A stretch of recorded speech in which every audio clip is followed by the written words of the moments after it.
Yeah, working. Excellent.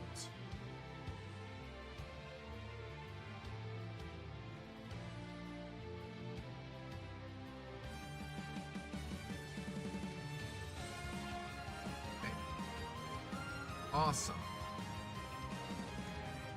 Now that we're not burdened by technical issues,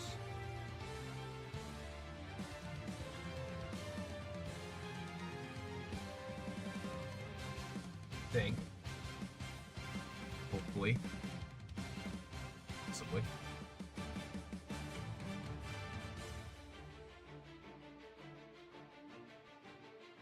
Oh man.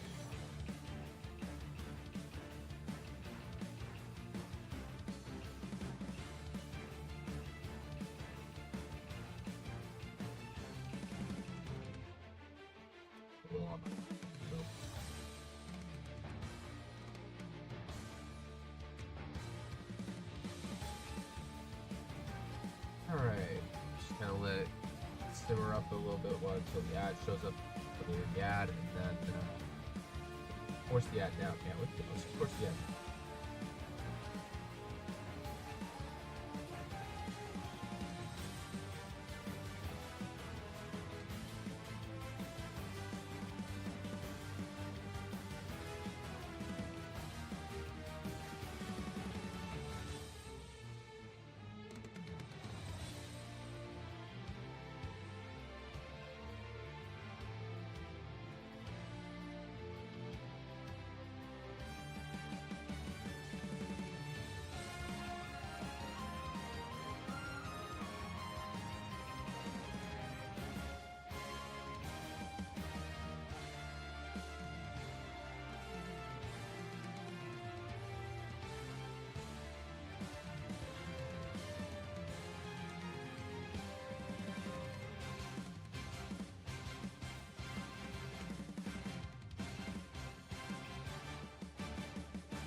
Alright, we are back at excellent.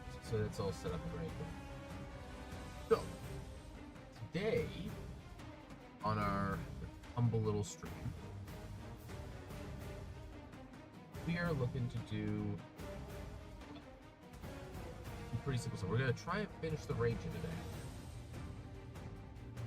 Simple as that. Nothing crazy, nothing fancy. The only thing that we really need to change, that we need to finish up, is two things. The Beastmaster, and then go through everything how it's going to show up in order, and make sure that we have something that feels appropriately powerful, or appropriately feels good to gain at every level. And then, of course, we need to make sure that we have those spells kind of slapped into the correct spot. So we're going to have to format a few things to make it fit all nicely, so it all makes sense and it all works out. But otherwise, we are pretty well done. So we're gonna start with the Beast Companion, or the Beastmaster. So the Beastmaster, overall, I don't know what kind of changes I'm kind of expecting to do for this. I do know that we're just gonna copy. Oh, that's what I have to do this one.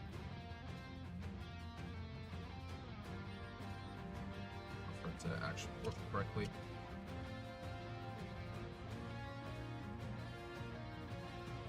Alright, Beast Master.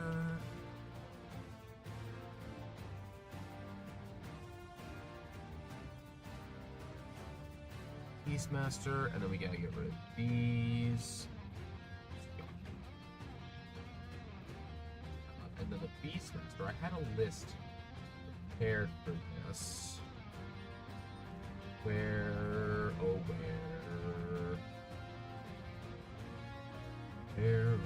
are you?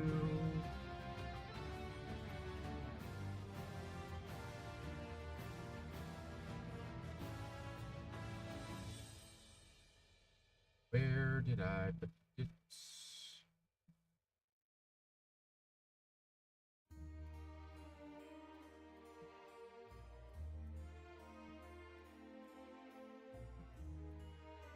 Where did I put it? There it is.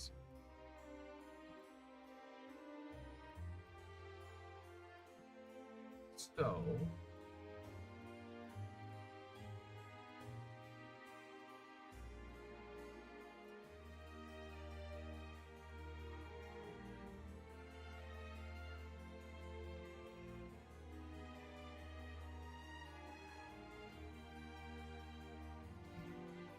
that's not it.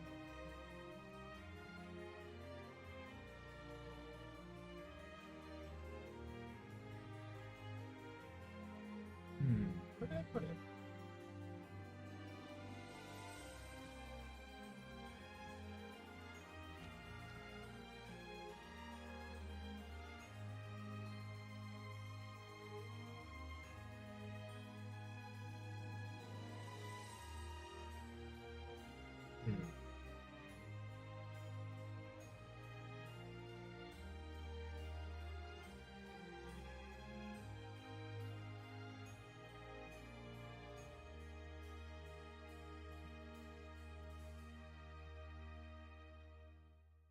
Here it is. So, the list of ideas I had were Beast Sense. Oops, no, come on.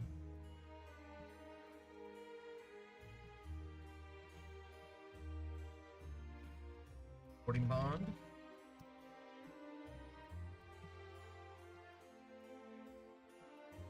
Husbands.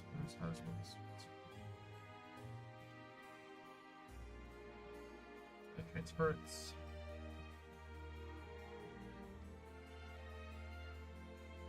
Movement, and telepathic bond.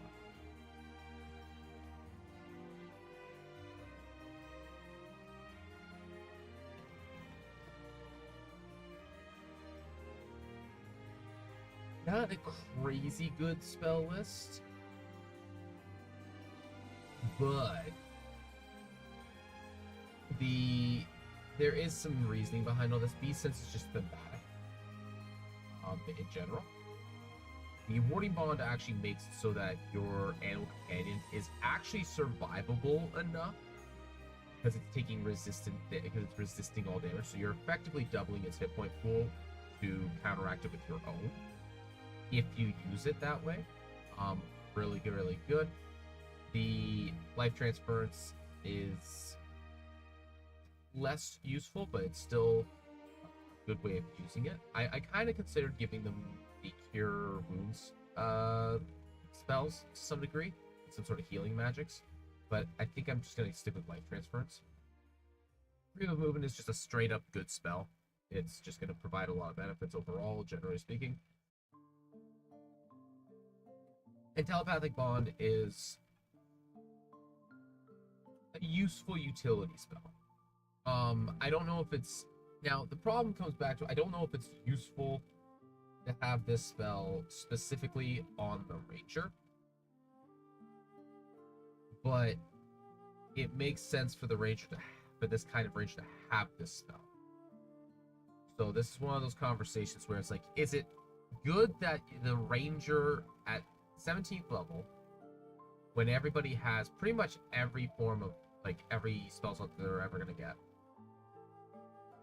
right, full casters are capable of casting 9th level magic, is it really that good to be having the Ranger spend one of their biggest resources to cast telepathic bond when you can get the wizard or the cleric to do it? And, you know, you can make the argument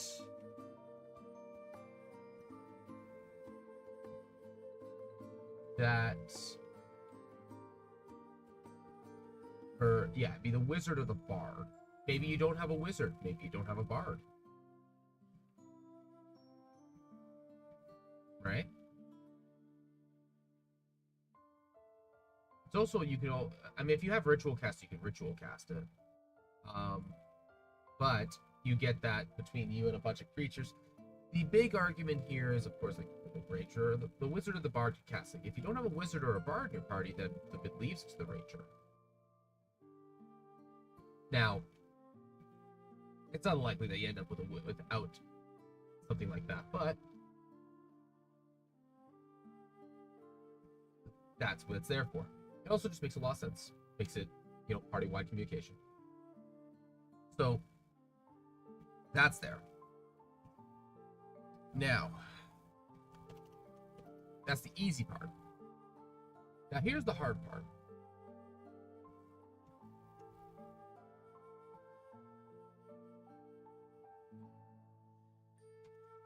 Here's the hard part.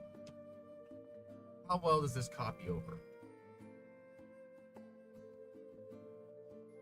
Not very well. If I do this, does it work?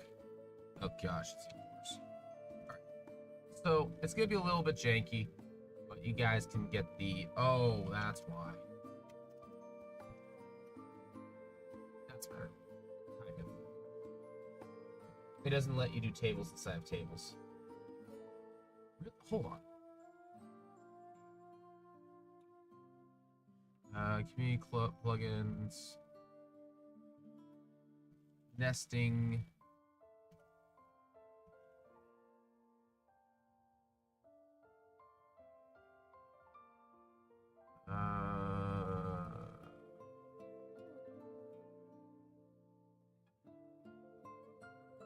We not have...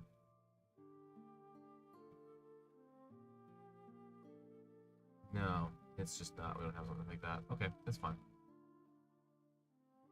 So, let's talk about these beast companions that you can have. So you can get the... So the big thing with this is, first and foremost, that their hit points are not great. They get average hit points to that of a 0 constitution cleric or a 0 constitution... A 0 constitution rogue is a better way of framing the defenses. Now it's fast. It has a 40-foot movement speed and a 40-foot climb speed. If you go for the Beast of the Sea, it has a 60-foot swim speed. And if you go for Beast of the Sky, it has a 60-foot fly speed. So you can get... So the big benefit of these things is that they're fast. But the Beast of the Land is the slow one. Obviously, Beast of the Sea is intended to be, you know, used specifically when you're in the water. Naturally, the Beast of the Sky has one less hit point level. Excuse me. But getting this at level 3, you basically get this at level 3. It has 20 hit points. And then it and then it gets +1, it gets +5 HP every level. Its damage is 1d8 plus your wisdom modifier, so in a lot of cases it's going to be a +2, maybe it's going to be 2 more, maybe 3 more, at which point, you know, getting, you know, 1d8 plus 5, not bad, not the same amount of damage as anybody else is dealing. But the problem, and then, you know, if a beast moves at least 20 feet in the direction, it does an extra d6 of damage, and the target is prone. It is large or small. This is good. Like, there are a lot of benefits to the animal companion.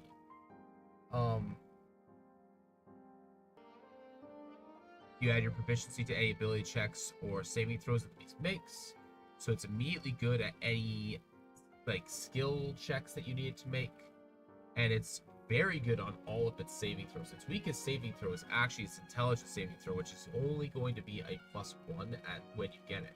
Everything else is +4, with the exception of charisma, which is going to be +2.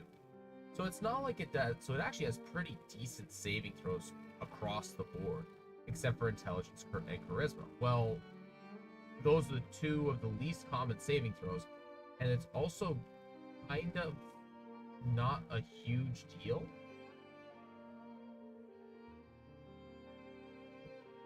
Alternatively, the Beast of the Sky, I'm just going to pull it up here on the side here, just to make it a little bit different.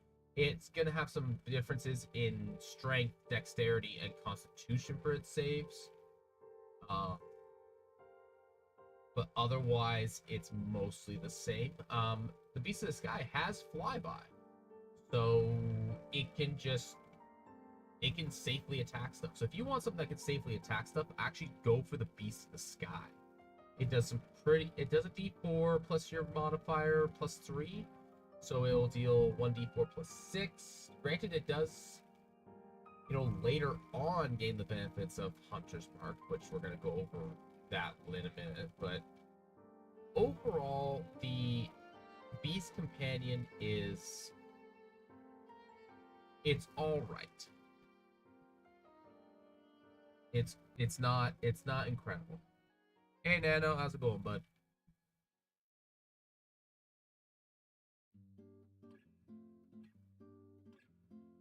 It's not amazing, but it's not terrible. I'm actually just gonna get rid of that and clean this up a little bit. So, Beast of the Land is useful for, like, straight up dogpile offense, and Beast of the Sky is great for just chip damage offense, like range damage offense. If you're going to play a ranger with the bow, you almost want to go for Beast of the Sky, mostly because of the flyby. And if you want to go for, especially if you have other people who can already run interference, if you need something to just kind of secure a target, Beast of the Land will facilitate that a little bit better, especially considering that it has the pounce where it can cause stuff to be prone and take bonus damage. The Beast of the Land does more damage overall. Who doesn't like a good old dog pile? The guy on the bottom.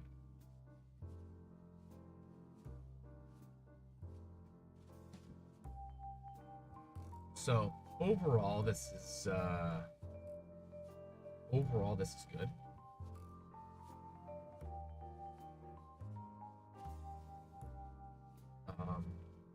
The biggest issue with this, in my opinion, is how fragile the Beast Companion can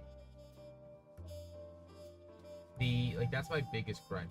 Now, because, and it's strange, because I feel as though it should be getting the bonus HP from its,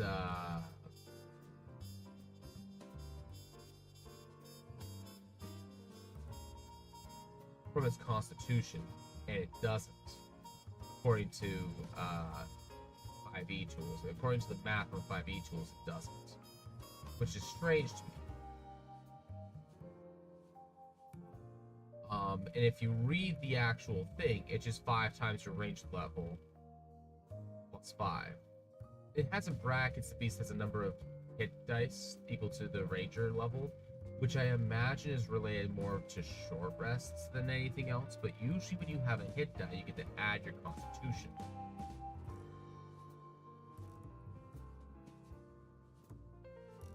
So I feel like that's very strange. The thing about this Beast Companion also is if you don't have a high wisdom modifier, its AC is just trash. Like, you have to have, in my opinion, a minimum of +3 by level 3 for this to even be worth it. Because a 15 AC beast at 20 hit points is going to just die.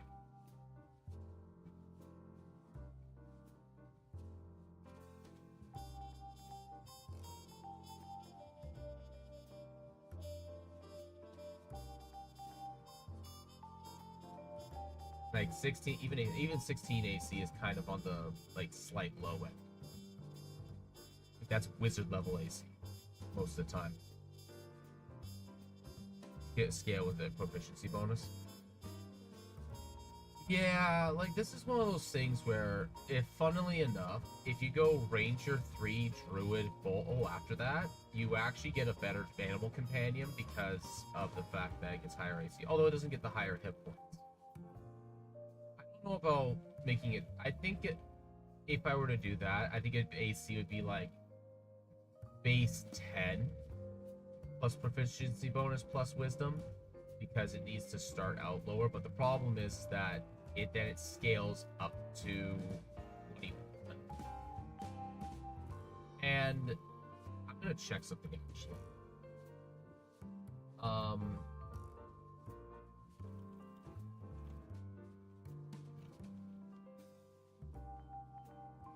Is there a beast companion armor?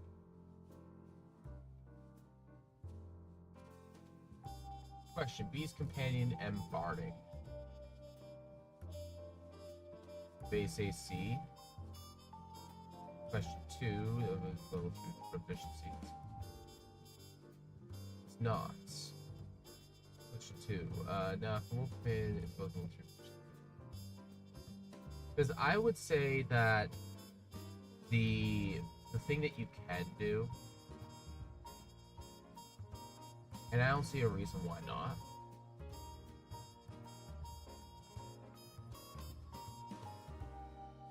You can just get barding for the animal companion to fix its AC issues.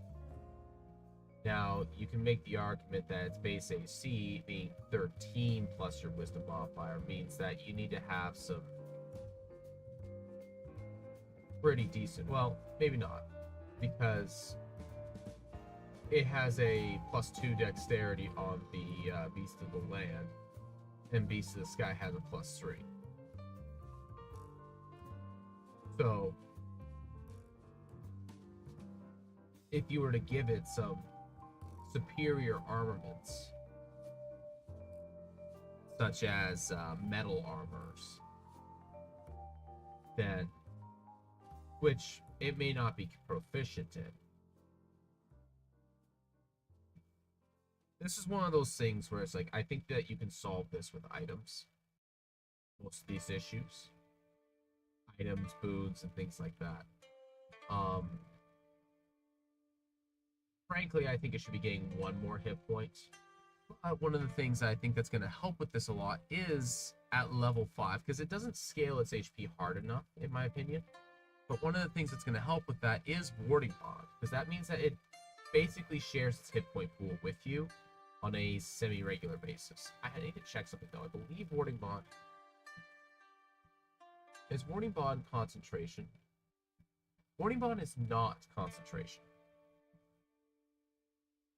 So I think that'll just kind of help solve that problem on its own.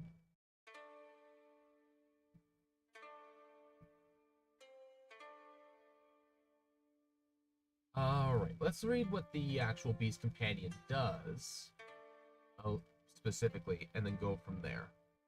So, magically summon a beast which draws strength from your bond with nature. Choose its stat block, either beast of land, sea, or sky. You also determine what kind of animal it is. Choosing a kind appropriate for whatever beast you choose, the beast's primal markings indicate its supernatural origin. The beast is friendly to you and your allies, obeys your commands, and vanishes if you die. The beast in combat. In combat, beast acts during your turn. You can move it and use its reaction. It can move and use its reaction on its own, but the only action it takes is the dodge action, unless you take the bonus action to command it to take an action in its stat block or some other action. You can also sacrifice one of your own attacks to take the attack action. When you take the attack action, to command the beast to take the beast strike action. If you have the incapacitated condition, the beast acts on its own and isn't limited to the dodge action. So this is kind of dumb.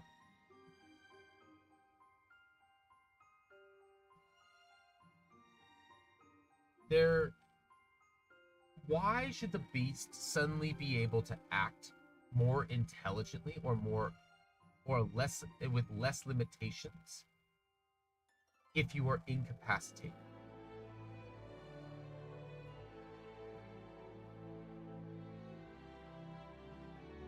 I don't understand the idea behind this.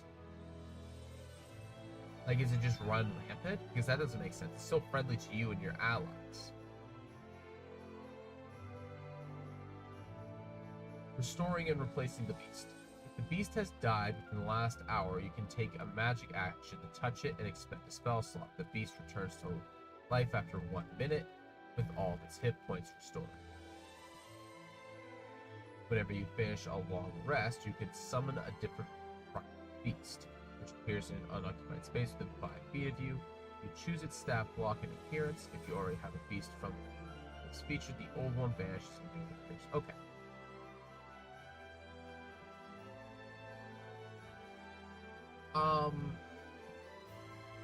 I'm gonna do...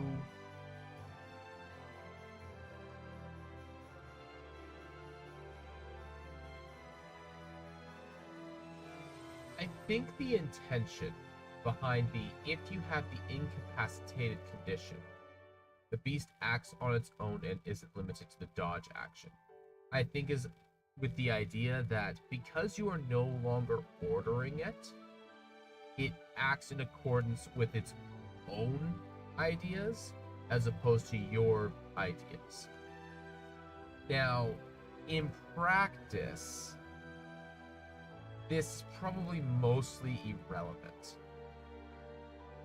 I don't see how this really means anything different than it just saying, oh, because you can't actually control it, it's just going to act on its own. It's just because you can't command it, it's going to do its own thing, and its own thing is just generally going to be, beneficial to you. That seems kind of silly.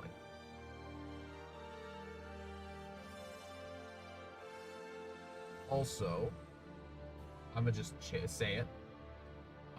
Takes the dodge action. No, you can only take the dodge action. I'm gonna say dodge and help action.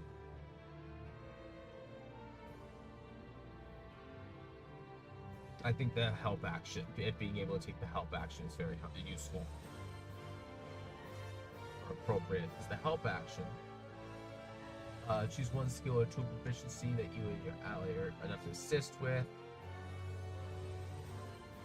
Right, it's able to assist you with anything that it's it's good at. And then assistant attack, you momentarily distract you with 5 feet from the next attack roll by one of your allies against that enemy. This benefit expires at the start of your next turn. So it can, if you don't want to spend your bonus action to command it, or give up one of your attacks to have an attack, you can have it give the help action.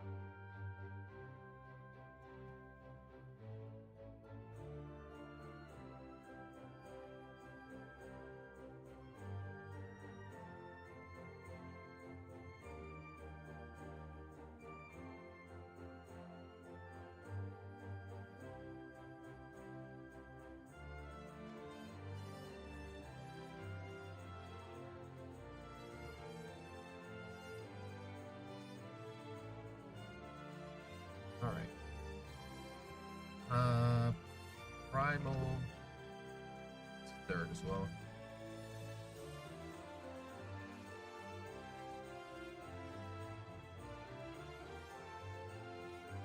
Primal Companion.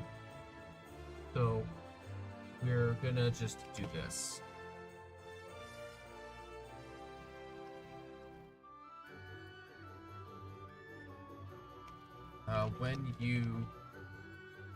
If you do not command, spend a action to command,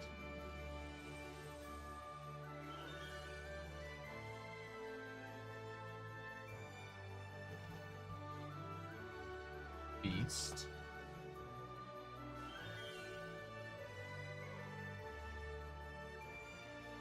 Take the punch.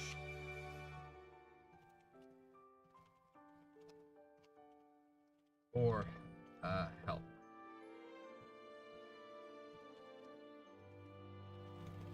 Actions. You can take the help action if it so chooses. I think that's a little bit better. Also a little bit more appropriate because it can distract naturally. I think that's fine. The biggest problem with the Beast Companion is how much it demands your bonus action. And I think specifically having it not be... The dodge action isn't bad. Especially when you have the AC that it does. Because it's going to be a coin flip oriented. A lot of creatures are going to be attacking with a +4 to +7 kind of attack range up to level 5. And that means that you have either a coin flip or a slightly weighted coin flip. So imposing disadvantage on those attack rolls is going to be pretty good pretty often. In turn, if you don't have a high wisdom score, for whatever reason, you can absolutely just give it Barkskin. I believe Barkskin is AC 17.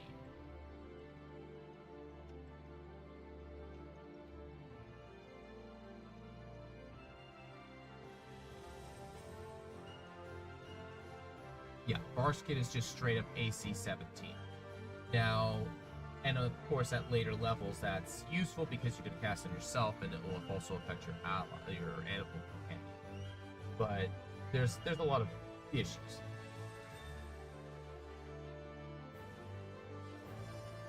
I think that change alone is very good.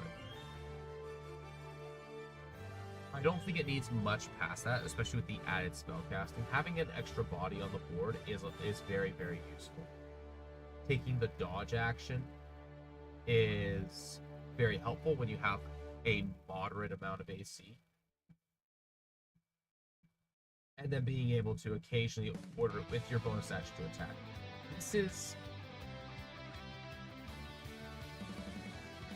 This is going to continuously be, I think, best served in 2 ways. And that is either the Bow Ranger or Shillelagh Ranger. And because Shillelagh Ranger is just absurdly good.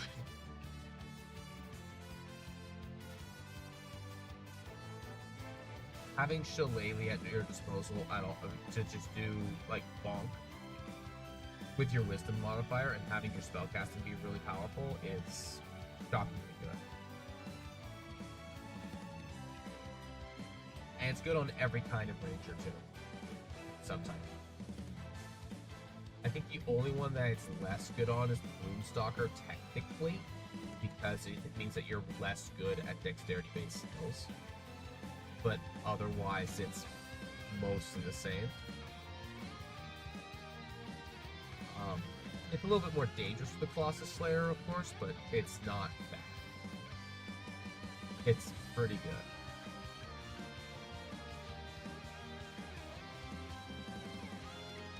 It does mean that your level 1 kind of sucks.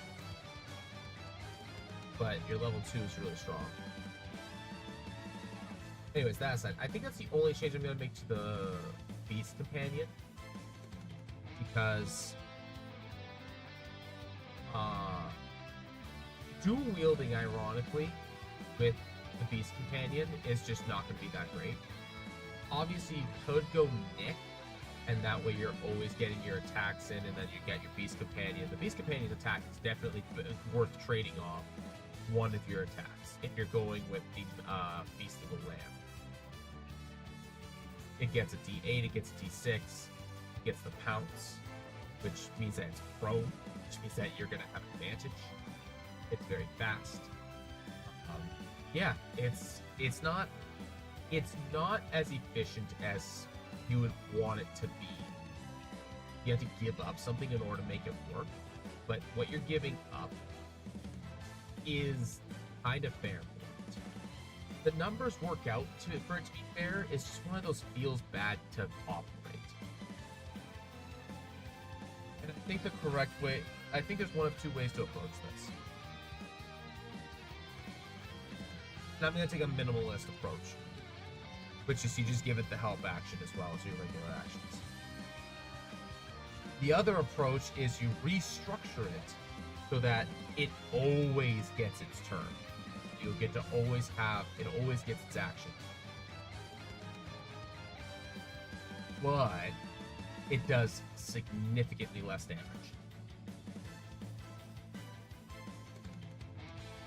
And I think that's a fair way of approaching.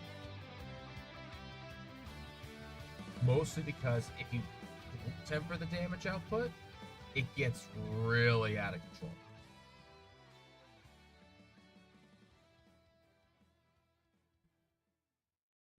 Overall, I think that that's enough changes for 3. For 7. Okay.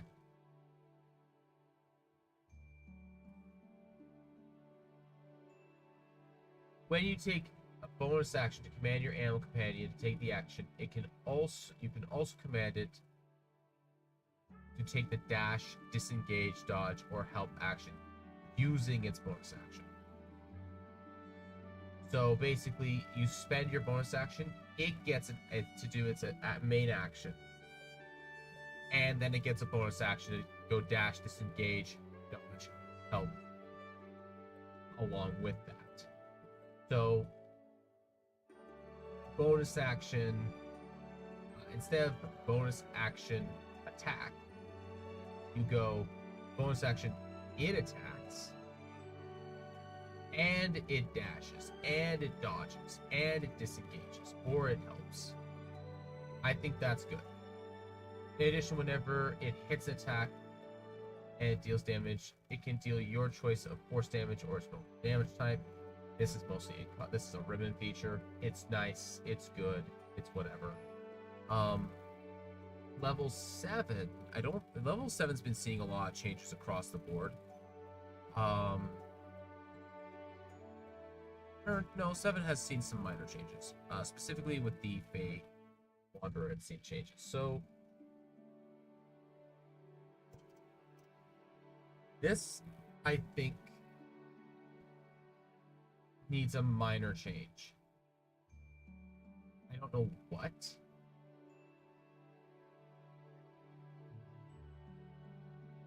When does it get the benefits of your spell casting? Is that 15? It's that 15, yeah. We should be getting this way earlier. This is not good enough to be getting it. That is not good enough to be getting at 15.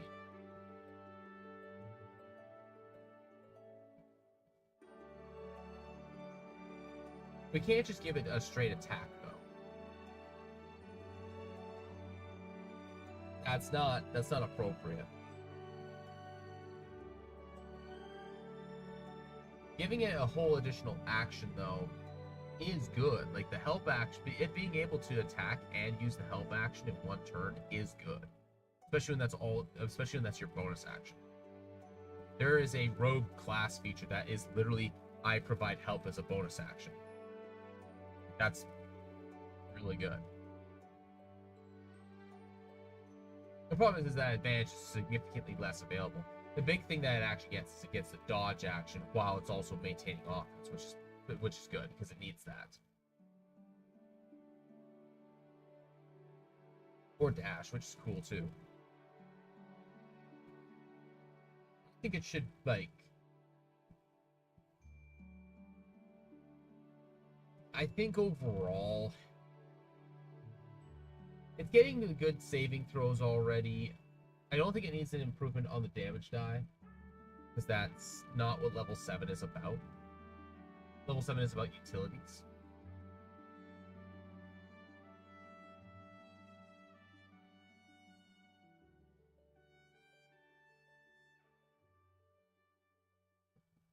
This just doesn't feel like it's good enough. Like, that's the biggest problem. Is part of the problem. The major problem with the Ranger is a lot of time it doesn't feel good enough.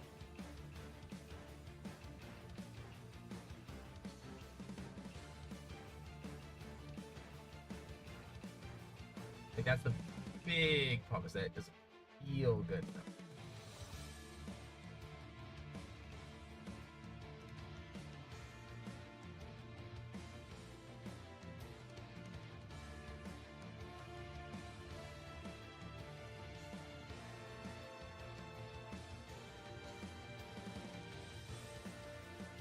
Yeah, it used to be that it was just worse on the old 2014 version of this.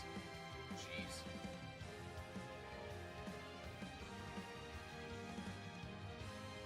Like, just straight up way worse. Oh, did? It did. There we go. I think we'll just leave it as is for now. I don't know how else to change this without it going, like, way off into the weeds.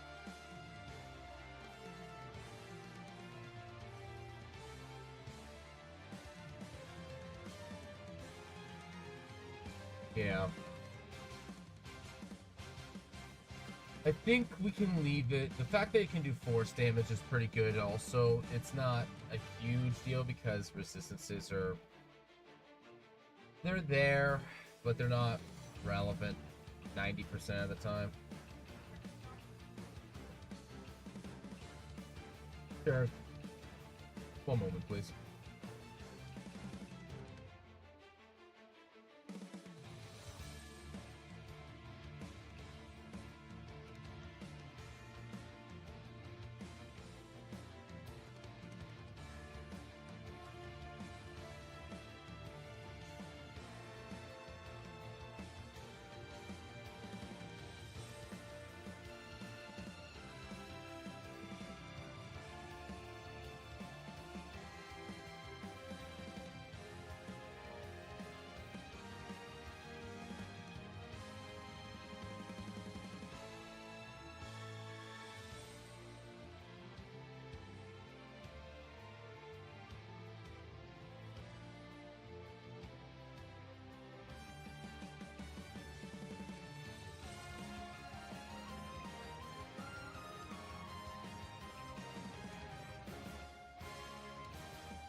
So, let's see here. 7th level, I think we're just gonna leave for now. We could always come back to it at some point, see where things kind of line up numbers-wise, but I think it's fine for the time being. At 11, when you command your beast companion to take the beast strike action, the beast uses it twice. You can use it twice.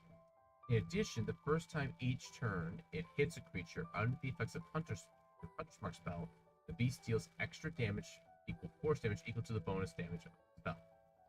Okay, this is just phrased really poorly.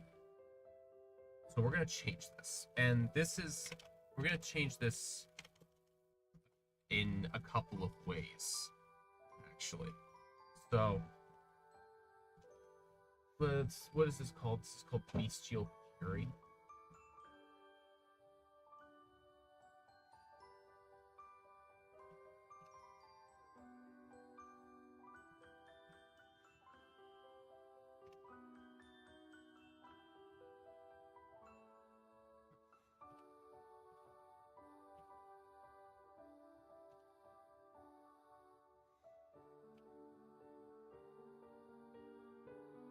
Is bestial not a proper term? Oh. Wait. Bestial Fury? Okay, yeah. There we go. Bestial Fury. Okay.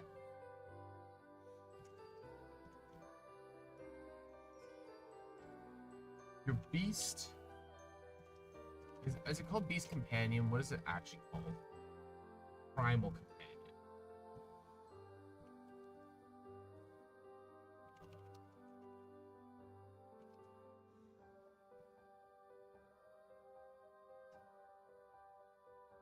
Alright, your Primal Companion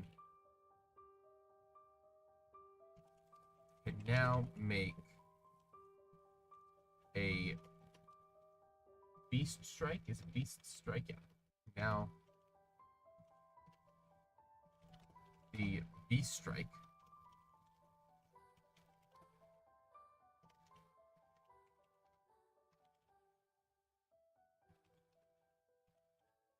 action without you commanding it to do so with respect. Yeah, just a second.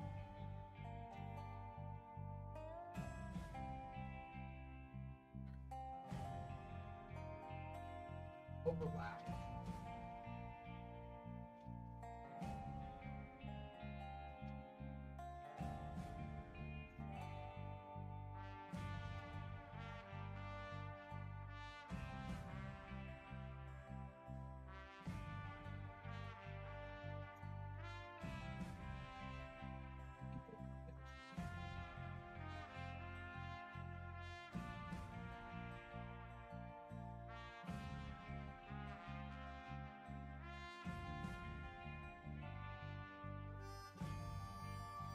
Doggo overjoyed by prospects of food.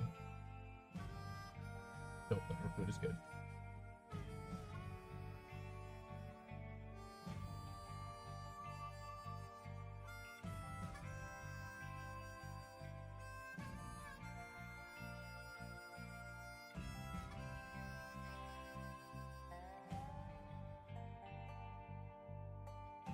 I had it like the other day, it was perfect, and now I can't keep it.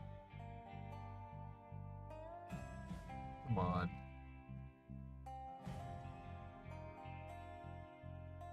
There we go. I think I got it. I'm also overjoyed about food. You know what? Fair. Where were we? Your bonus set. Without commanding it to do so with your bonus action.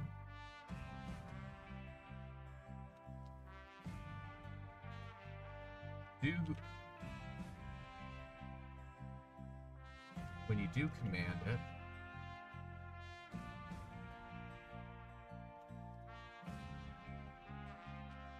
you take the action. When you do command it with your bonus action, or forego one of your attacks, the beast attacks twice.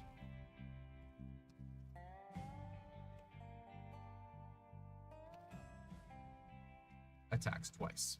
So it doesn't just attack twice when you command it. It attacks once no matter what. And if you command it or trade off one of your attacks, it attacks again.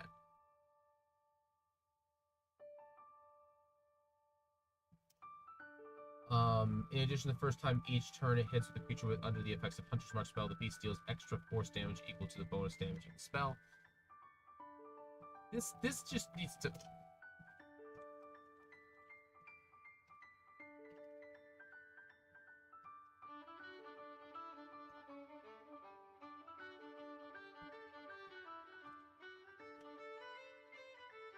In addition, anytime your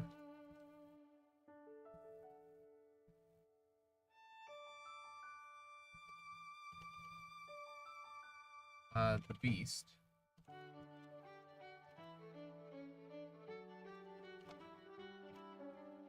gains the benefits of creatures.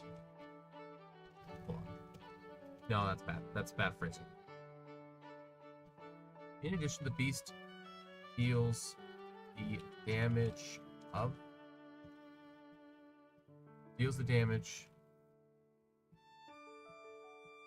they phrase it? This needs to be changed slightly.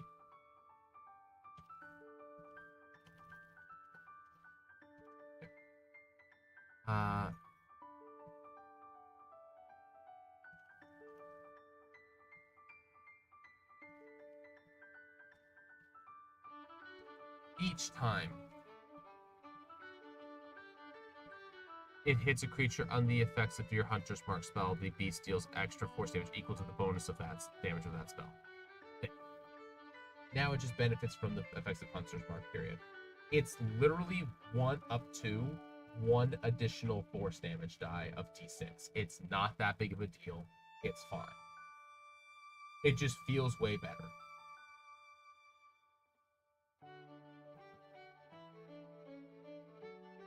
Now,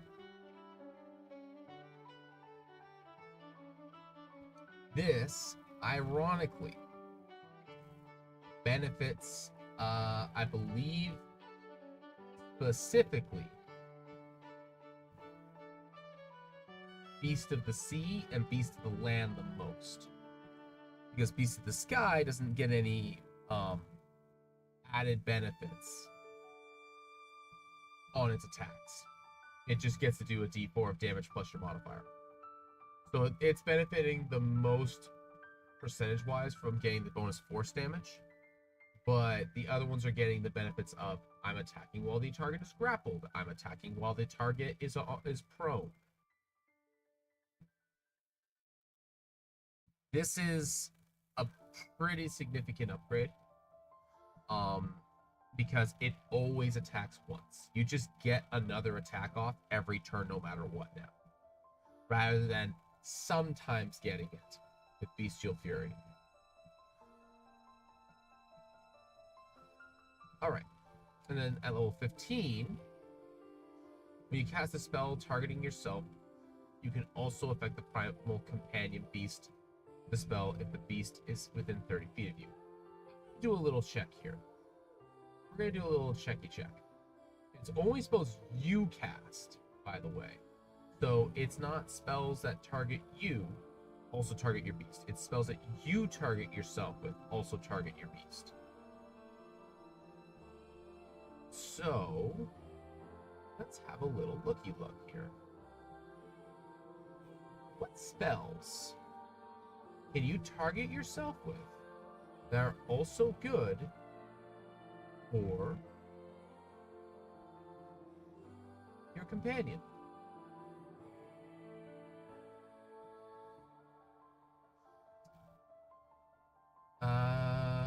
see here. Wind wall? No. Water walk? Okay. Water walk's pretty cool. Kind of whatever. Water breathing. You can already target up to 10 creatures with this, so this is kind of inconsequential. Tree stride. This is only on yourself, so you can put tree stride on your beast companion. That's, you know, that's cool. Kind of.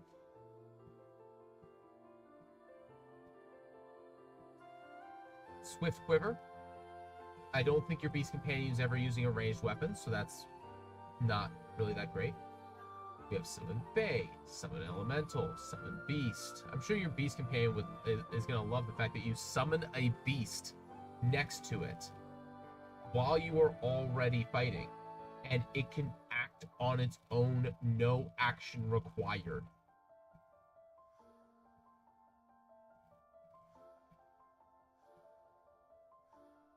Yeah. Stone Skin. You can give yourself and your beast resistance to basic damage. That's pretty cool, right? Right? Steel Wind Stride? Nope. Spike growth? Nope. Speak with plants. Sure, I'm sure your beast companion would love to speak with the local flora. Along with the and to speak with animals. Your beast companion can now speak with others of its kind. Yes. We have silence. We have revivify. We have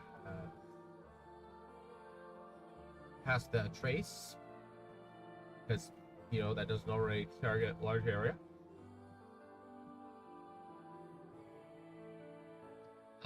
Let's see here. Non-detection. That's cool. You and your companion can be non-detected. Hey, Reaper, how's it going, bud? Meld to stone. Magic weapon. Long stride. Locate object. Locate creature. Locate plant or animal. Can't really use lightning arrow. You can gain the benefits of lesser restoration if you target yourself with it. You can both gain the benefits of jump. Hunter's Mark is already a thing. Hail of Thorns is a no-go. Gust of Wind. That's interesting, actually. You can get it to target Gust of Wind, which is a mediocre spell in my opinion, but whatever. Greater Restoration.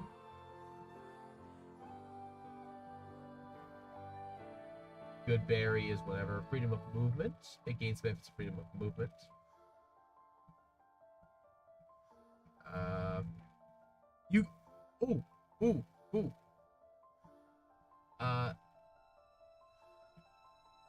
You could give it the benefits of find traps.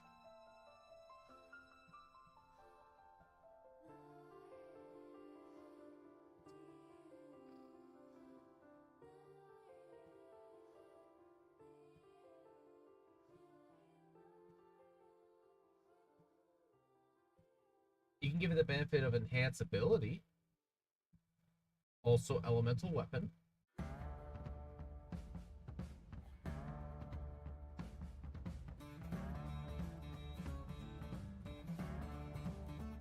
Detect poison and disease. Yes, I guess technically if you it also benefits from detect magic. It also benefits from dark vision if it somehow doesn't already have it. I think it does. All three of them do. If you target yourself with cure wounds, it also receives cure wounds.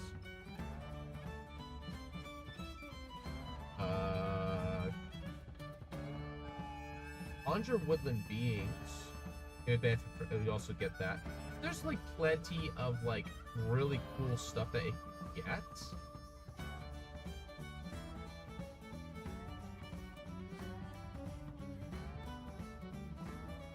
Is it range of self or target self?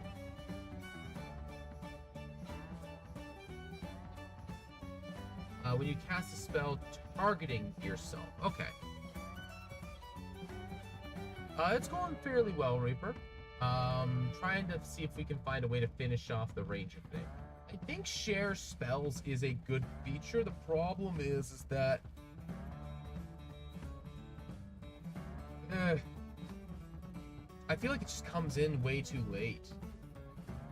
Like, you should be getting this along the way.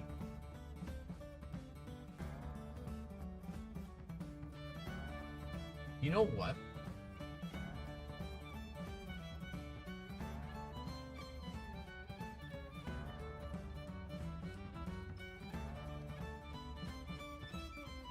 What if we do this?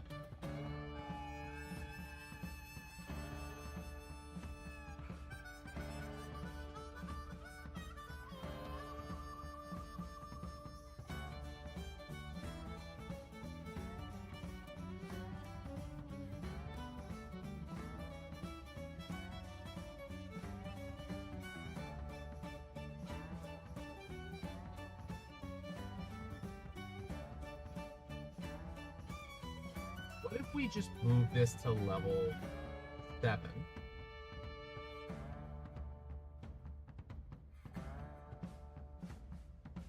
What if we move this to level 7? And then move...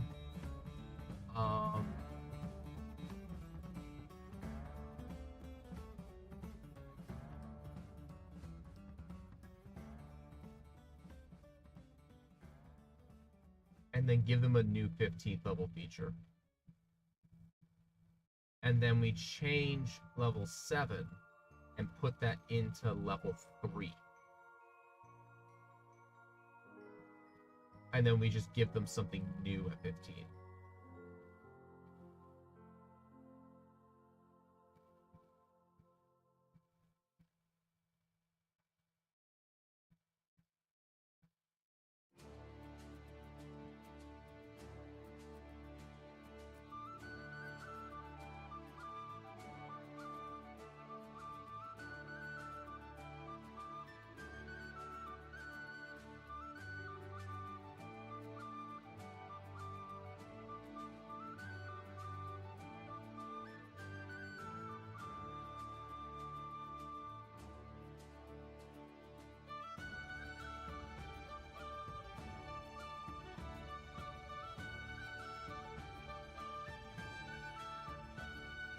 Especially, I'm not sure. I'm not sure it's happening. Yeah, I feel that.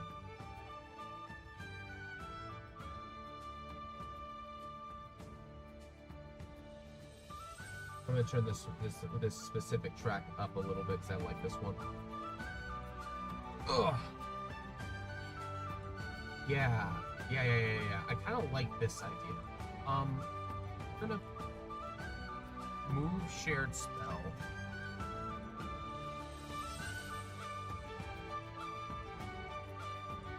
Just move shared spell to 7th level. It's fun. Like it works fine as it is. I think it's a fine feature. I think it just needs to be moved because it scales up with your level anyways. So having it applied late is not helpful in a lot of ways. You could do like a weird wisdom build where you kind of dump dexterity, go shillelagh, and like give yourself warding, but like go hard wisdom con, and grab like 1 monk level even, and then just, or even go medium armor. Actually, just go medium armor, low dex, high wisdom, and then go with the shillelagh build, and you actually have a pretty durable animal companion while also being able to bonk pretty hard. And then you just cast spells on yourself and your companion, or be like a pseudo spellcaster. It's such a weird way to play a ranger, though. I don't like how good that actually is. It's kind of dumb. Like, it's a fun build, and I encourage people to play it. I just don't like how good it actually is. Because of the way the numbers work out. Shared. Just give this to them at 7.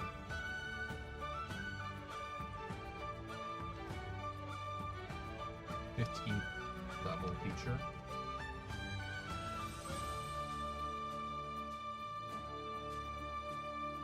Come on, there we go. Oh, I didn't realize we were doing it. We were actually in an ad. Oh, whatever.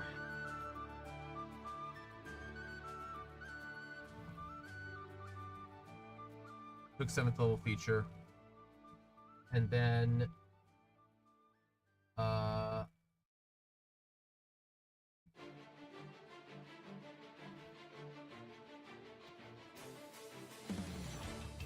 add this.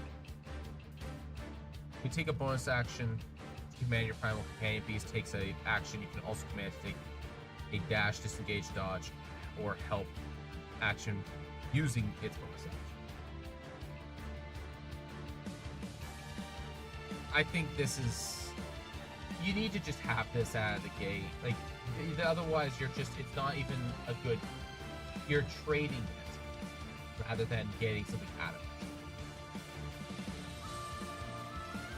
This, you're getting something out of it. And I think it's way better for that reason. This is... I feel this is necessary. And then 15.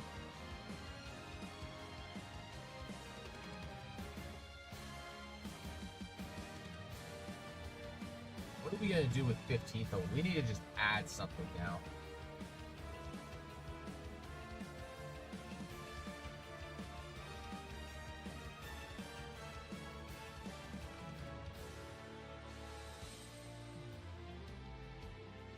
What's the prep if you don't mind me asking?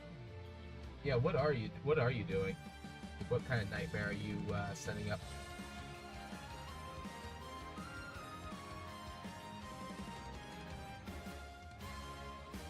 Let's see, what are some things that we can give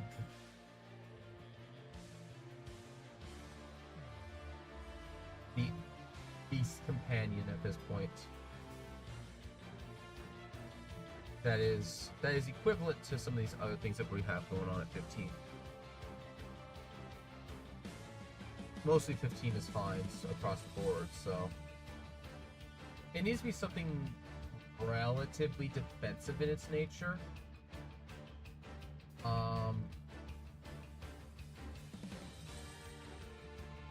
problem, obviously, with giving the Beast Companion the shared spell things does give it a lot of offense options, but it doesn't really increase damage.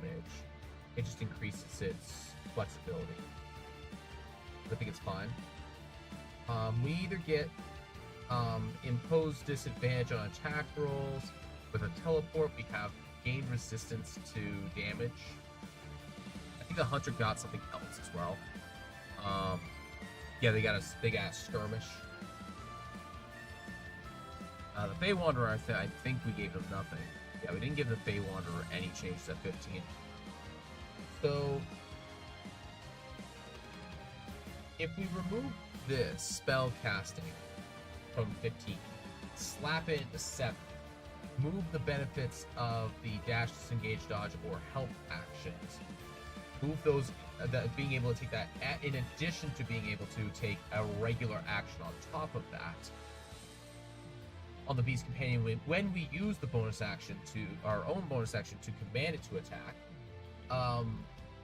what are we missing for this animal companion?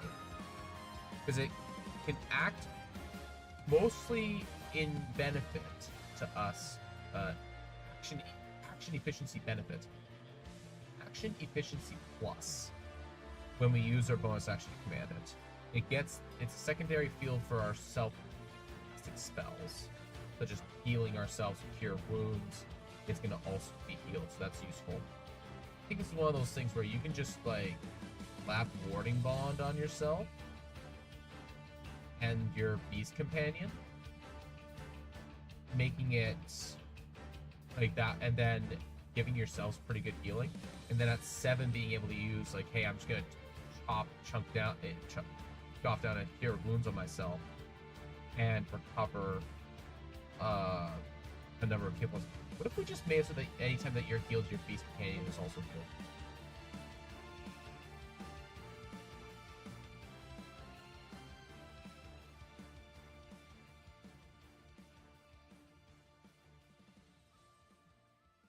I think that's fine. You don't get to double up on AoE healing. That's absurd.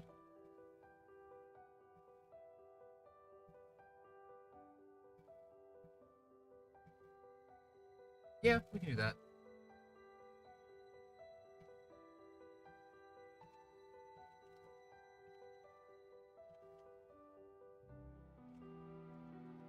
Shared life force.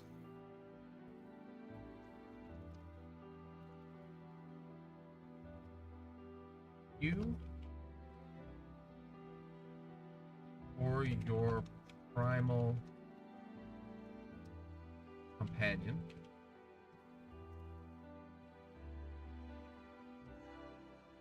recover hit points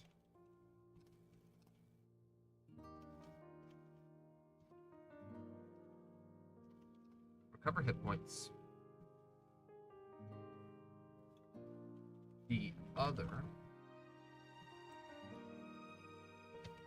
also recovers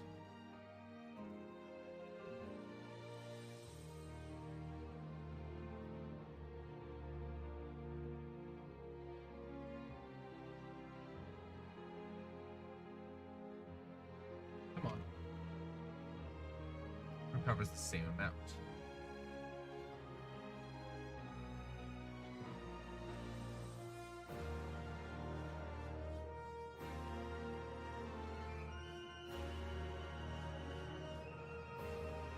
The same effect at the same time. From the same effect, this does not.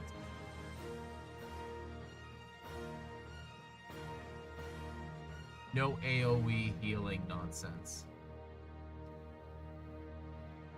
So the main benefit from this is if you're in a bad spot, you can use your bonus. Now, you'll be using your bonus action, so you won't be able to command your beast companion.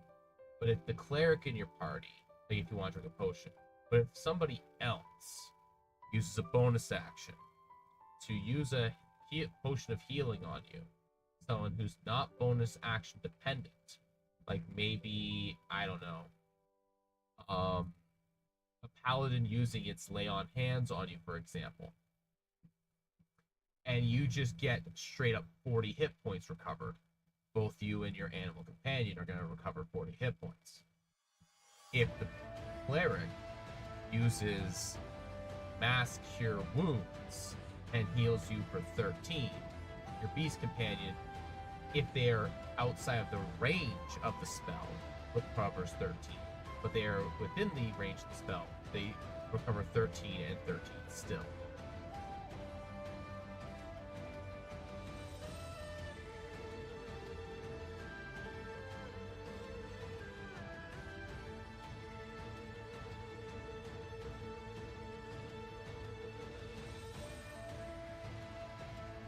This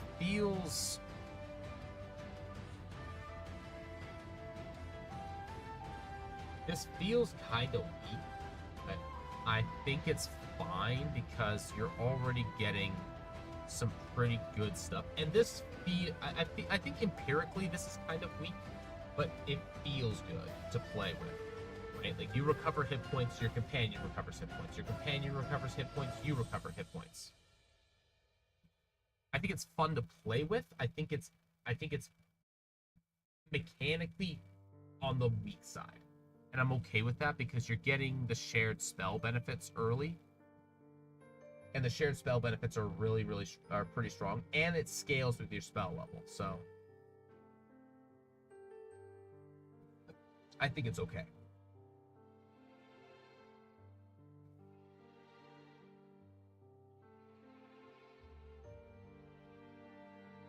I think this is also particularly useful because this is the only ranger that's going to have. I don't think the ranger inherently gets warding bond. No. So the fact that the ranger is going to have warding bond, because the ranger has really good hit points, right? They have a D10, and if they're playing the ranged character, they're they will be able to give up some of their hit points to keep their beast companion going. I think that's going to be a really good use of their second level spell slots to really amp up their beast companion's durability, to just by supplementing it with their own hit points.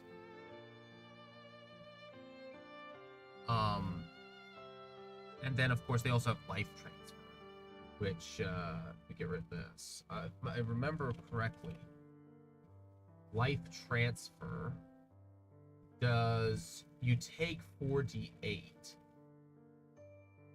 and you heal it for twice the amount. So this is actually kind of a crazy spell at level 15, because you can have warding bond up, you take half damage, so you take 4d8. So on average 4d8 is what?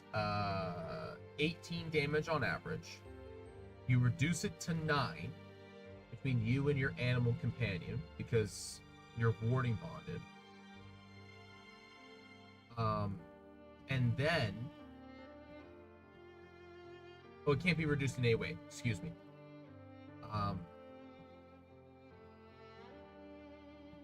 And then you choose a target creature. So you target a creature, they regain a number of hit points equal to twice the necrotic damage you take. So say you take 18. You take 18 damage. You're healing for 36. You heal 36. And then because you healed your animal companion, you also heal 36. So that's 36 plus 27. So 63 total net healing at level 15 for a third level spell slot. Spread over 2 characters. And then you, well, minus 18. So you, not 9, minus 18. So you heal 36, 40, 52, 54. So you get net total 54 healing for a third level spell slot as specifically the Beast Companion Ranger. I think that's pretty good. And that's just your action. You can still bonus action command your beast. But again, that's level 15, and that's specifically on you and your beast companion interactions. You know what? I like it. I like that. I think that's fine.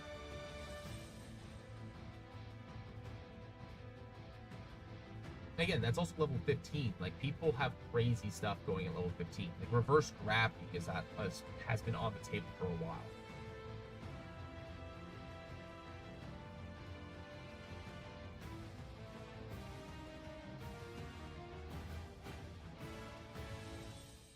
I think this is good.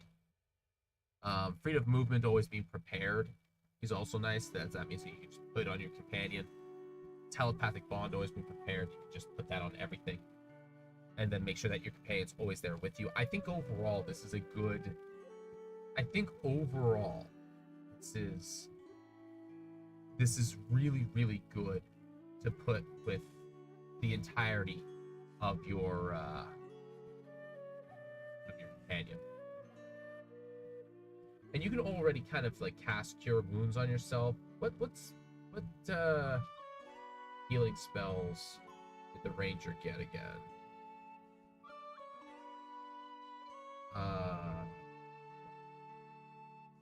They got Cure Wounds, and they also get Lesser Restoration. They don't get Healing Word.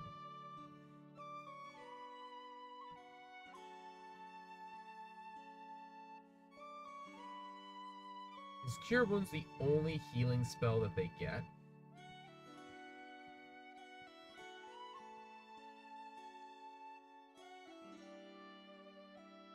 Oh, they also do get Healing Spirit. So that's pretty cool.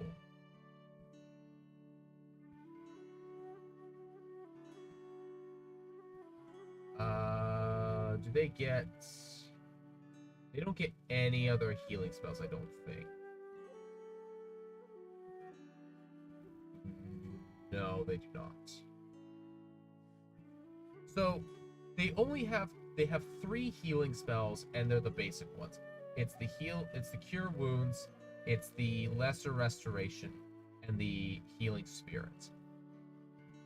I'm okay with them getting specifically and exclusively those healing spells.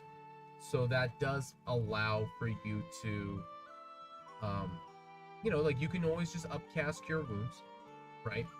Upcast it to your maximum level at 7th level, like getting 4d8 plus your Wisdom modifier, so probably plus 5, because if you're playing Shillelagh Wizard, let's just go with that build for whatever reason. 4d8 plus 5, that's 18, that's 23 hit points to you and your Beast Companion. Not bad. Pretty efficient. It lets you just kind of keep it going, like keep your Beast Companion going. So, especially when you consider that the Beast Companion at this level, like at level 7, is going to have what?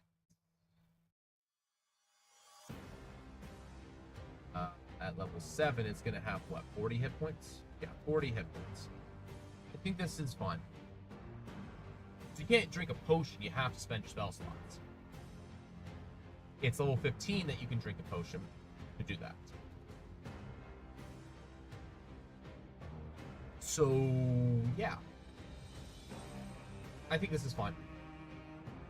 This is good.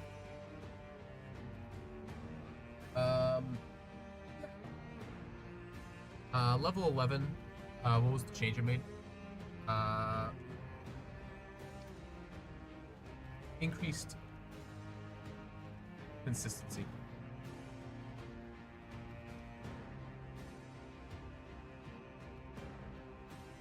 New feature.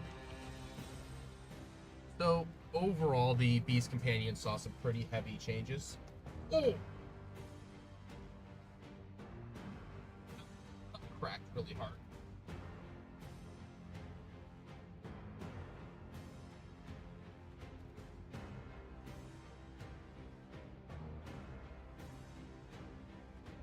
There we go. So overall, the Beast Companion saw quite a few changes, but not a ton. And it's definitely got buffed. In ways that I think are not damage oriented, but more utility oriented, and more feels good. The biggest problem with the Beast Companions, it just kind of feels bad to use because you're like action equal or action deficient. Being able to just kind of have it act more, not necessarily more efficiently, but being able to act at least in of itself reasonably well. Even the big thing is like, here's the deal. At level 7, so let's look at spellcasting. At level 7, you can give it features or give it spell effects. As of 2nd level, you can, if you target yourself with, where is it? Say you target yourself. I don't think you can target a creature. I think you can target a space with that one. Yeah. If you target yourself with like enhance ability, you can give it some temporary hit points, I think. Oh, they got rid of all the added benefits of that. Yeah, they got rid of all those added benefits. Never mind. So, level 7, it's not huge. But at level 3 for spellcasting. So in 2 levels, from 7th level onwards, you do get to do things like if you target yourself with Lesser Restoration, it gains the benefit of that. You target it with, say, Magic Weapon. it gets the benefits of that. You target it with Gust of Wind, which is kind of whatever, but it also benefits that. There's some minor things in here that it can work with. Like Bark Skin is another one that it can work with that isn't necessarily bad. If you if you have a low Wisdom modifier, Bark Skin can actually work out quite well.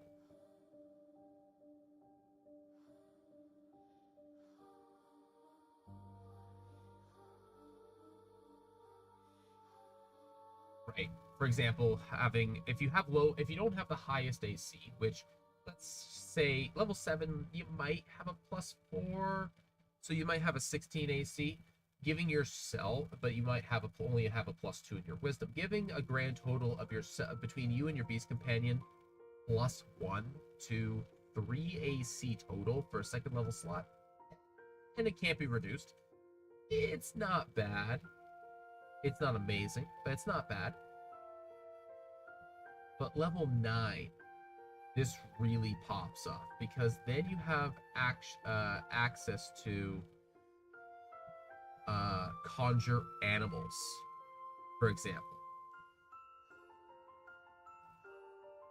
Oh wait, no. This is not. It is not centered on yourself. I thought it was. But you can target yourself with elemental weapon, for example, which is an extra D4 of the chosen damage type. If you, because you can also cast with this setup, you can also cast Hunter's Mark for free.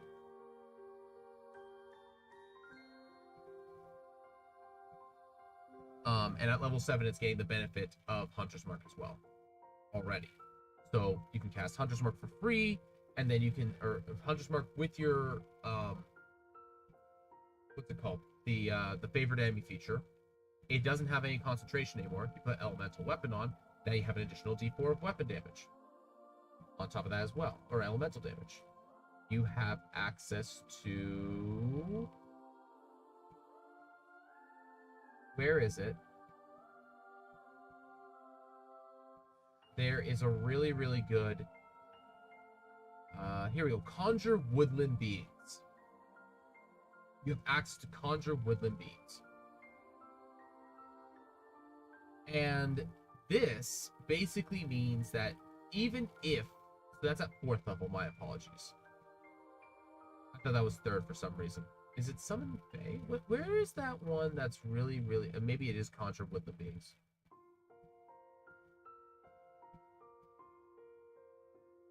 Is the one I'm thinking of. But there is,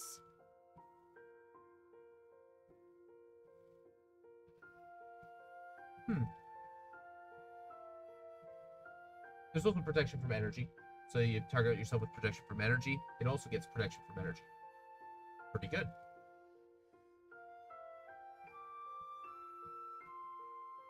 But yeah, Conjure Woodland Beings. Being able to put Conjure Woodland Beings. Now, granted, again, this is at level 11, 12, 13. This is at level 13. Conjure Woodland Beings on yourself and your Beast Companion. Like, you don't even have to spend a bonus action to command it anymore, because it just has a 10-foot emanation. It can just be on the battlefield, and it doesn't, and it just messes with creatures like crazy now. There's a lot of benefits to this effect, especially as it scales. I think the Beast Companion is,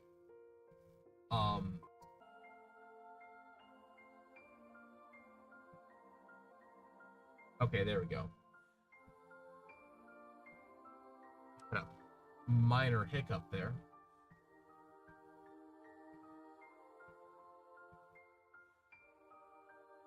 There we go. We're back. It looks like.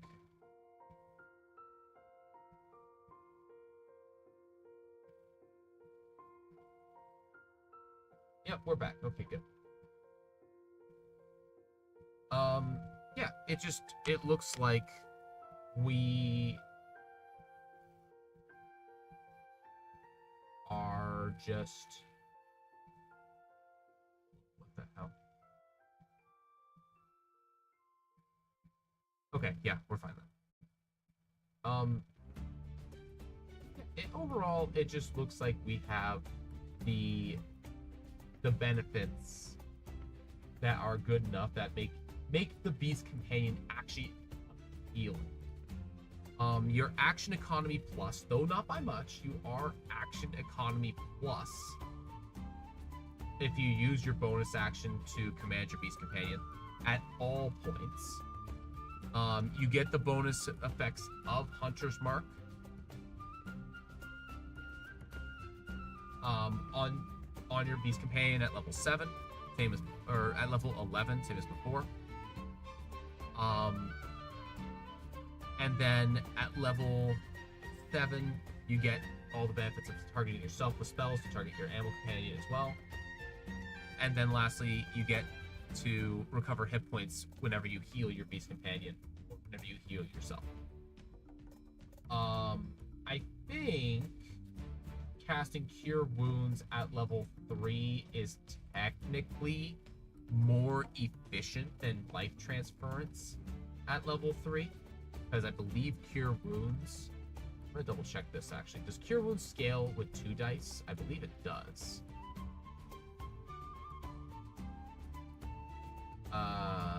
It does. So that's... Do you think this can keep up with the Steel Defender from the Artificer? I think that's actually a really good question. So let's have a little look at the Steel Defender, because I've always had the opinion that the Steel Defender was kind of mediocre. EFA.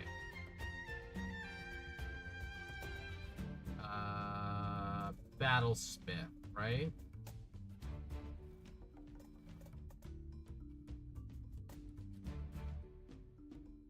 Steel Defender.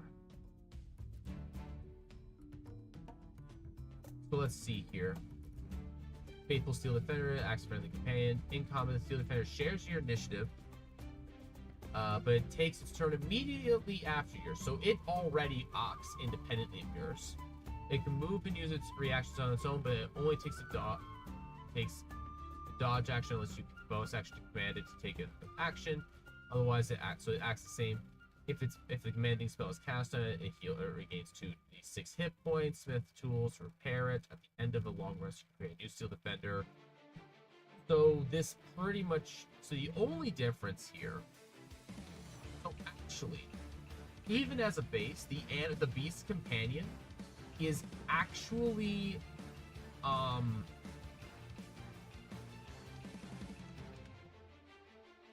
hold on, that's the Tasha's Steel Defender. I got the wrong Steel Defender. Okay, so first things first, if I didn't already change things so that the Beast Companion... So I was looking at the wrong Steel Defender. The Beast Companion, the Beastmaster was weaker because it didn't get spells before, period. Like, I'm just gonna start with that. We gave it spells, so it's already better because of that. Look! The Beast Battlesmith has Warding Bond. Fancy that. Alright, when you attack with a magic weapon, you can use an intelligence modifier, blah, blah, blah, blah, battle rate, weapon is knowledge. Okay, here we go. Steel Defender. So we can get the Steel Defender stat line here. So it gains 12 plus your intelligence modifier. Same number of hit points. It does... Oh, hold on, I need to... Can I just move this? Here we go. It has deflect attack, so it has a reaction. Its damage output is lower overall because it doesn't have pounce. It doesn't have the offense benefits, but it has a defense benefit. So it fits the defending your its owner better. So the Primal Companion is better on offense. The Steel Defender is better on defense. It does have a few conditions that it's immune to because it's a construct, so that's nice. It has the same movement speed as the land beast, but it doesn't have a climb speed. Obviously, it doesn't have a swim speed or a fly speed, so that's also a thing. Its AC on average will be better because you are going to have more intelligence than the ranger is going to have wisdom. Even though it has a 12 plus your intelligence instead of a 13 plus wisdom, that +1 means that on average, unless you're playing a Shillelagh ranger, the Steel Defender will have more AC. So I think the two are very comparable in terms of stat block. It also has self-repair. So it is able to do that. But that is an action. So it has to do that outside of combat, or it has to give up its offense to do so. Okay, the Steel Defender is friendly. Advantage to die in combat. Acts during your turn. Takes reactions on its own. Only takes the dodge action unless you use a bonus action to command it. Same thing. Okay, so this is so at level 3, it's basically the same. As on operations. So on average, the Steel Defender is better for defending its owner, and the Animal Companion, or the Primal Companion, excuse me, is better for attacking. So at level 3, they're the same.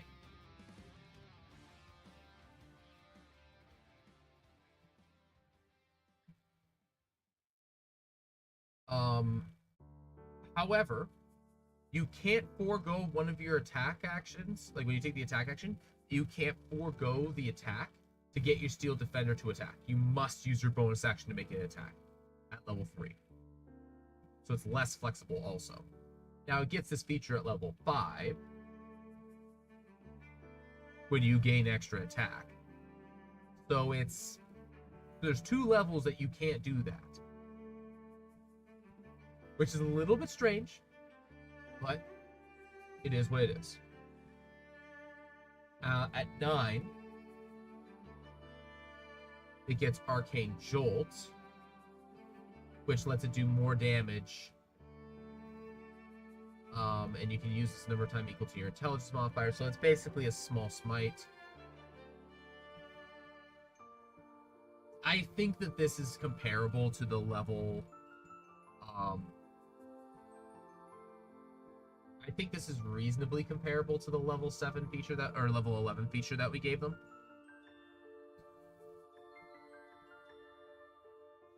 Which is you get, the beast just automatically does damage every turn. They deal less damage. It's 2d6 force damage. That's a lot of damage. Or that's a fair bit of force damage. It's also ranged, where the Beast Companion is not. Or sorry, it gets a healing option as well, which is ranged. I think this is comparable to just being able to do damage with Hunter's Mark and getting an extra attack. Like a free extra attack on it. Shared Spell, I think, is reasonably comparable to extra attack in general for the Artificer, because the Artificer doesn't normally get it. And then the last one, which is the improved defense, both of those become 4d6 instead of 2d6. I think this is fine. And then you get deflect attack if the actor takes force damage equal to 1d4 plus your intelligence, mostly inconsequential. I think that the Steel Defender facilitates its role better than the Beast Companion does.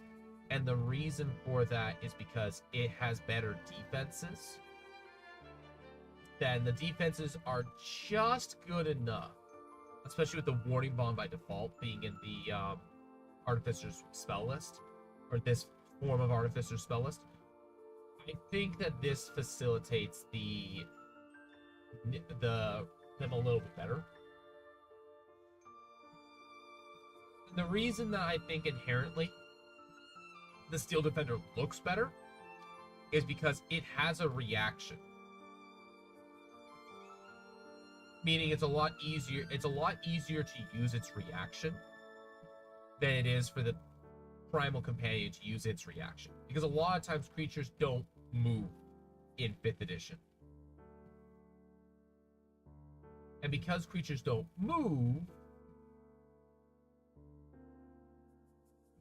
the animal companion, your primal companion, doesn't get to use its reaction too often. There's one thing that I considered doing, and that is, and I never really, and I didn't voice it, but I considered, instead of when we were talking about the 7th level feature, I was considering giving them a reaction of some kind, but I didn't know what.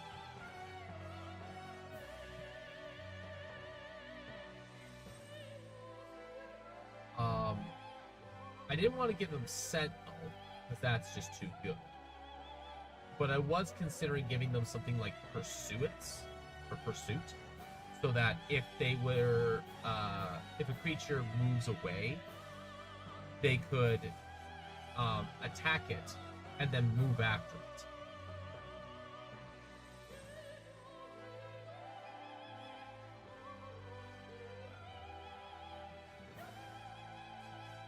But I feel as though giving shared spells at 7th, and then giving shared life force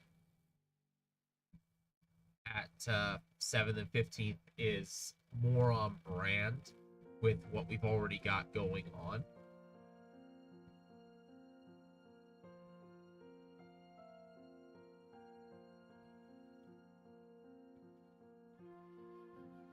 And I think the other thing also is that it would also give a benefit to the beast specific, or the land beast specifically, that if you could get it to move 20 feet, it's like, well, hold on.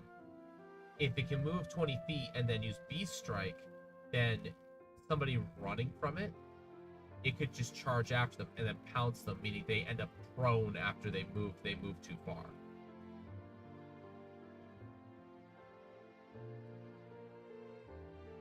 Which is exciting and cool. I think that's actually a really neat thing that we could have given them at level 7. But shared spell is just so much fun. And maybe it does need to be at 15th level. The problem is that it doesn't scale, because level 5 there isn't really anything the ranger gets at level 5 that's insane, that's particularly insane. Like, you have Tree Stride. I guess you have Greater Restoration.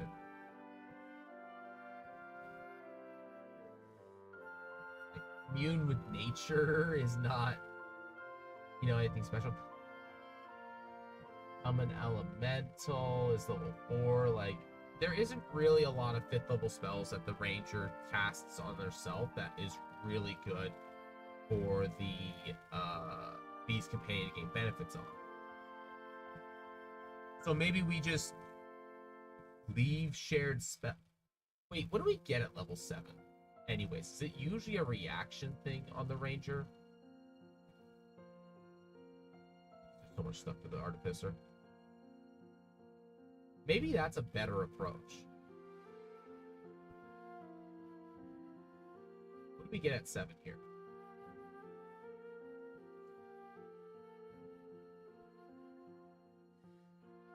Usually something regarding a status condition or a defense option in the sense of the hunter.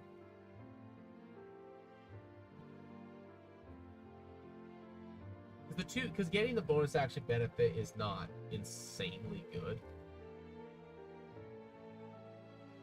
What if we gave them an option of Sentinel or Pursue?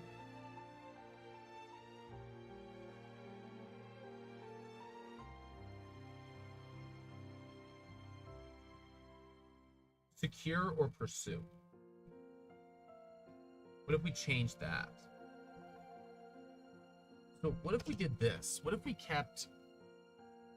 Because at 3rd, it's not... Like, not having bonus action plus is not the big... You know what? What if we did this? 7th.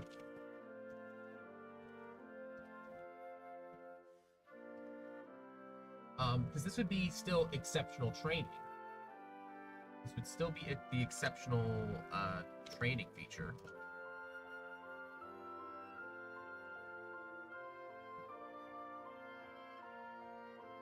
Um,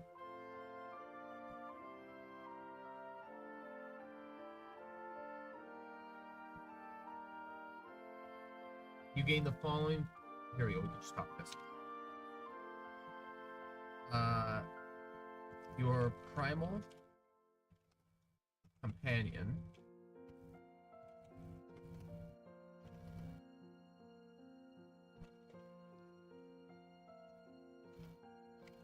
gains one of the following feature options of your choice whenever you finish a short or long rest. You can replace the chosen option with the other one. Secure. Hold. Secure.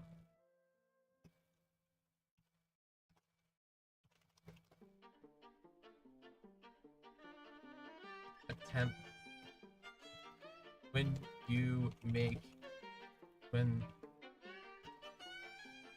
your primal companion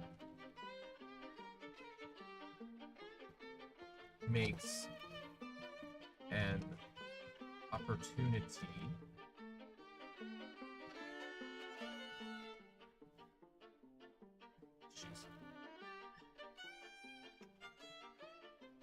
opportunity attack, the creature that was attacked has its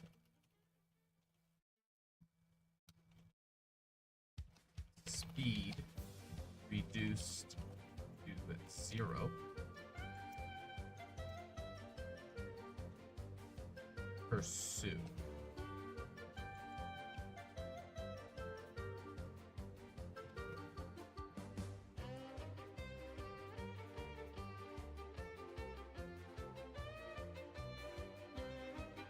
Peruse.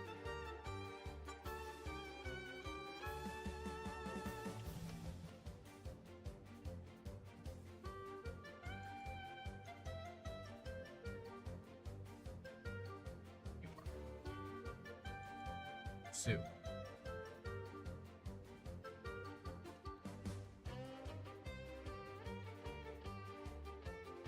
Has moved out of your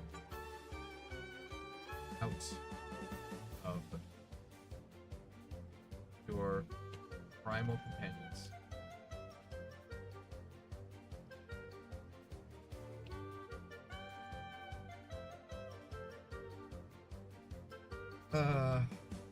Threat range.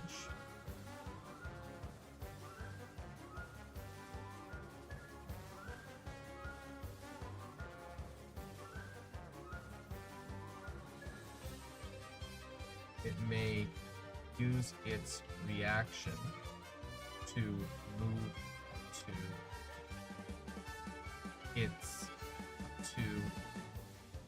its speed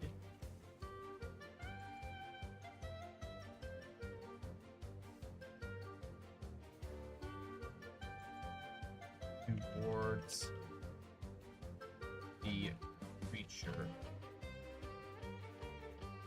Use its speed to move towards the creature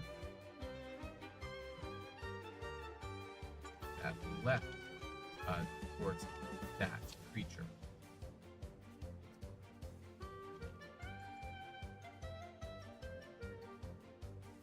It may then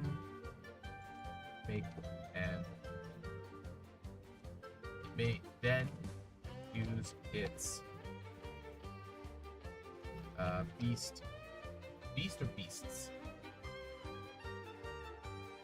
It's beasts. As in, like, it's possessive of it. Yeah.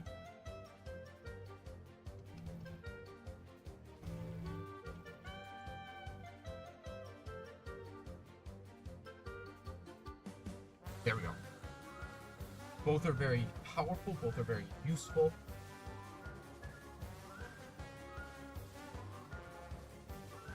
Ugh.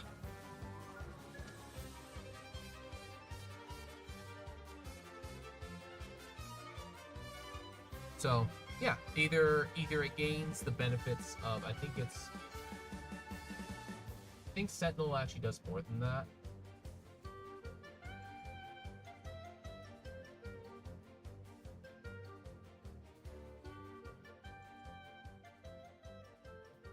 When 5 if you takes a disengage action.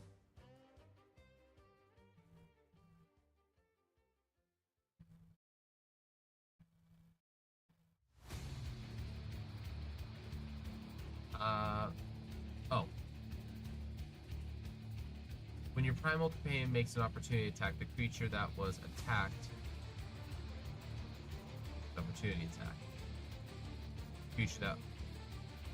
A creature that is damaged by this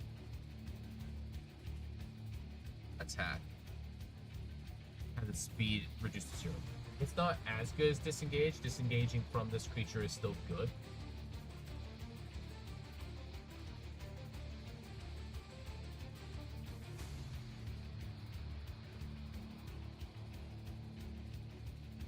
But it's not as good.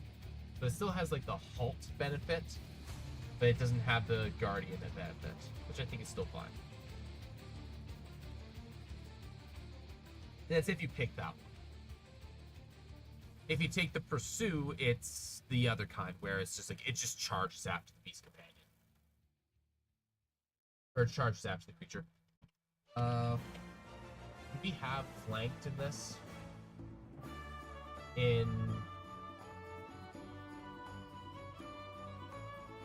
No, flanked is a condition only in Flea Mortals. So we don't have flanking in 5.5 still.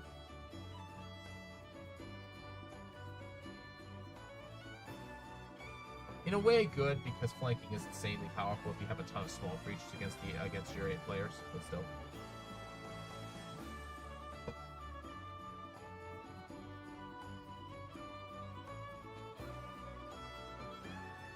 Alright.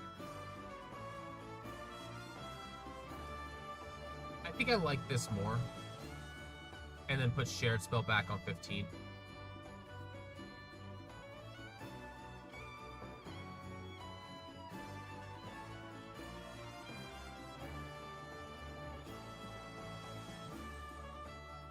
I'm debating this. I still like the life force thing though. But being able to cast Cure Wounds on yourself and being able to heal your animal companion for a significant amount is pretty dang darn good.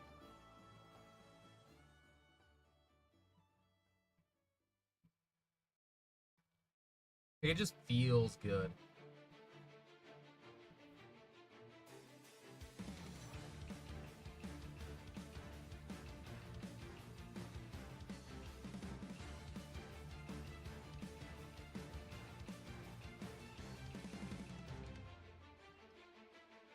You also still have, like, life transference is still pretty good. Actually, it's less good than just healing. Well, it's ranged. It's a 30-foot range. So it's less good that way.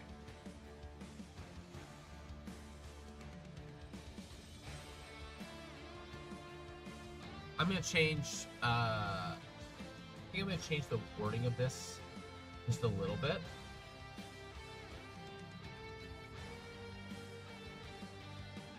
Whenever you cast a spell targeting yourself, you can also affect your beast. When you cast a spell targeting yourself or your beast companion.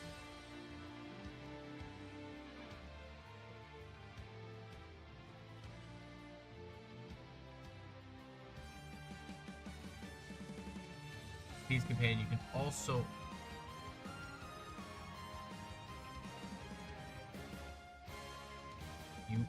affect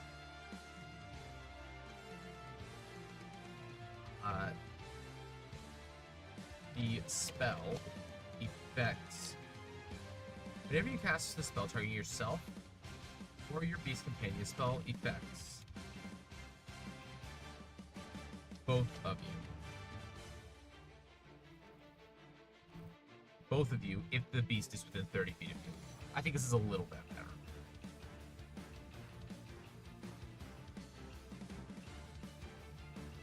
That way, something like life transference still works really, really well. If you target your beast with anything, because you target spell, it affects it as well as yourself. Sometimes you want it to affect both. I think this is going to be a little bit better, and it's going to, yeah. So we're going to do this minor change. 15th, we're going to get rid of the shared life force. As cool as it is, we're going to move. We're going to keep shared spell. Let's see here. So we did the bond. So minor change.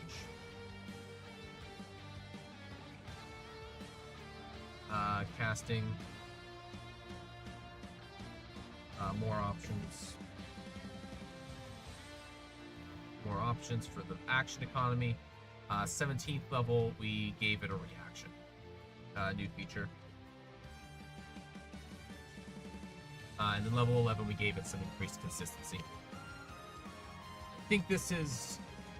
It wasn't that the Beast Companion was weak, it's just that it felt bad to use. We're gonna overall make it feel a little bit better. At level 7 in particular, it felt like you got a non-feature. Like level 7, being able for it to go on the offense and get the dodge action is basically what it got.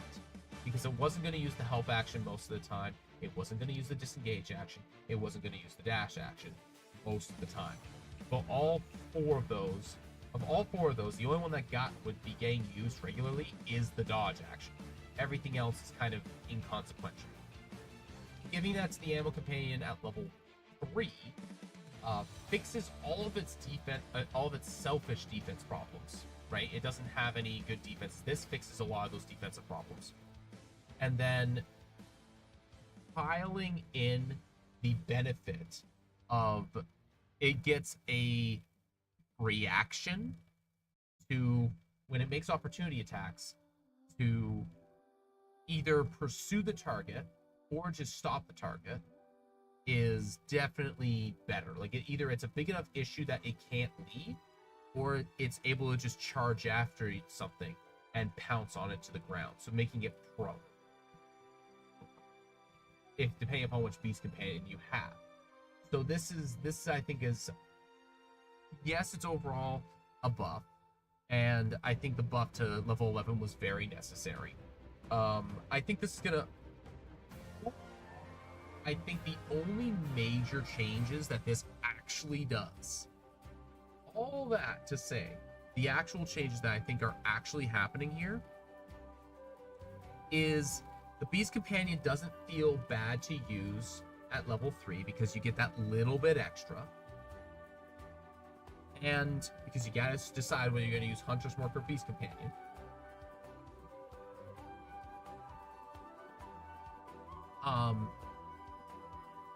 And then the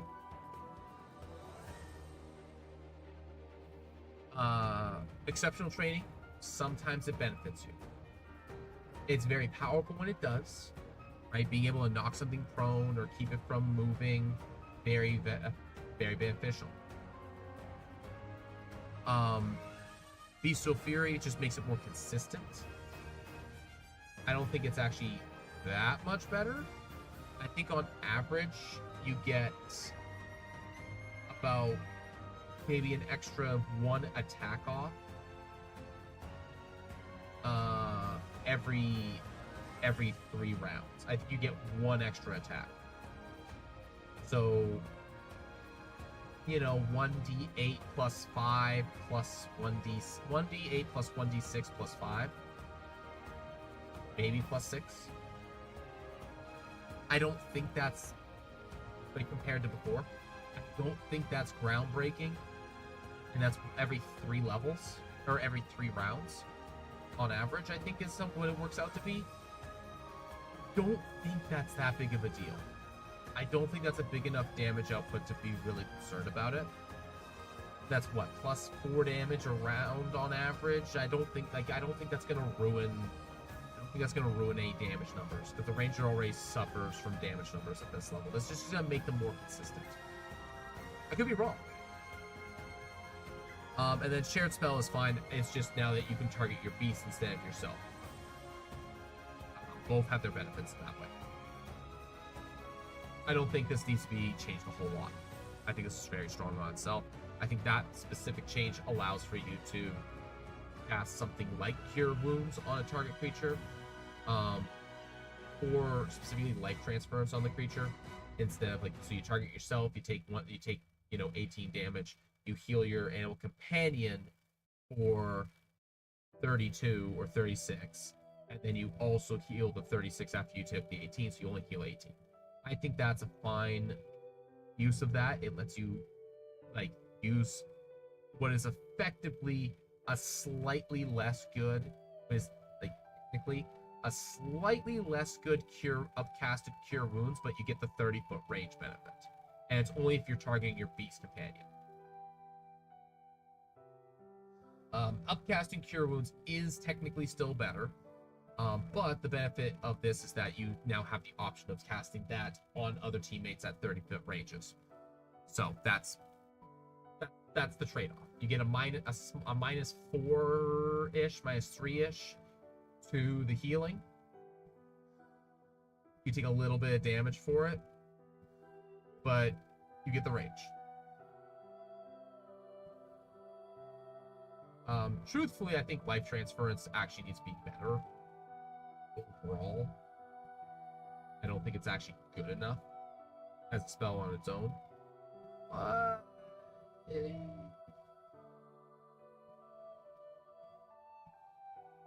The idea is that you're healing for 8d8 and you're taking 4, like you're healing somebody 8d8 and you're taking 4d8. So like the idea is that like it's technically 1 die better even on the cleric, but it's 1 die worse because you're taking the damage, but it's half dice worse. So it's like, if you could reduce it, I think it would be fine, but you can't reduce it. Okay, so where does this put us? I think overall we're in a pretty good spot. We're gonna make a proper page for this with formatting that allows for us to indicate what has and has not changed, and we're gonna put this into proper like writing terms and things like that. So here is what we're gonna do. We're gonna go to the ranger. We're gonna turn off all of the ranger subclasses. We're gonna go all the way at the bottom. We're gonna highlight all the way at the top. Spellcasting. There's nothing that we changed because we didn't change anything on the table. And then we're gonna go to the Fractured Shores. We're gonna close all these folders because we don't need all these folders open. We're gonna go classes. We're gonna add new. We're gonna paste it in. And it's a table. Why is it a table?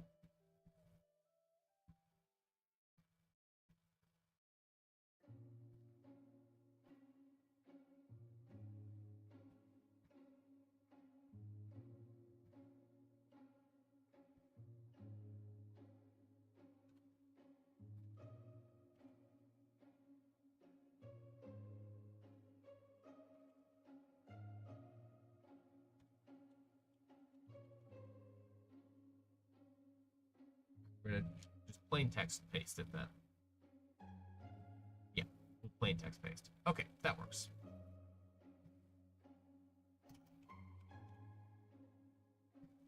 All right. Ranger revised.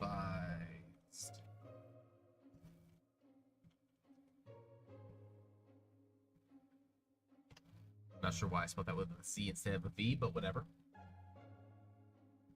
Okay. Ranger revised. So, we're gonna go do this. All right.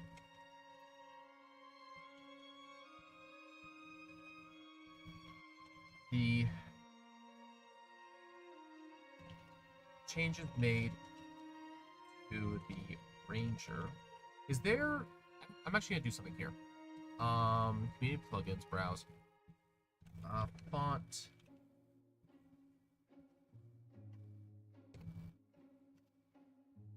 Control the colors fonts in minimal themes. Nerd fonts.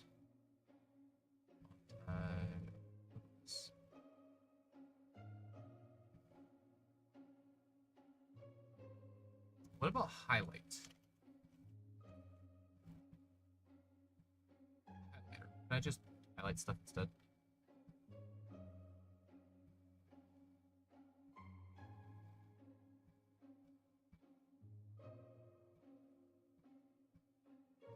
Okay, that'll work. Kindle highlighter.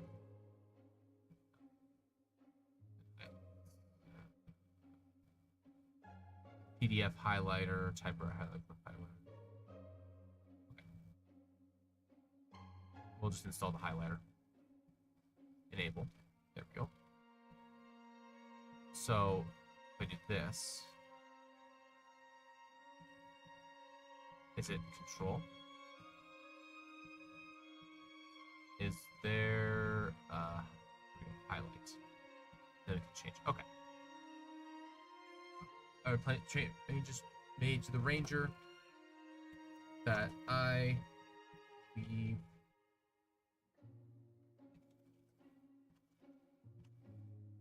to the Ranger. The Ranger class and 4 subclasses. And 4 subclasses.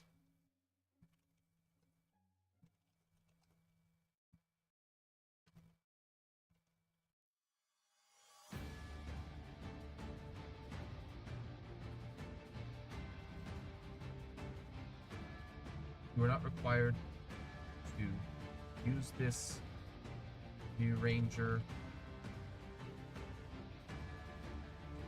playing in one of my games, but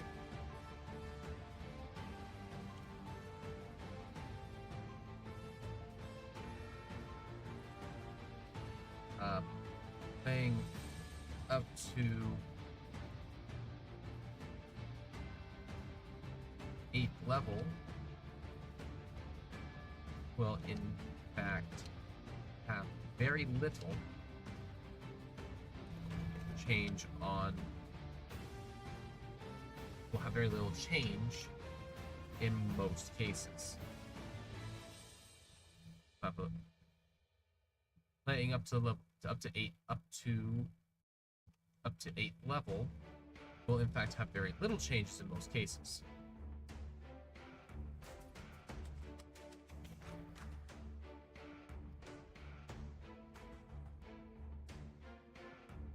However, I encourage players to use at the very least the changes made to Ranger exclusive spells. Ranger exclusive spells.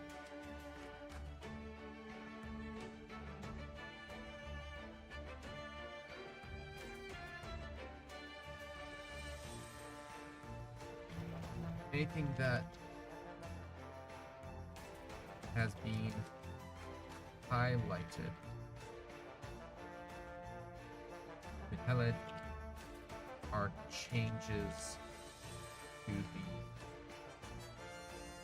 original, or changes to the original. Spell casting. We're going with 3. This. Yeah, we're going to try and keep the formatting mostly the same here.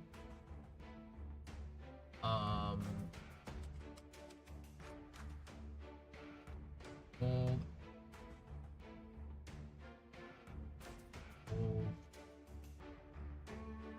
For spells, this is then for range, prepared spells, spell casting ability, and spell casting focus.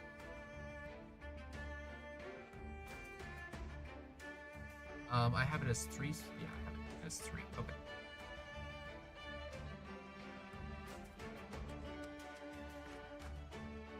So we're gonna have Ranger Rewritten open in a secondary tab.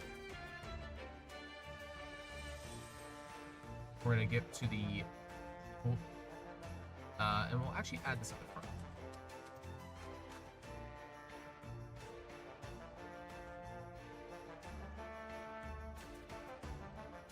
Spell,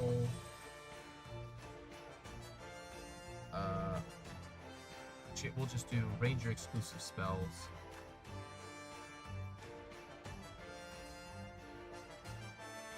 Not too much.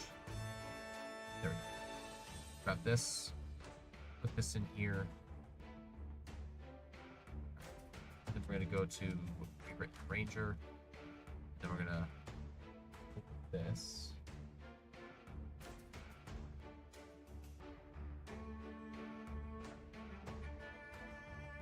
We're gonna go all, copy, revise Ranger. We're gonna go to Ranger exclusive spells. Go to here.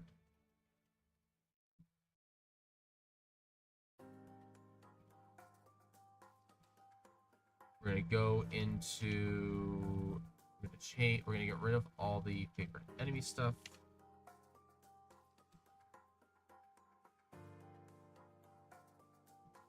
We're gonna get rid of this stuff here.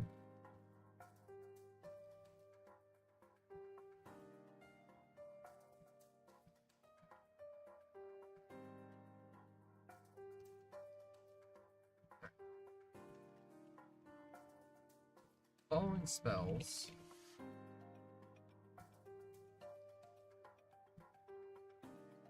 The following are the spells that have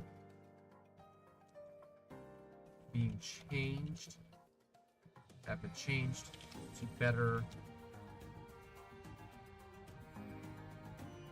the Ranger's spellcasting. All of these changes are to Ranger's exclusive spells and our Ranger exclusive spell, our Ranger exclusive spells.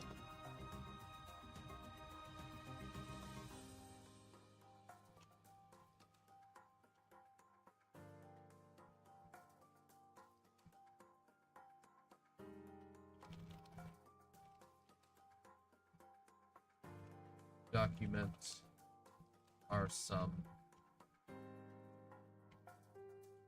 additional spells that are also exclusive to the Ranger. Exclusive to the Ranger.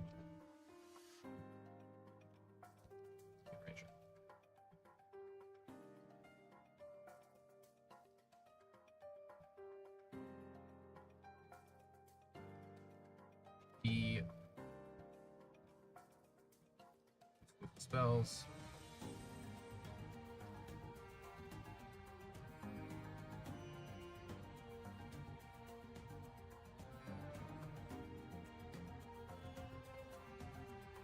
These spell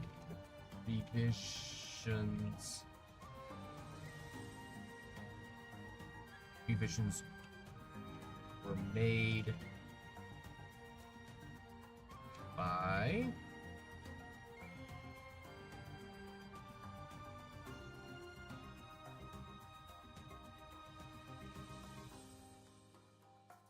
Temple.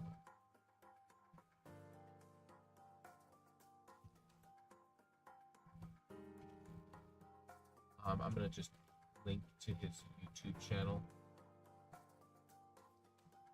by Chris from Chris can find his YouTube channel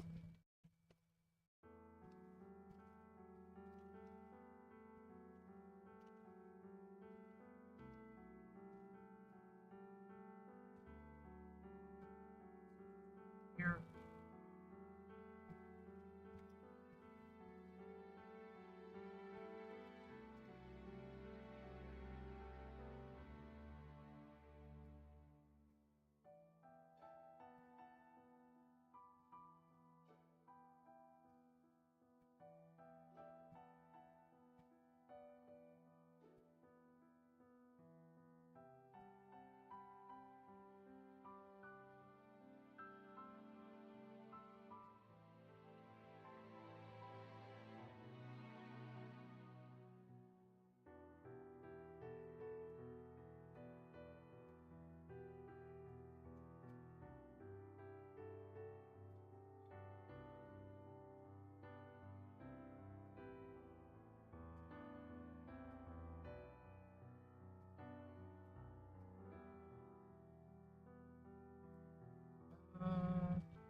I can't find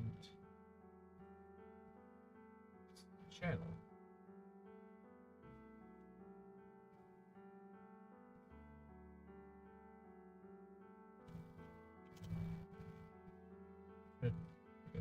Temple.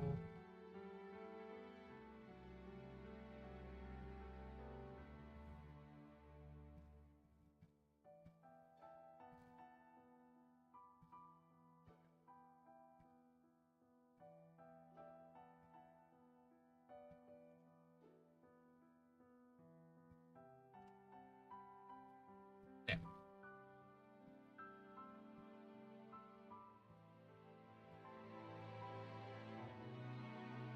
Alright. You can find his YouTube channel here.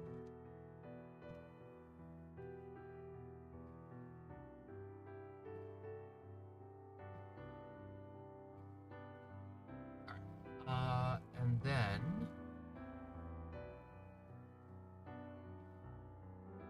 I'll get some additional spells that are also feature.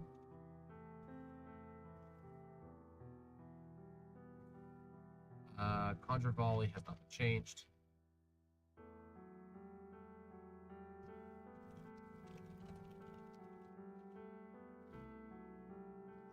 Changed 7600 Gordon of Arrows. Conjure Barrage has not changed.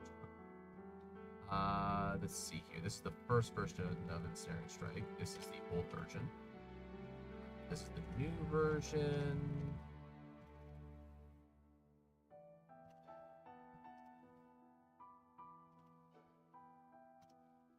Comparison Wrathful Smite, which I approve that he has his comparisons in there. Here is the change for Hail of Thorns.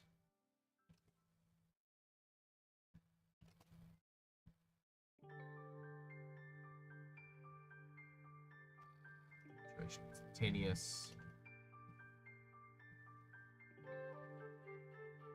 Hunter's Mark, he has changed in a way that I think that is probably one of the best ways that I've seen Hunter's Mark changed. He also increased its range, which I think is appropriate too.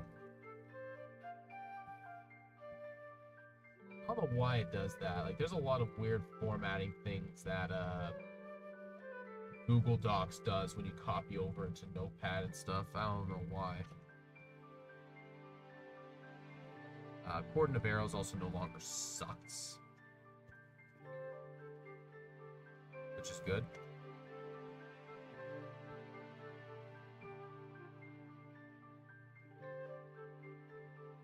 Conjure Barrage has been unchanged, so we're just going to remove it from the list here. Okay. Lightning Arrow. This is the old version of Lightning Arrow. That's being adjusted to not suck.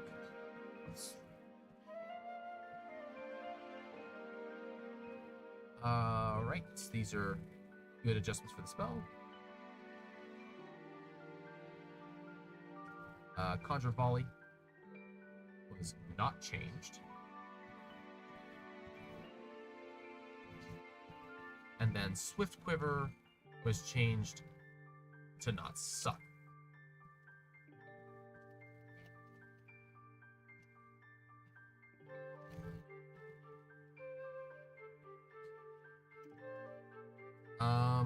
Let's see here. I think I want to actually increase the number of, I want to make this threes.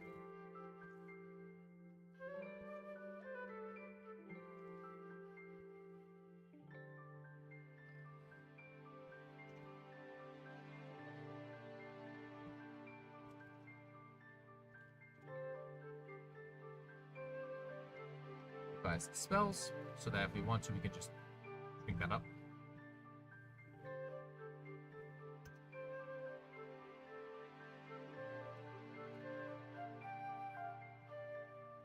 New spells.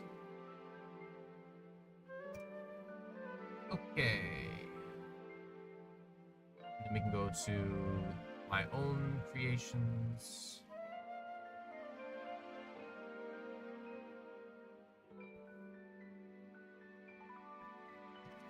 Copy.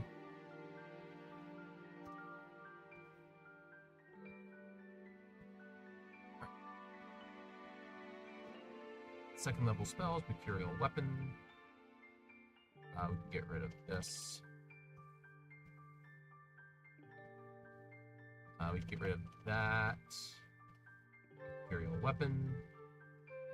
This. We have Ned Volley, Kill Zone, and Lapse. We need to make sure that all these are raised well. So let's see here. Mercurial Weapon. Pass the time. Bonus action. Range. We're gonna unfold this. Range. Touch.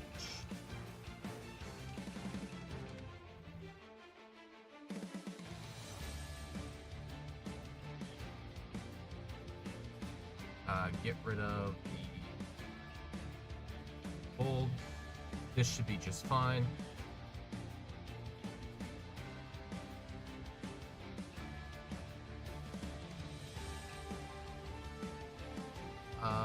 Let's see here. Change this from non-bold.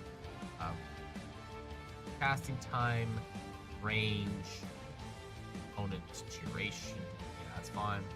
Not missing anything there.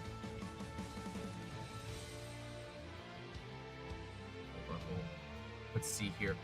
Alrighty. Cast time is bonus action immediately after you hit a creature with an attack weapon with a weapon.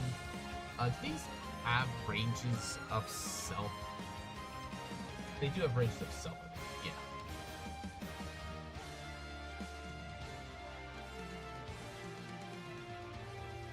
Self.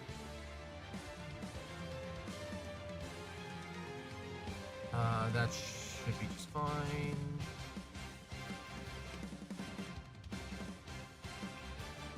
Bonus action range. Description: you designate a 20-foot radius sphere centered on a point you can see within the range, creating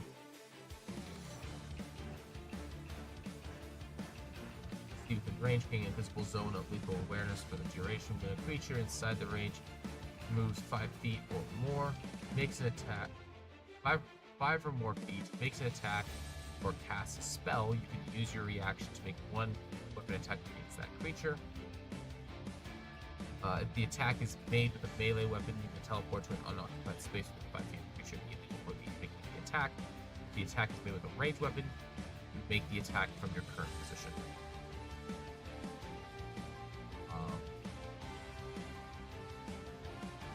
Natural Collapse. Reaction. Casting time.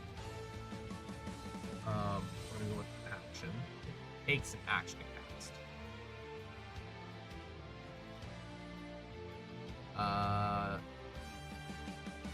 surrounding it, causing a massive natural object such as a boulder, a tree, or outcropping. Duration of 1 hour.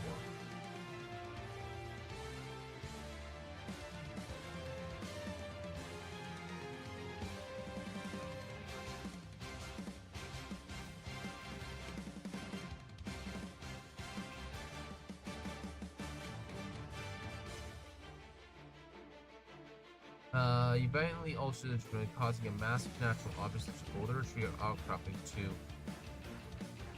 to be ready. To be ready to crash down to a point that you can see within range. Each creature in a 60-foot area centered on that point must exit. Crash in down to a point you can see within range.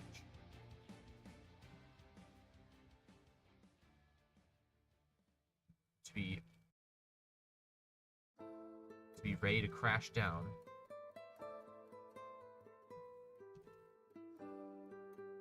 Or similar feature you can see in range.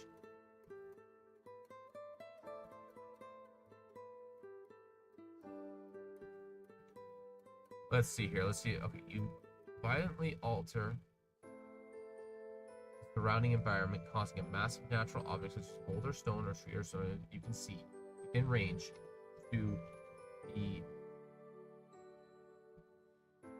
ready to fall at a moment's notice.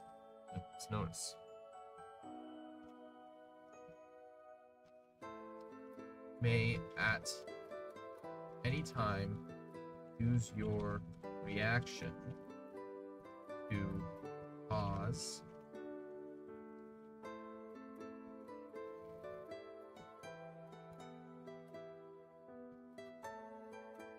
the object to fall. At any time cause the object. You may use your reaction. You may at any time use your reaction to cause the object to fall. Each creature within a 10-foot radius centered on that point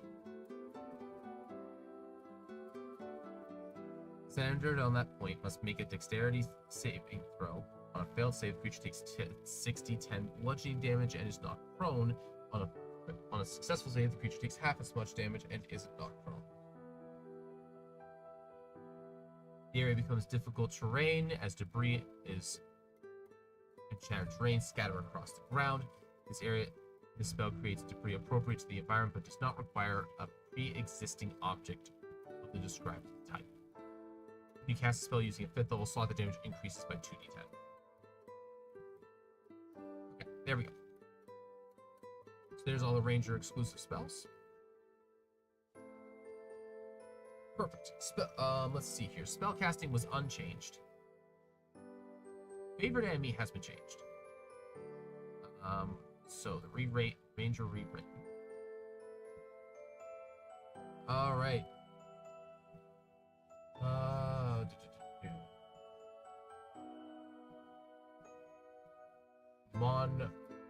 Monroe Rica.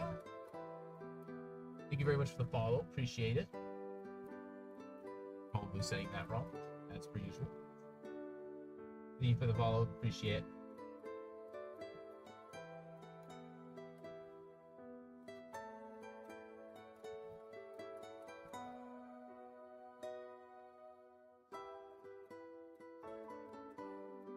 Let's see here. Rewritten Ranger. We gotta scroll down to... Oh wait, is this... Okay, so here's what we have made some changes to. So, favorite enemy.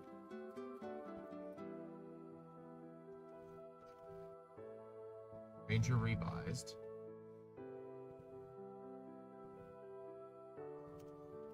Okay.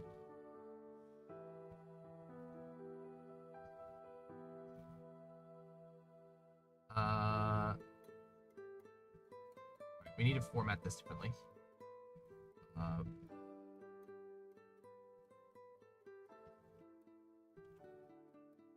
Let's Go here.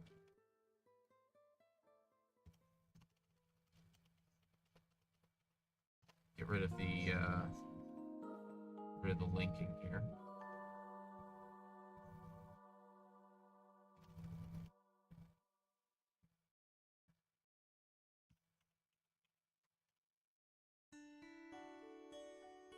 This should be italicized.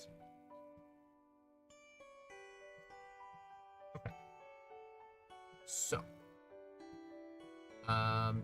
you always have the Hunter's Mark spell prepared. You can cast it twice without expending a spell slot.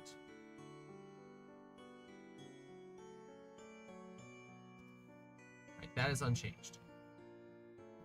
Higher levels. Let's go with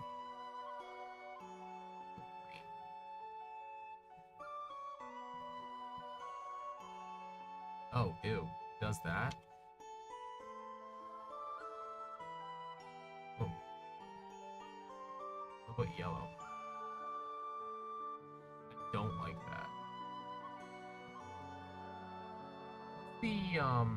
Well, that's the basic highlight. What's the a minimal effect? How do I use this?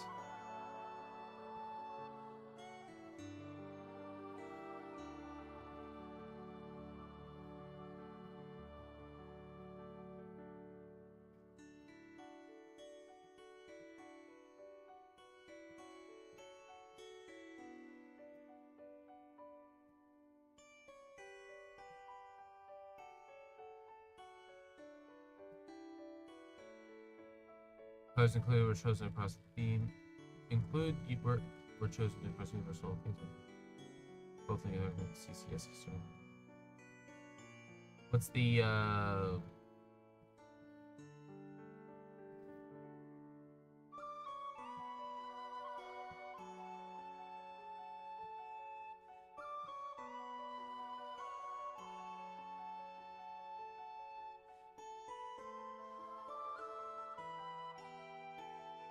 right, but I don't.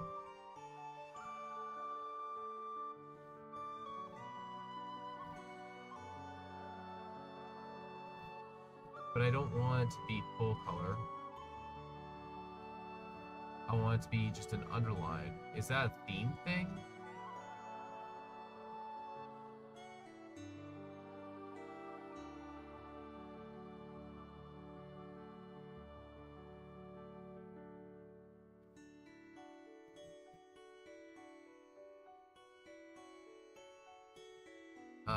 Creating empty highlights now adds a space at the end.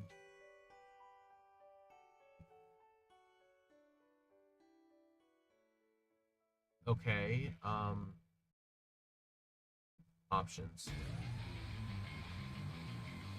Oh, here we go. We want floating. Yeah, there we go. That's better.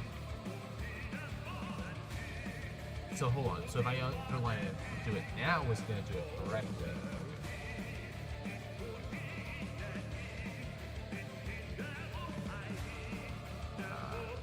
Light. Green. Oh gosh, now it makes the text black. Okay. I'm gonna fix this.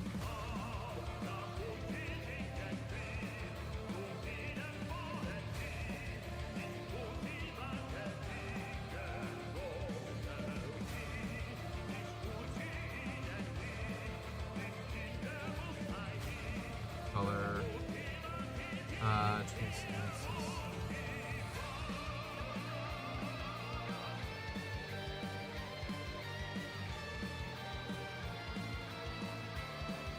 But it also keeps it also gets rid of this. Like any italic sizes that I have. So, like,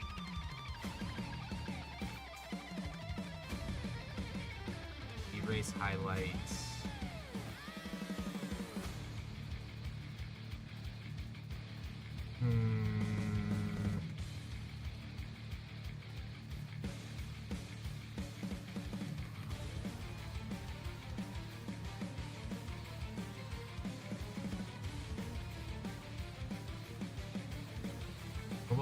right. What does that do? Keep this highlighted for the time being. Green.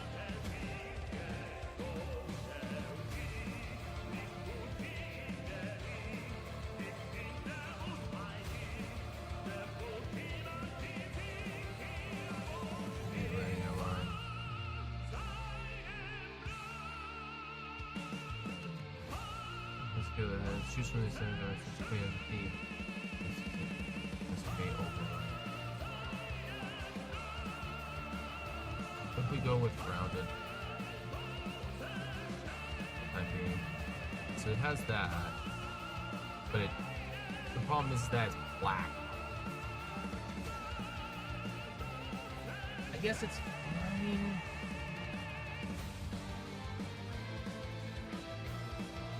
To get rid of the syntax stuff, though.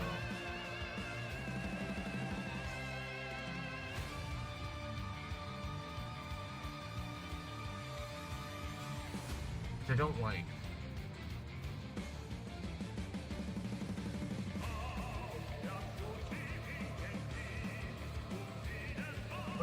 Let's see if we can find a different plugin.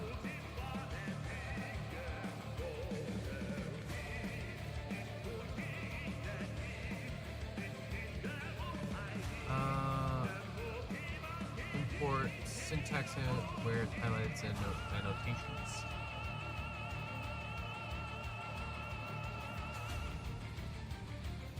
That's a language I can't understand. PDF highlights, typewriter highlights, highlighting the current line. Capture highlights from web. Like comments, highlight notes. Drops.io. Dynamic text push selected search.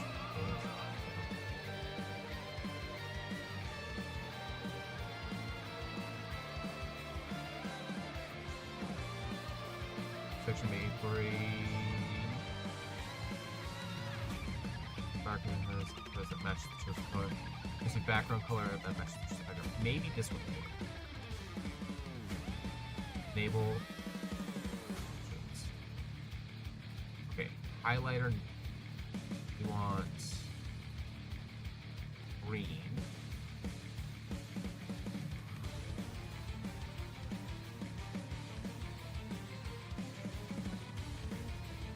Matches parent line start and search term will be that.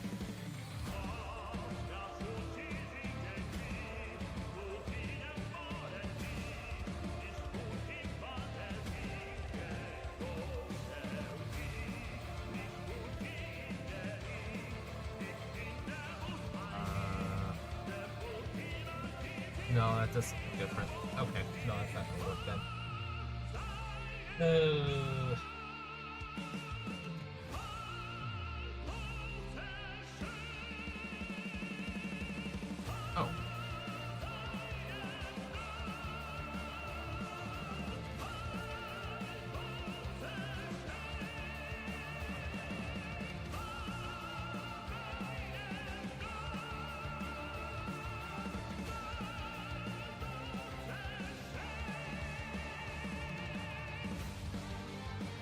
I see what it does. Okay, that's not what I need, but I guess that kind of works. It's not a bad plug-in tab.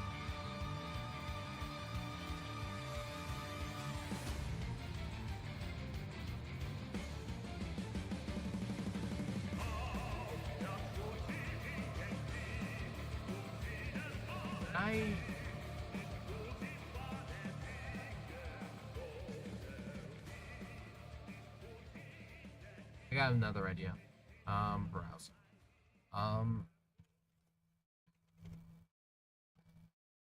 Control colors and fonts and minimal names.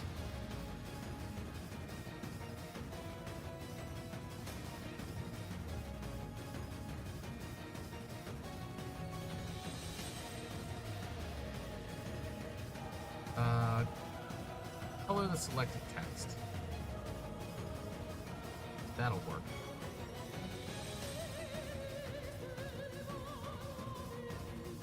favorite colors.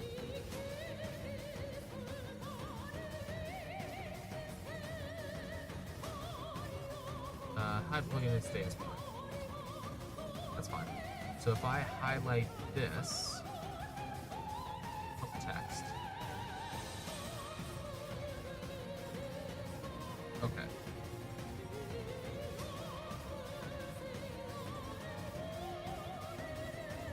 Okay. Now if we go into the settings.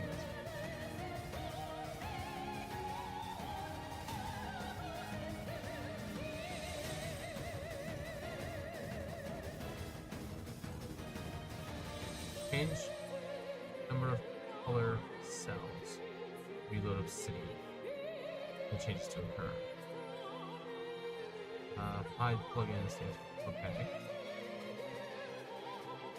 So if I close obsidian, then reopen.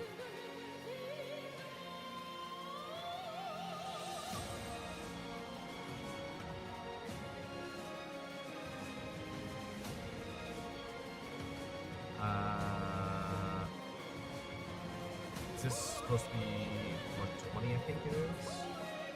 Okay, so green. What is green? We should actually do yellow.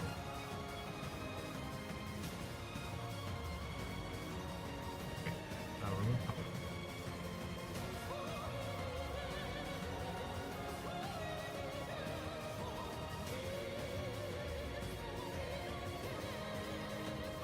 We want to color the text, but we want to make the color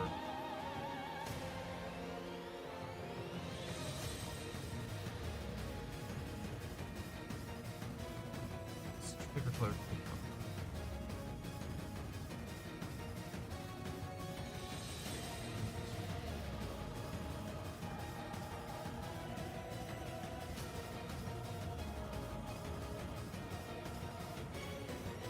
Change number of color cells. One, I guess.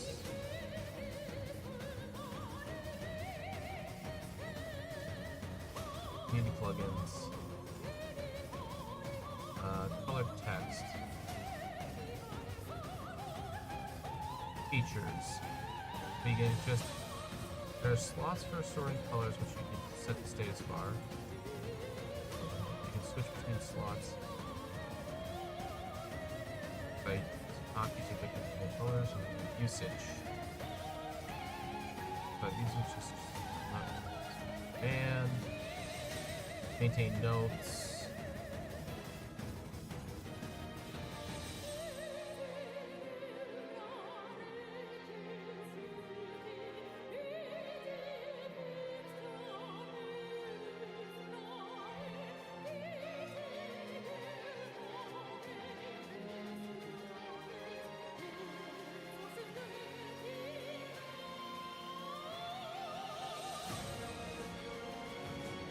On the status bar, or it's like hotkey, remove the post quickly. Is it just work on hotkeys? Because that's a bad design if that's the case. Also, it's not.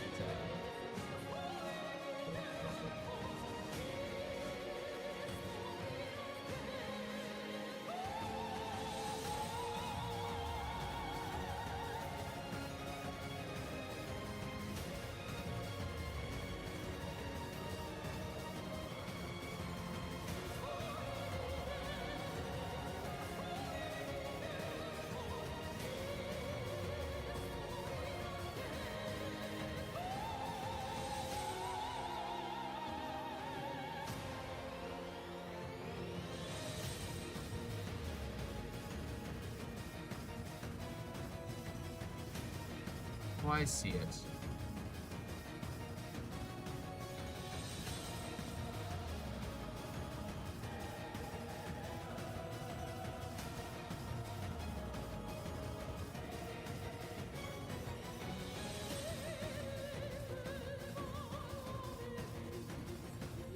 There we go.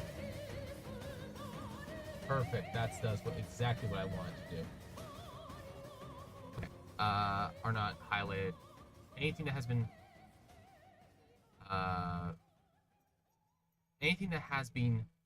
changed will be in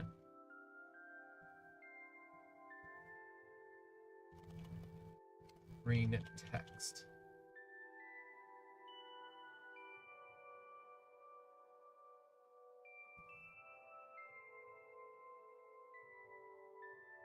Be in green. Will be in green text. There we go. Okay. This is also highlights, so we can just. Oh, perfect. You can just highlight it and it'll become green.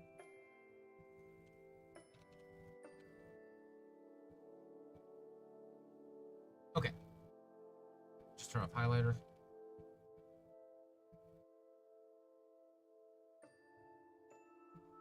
Okay.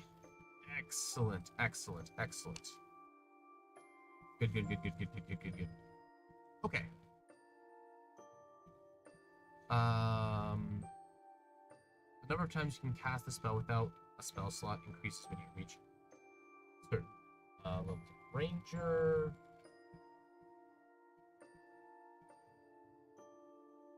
That's fine.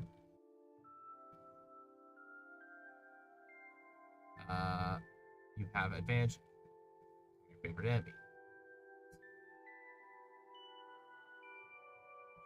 The creature type. Two creature types that be your favorite enemy. We're just gonna do this. Creature types. We're gonna take this.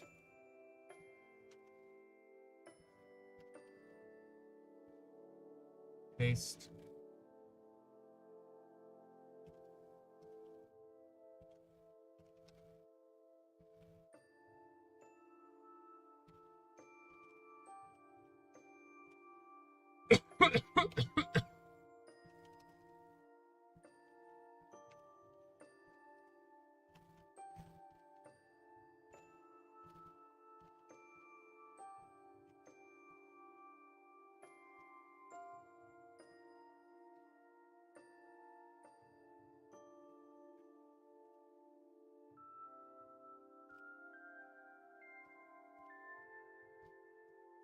Okay.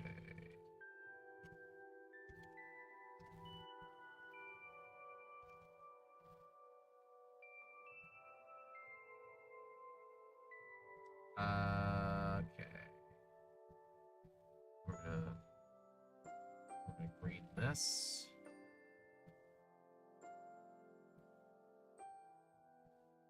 We're gonna green all that. Excellent. Get rid of this because that is no longer relevant. You did 3. No, I did. Weapon masters, I believe I left the same. Yes, I did.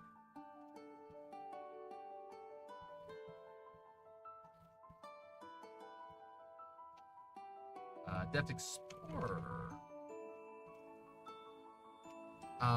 Also, we are going to go into this. We're going to go into community plugins. We're going to remove dynamic highlights and highlight terb because we don't need those. We don't need them anymore.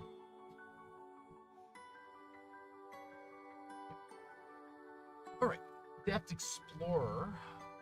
We have basically completely changed this. I think. Yeah, we've more or less completely changed this.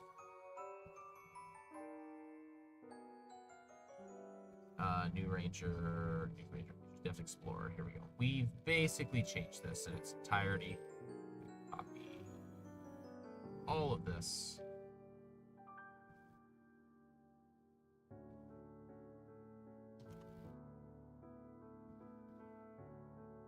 Depth Explorer is just completely different now.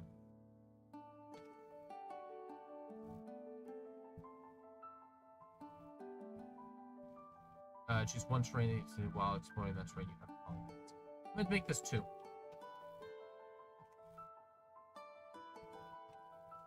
You also choose 2 terrains that have a specific I'm exploring, blah, blah, blah, blah, blah.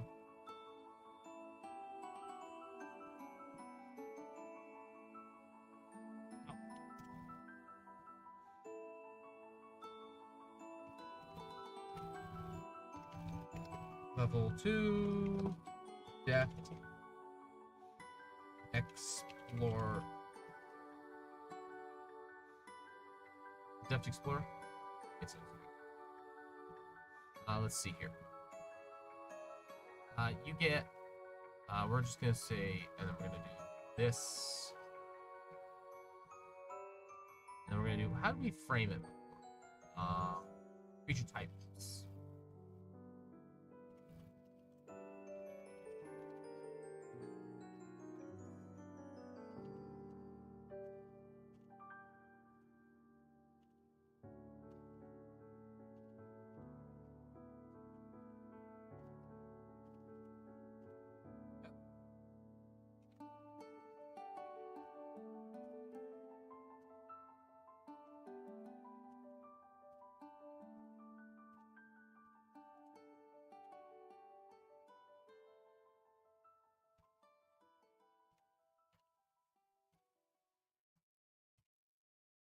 There we go. All this is green. Again, make all this green. Oh, it removes formatting.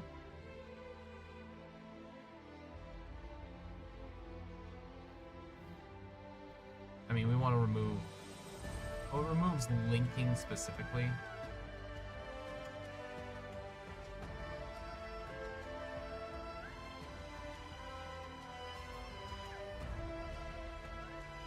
Oh, I see. It gets rid of this.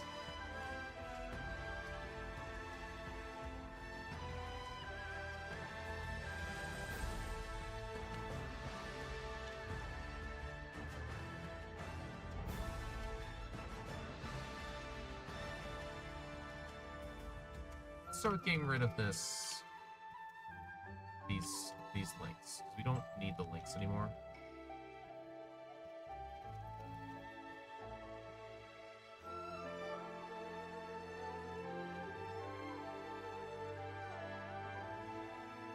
We'll just make all this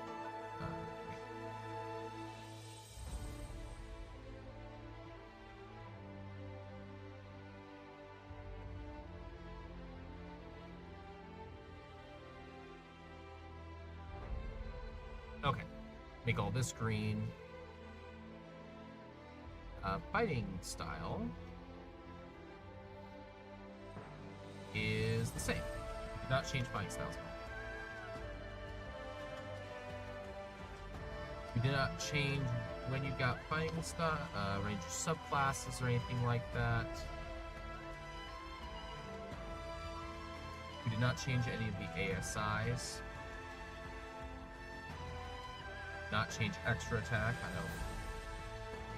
We're going to see very, very few changes for the next little bit because we did not make very many changes to the ranger at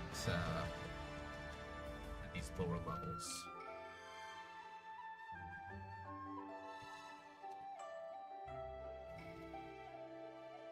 Get rid of some class selected stuff. We don't. These are all going to be put at the end as well. The subclass stuff. And also the ASI. Okay, this is where things are going to get a little bit weird.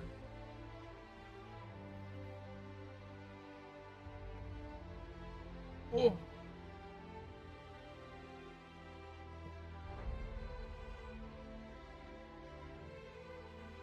Alright.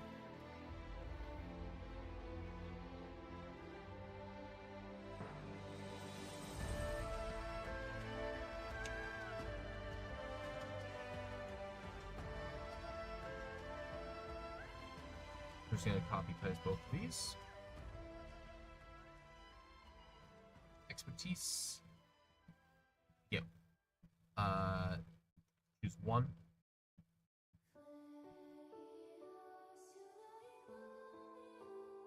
Just color that to green.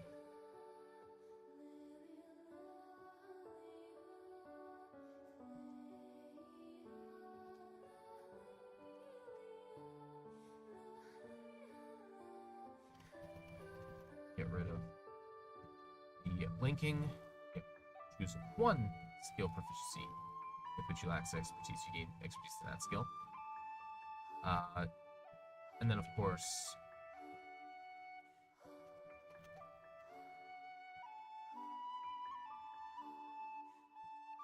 this is new because the ranger now gets evasion at 9. This. How much of tireless did I actually change? I think I'm gonna actually alter it so that it's just the same as it used to be.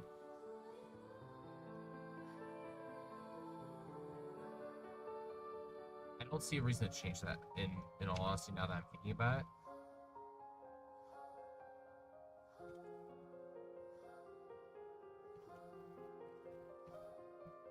Keep that the same. I think it's more I think about it, the more I think I like it as is, so we'll keep it the same. Oh, we need to make a formatting adjustment here.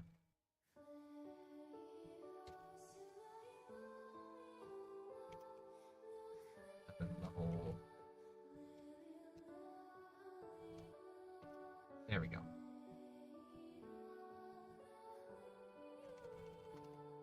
No, not by 4. There we go. Okay, and then in addition to that, we have Relentless Hunter. I think we're going to change this, actually. Oh, wait, no. This is the one that I want to keep the same.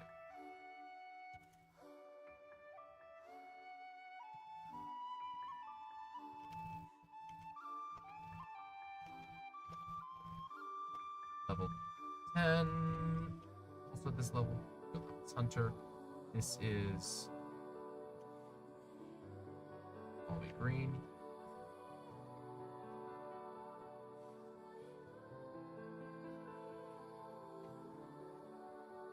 Keep that all the same.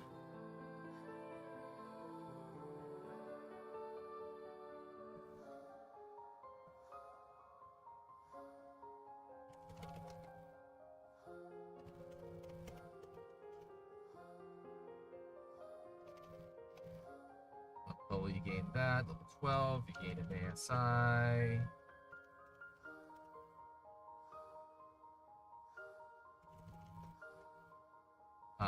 13th level, we got Undeterred.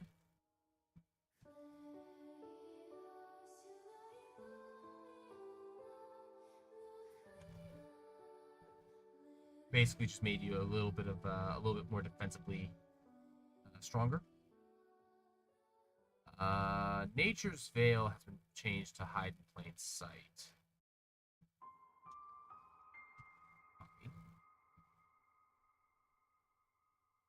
So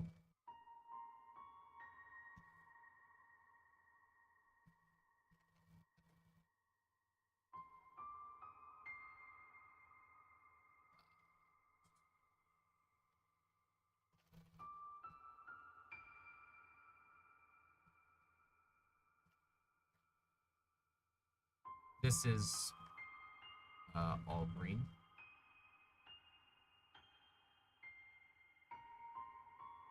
Uh, 15 is a subclass feature. Same as before. Level 16 is an ASI. Before. Level 17, which was laughable before, you now have advantage. We're keeping this mostly the same. However,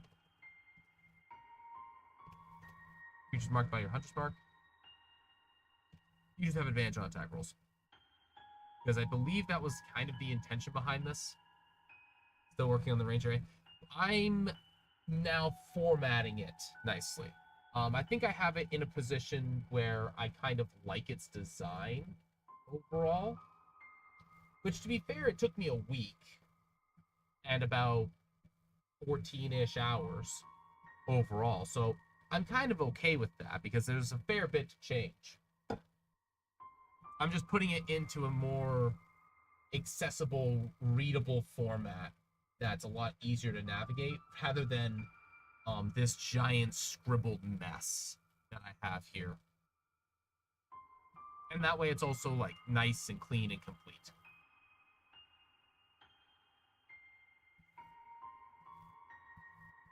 I've also made a few changes in the last little while as well, to kind of try and fill inside of the original Ranger's design a little bit more.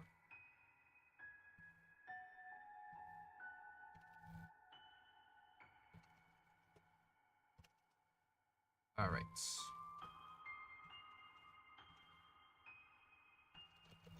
Epic Boon is still the same. Feral Sense is still the same. And then Paragon Hunter is a new one.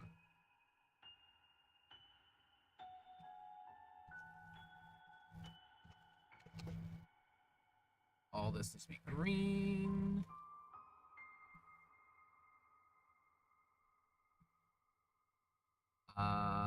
This. Oh, I see. There we go. Excellent. And then we go 1, 2, 3. No. Hold on a second here. Yeah, go to this. There we go.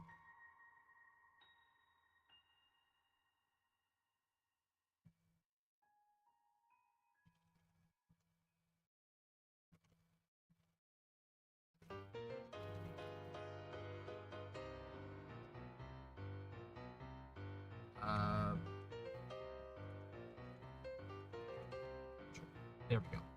So now we can lapse this.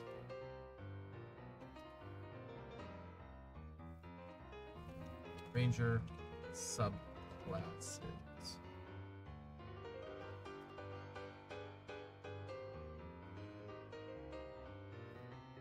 Okay.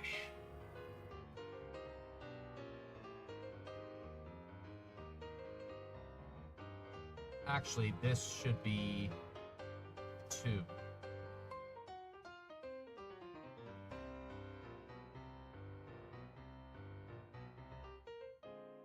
And then this should be 2. And that way we can go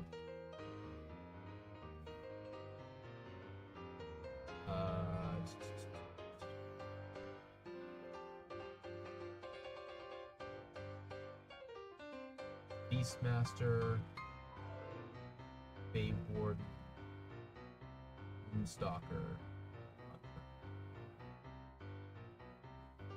add 130.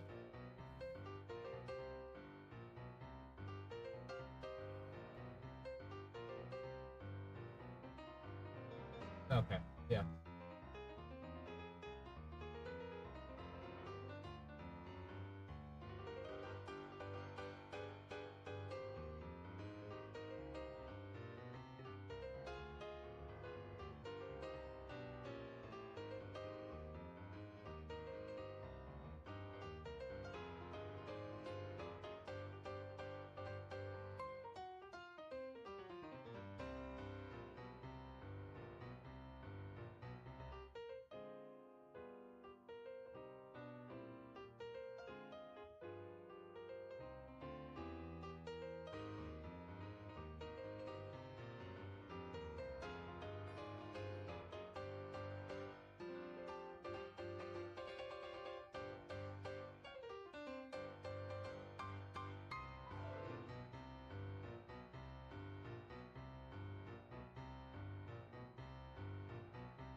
Still muted. There we go.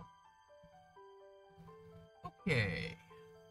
So, let's see here. The Ranger at 3rd. So we're going to copy the entire thing that we have from level 3, which is a lot. Actually, no, we're not gonna do it that way. That's a bad idea. So we're just gonna start with these.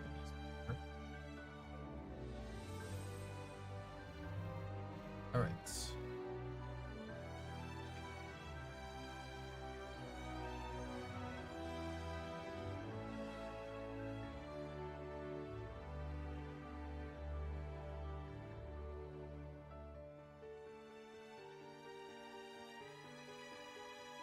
Player's handbook. Oh, okay. In my head, I've been chilling and watching. Talk to you. Cheers, Reaper. They get in the mindset of eventually working out a game for my house. Fair enough.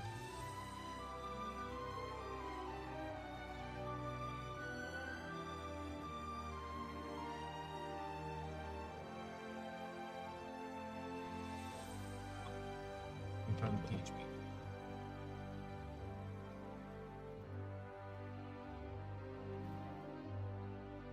Here we go. Beastmaster should be 2, should be 3. That's subtexted. There. Okay. On with the magical beast. This is italicized. Natural world. That's fine. 1, 2, 3, 4. Level 3 primal companion.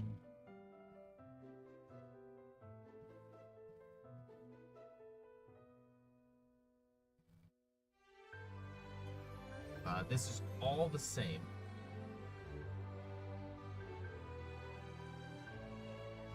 Oh, there's a few things I should change. You know what? Yeah. We're gonna do this. We're just gonna get rid of the whole text on these things. There's no need for it. Okay. So, the magically summoned companion can be Beast of Land, Beast of Sky, Beast of whatever. Let's see here. I'm gonna use the villain idea you said. Sound awesome. It's a really good idea. There's a lot of fun stuff that you can do with that because you can make it. There's a lot of things that the big benefit of doing that is when the players learn what's going on. The fact of the matter is that nobody's gonna believe them, right? Because you're saying that the hero that a former hero is an evil villain, is off doing terrible, horrible things. No one's gonna believe that. That's fun.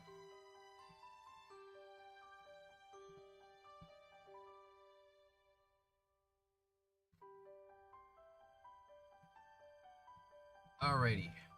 Let's see here. We reign the Ranger. We gotta go down to the Beastmaster, Beastmaster 3rd. We'll put the spells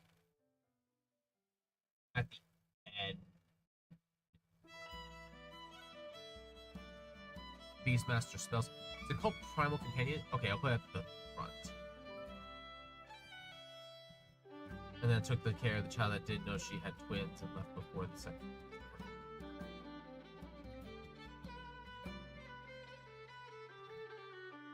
The aftermath of the decision made. Yeah. Well, like, one of the best things that you can do, in my opinion, to make things feel grittier is just make the world indifferent. Like, so the consequences of your actions are left to the whims of just things occurring. And things occurring are just indifferent. They don't really care. Right, telepathic. So we're gonna take Beastmaster spells. Good. Come on.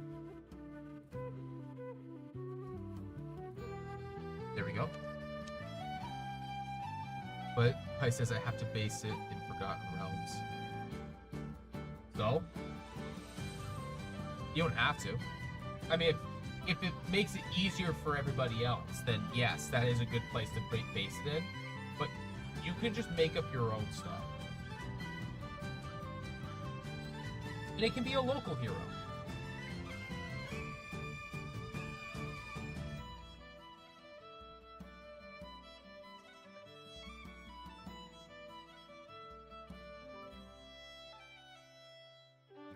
I got a new jacket, so I'm christening it with smoke in this chilly sunrise.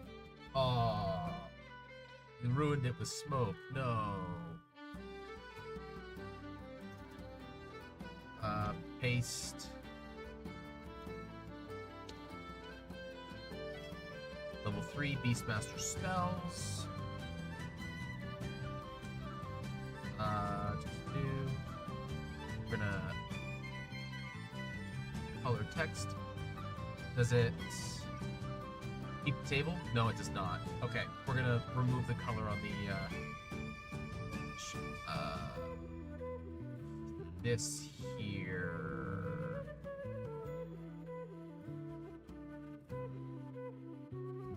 Color.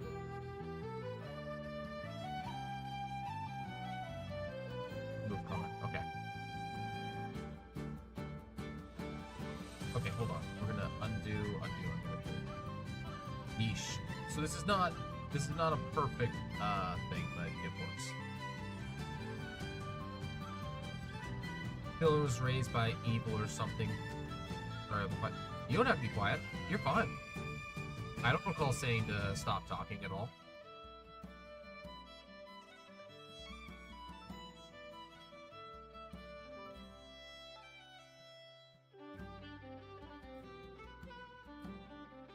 You are perfectly fine. If I didn't want people to be chatting, I wouldn't be streaming. Like, or I wouldn't be reading it.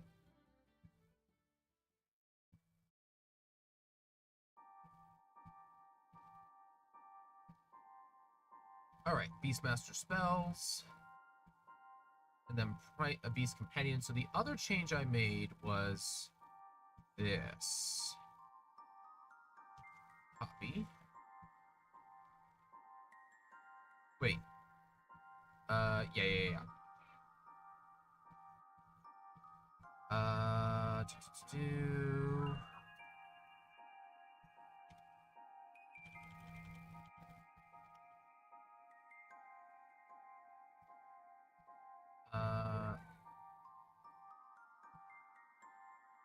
So, bonus action, move on its own, but it only takes the dodge or help action. This is supposed to be, this needs to be green. So that gets rid of this.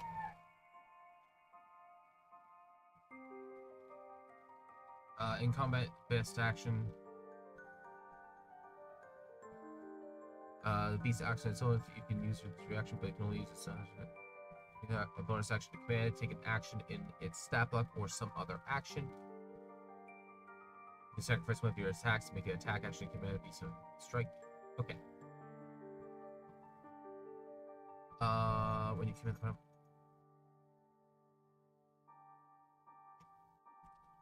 it also takes a bonus action of its own.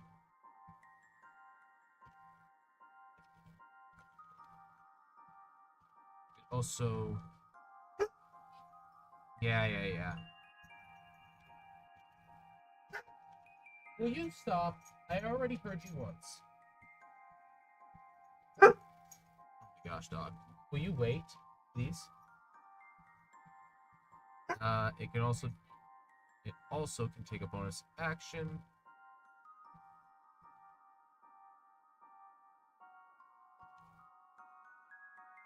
Bonus action at your command. The action. It also takes a bonus action. Bonus action. It also can take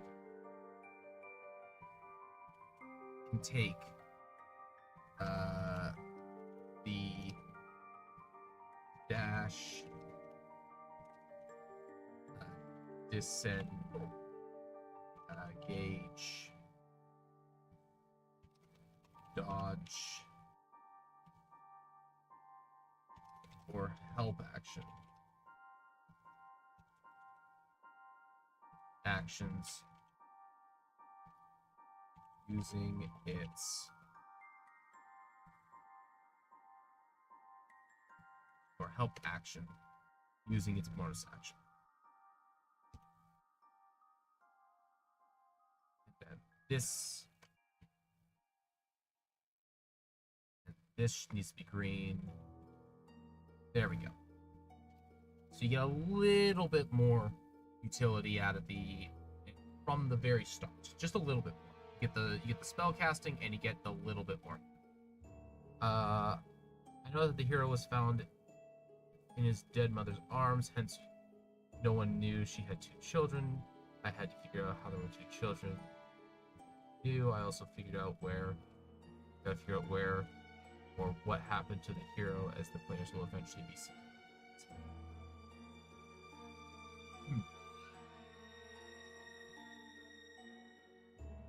It means separation at birth.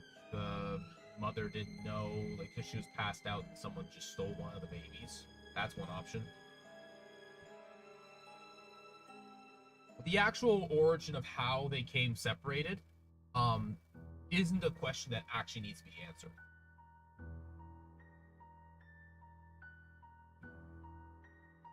Like, it doesn't have to be answered. You can have an answer for it, but you don't have to have an answer, because it's entirely possible that just no one knows.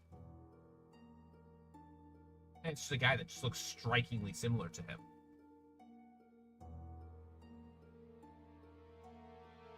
More for me than players. Good approach. Good approach.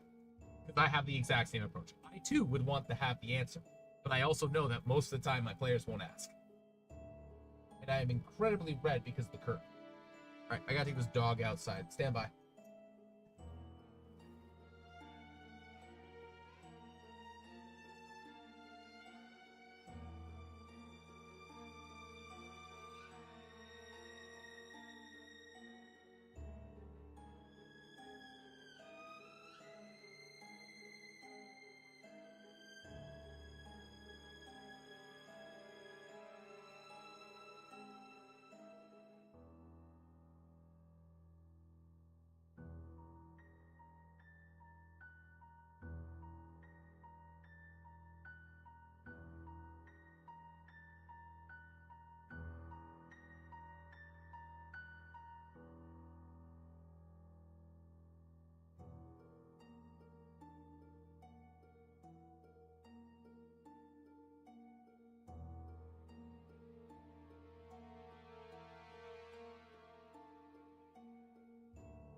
Alrighty.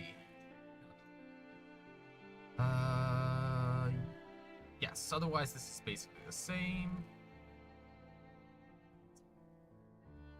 The next is level 7 with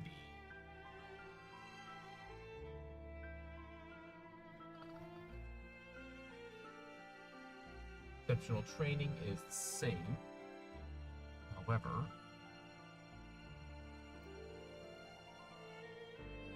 let's it's reasonable here. Level 7. Exceptional training.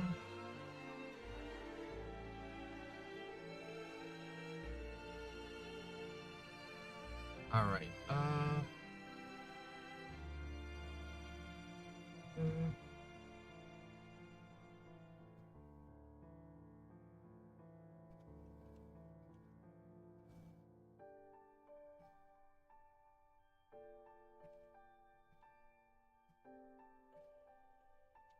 oops.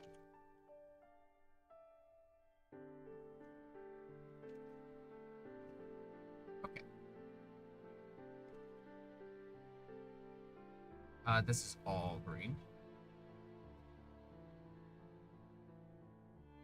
Let's see here. So exceptional training. Number.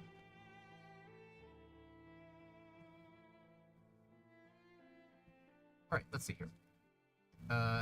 Training gains one of the following features of your choice whenever you finish a short or long rest. You can replace those option with others, secure the students. And then there's also, in addition, whenever you hit,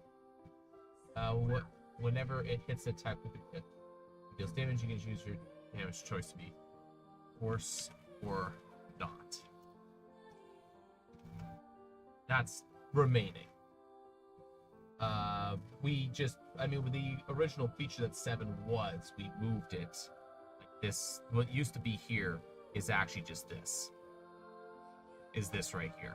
So we changed it, we moved that from 7th level to 3rd level, so it feels like you're not action economy negative or action economy equal. And instead we're making it so that you feel like you're slightly action economy up. And then, in addition to that, and this is mostly for defending your animal companion so it doesn't just die. And then we move this to 7, which is you get a reaction that works regularly, sort of, sometimes. 11, I believe, is being changed a little bit here. So, let's see here. So this was the original.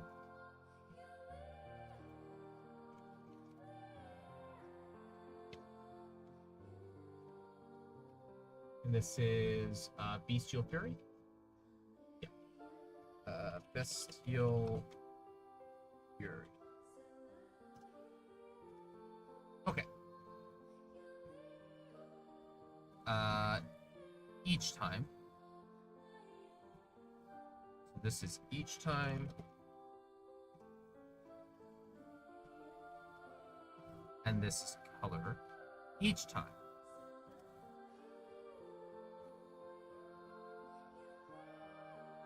In addition, each time it hits a creature under the effect. Not once per turn, but each time. Now, how much is that? Average about 0.6 times. So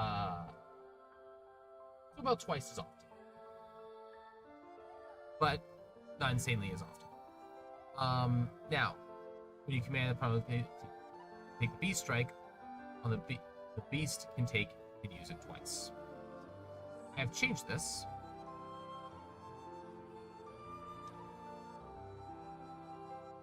And we need to get rid of the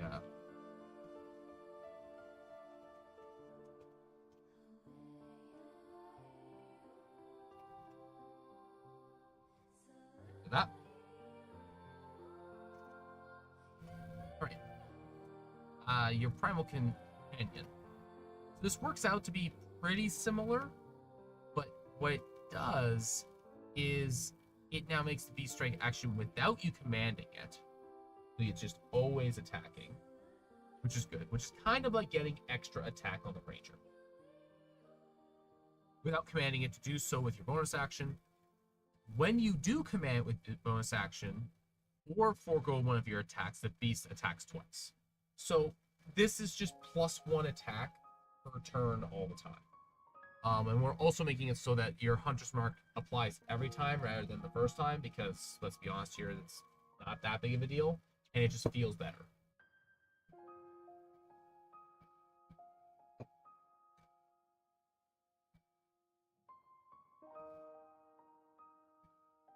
I don't think that this is a major buff. I think this is more like a quality of life.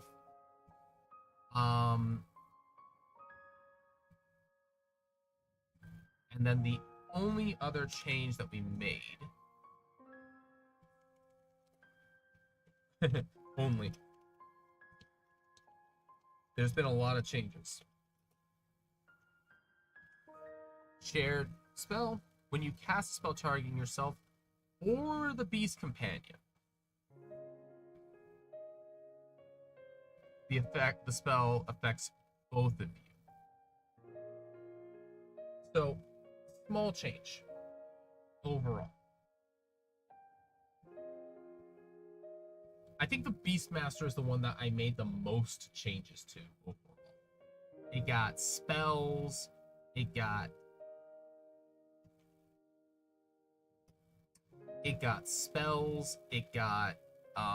a small change to its starting feature. It got an entirely new level 7 feature. It got a quality of life change and buff to its level 11. It got a minor change to level 15. Like the Beastmaster has definitely seen the most changes overall. It's also the subclass I think needed the most changes.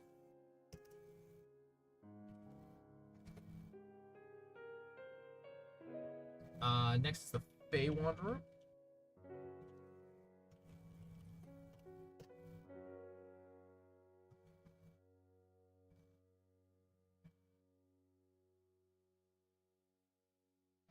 Let's scroll up here to the Fey Wanderer. So, Fey Wanderer. That's Beastmaster Fey Wanderer. So, changes to the Fey Wanderer. Oops.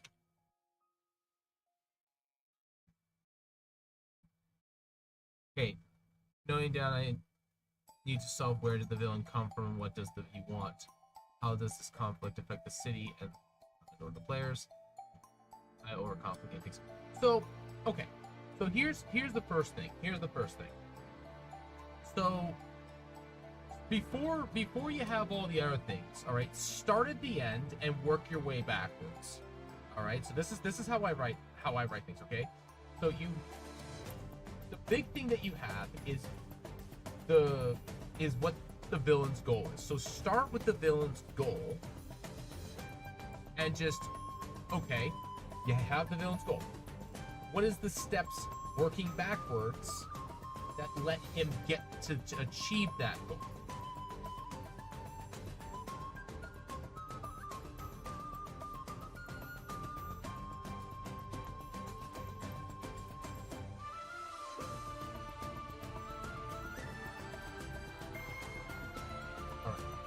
Fey Wanderer, we're gonna just straight copy paste that.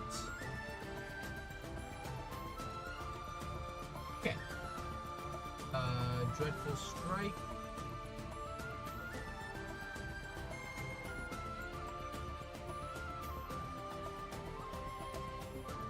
Alright, Dreadful Strikes. We are changing this to D6. Once per turn is the only change that we made. Is I think we made a D6 of damage once per turn instead of, yeah. All right.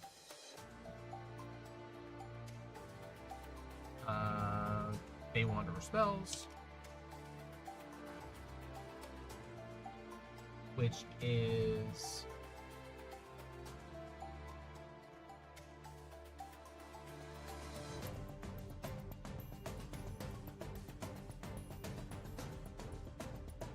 level 3. Bay Wanderer spells. This is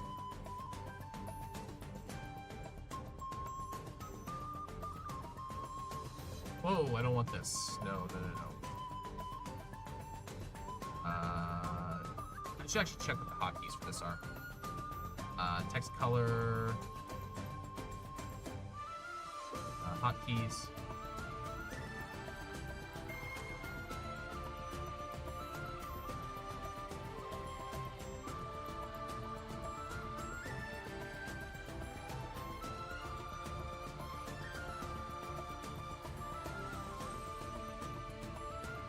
Add file properties.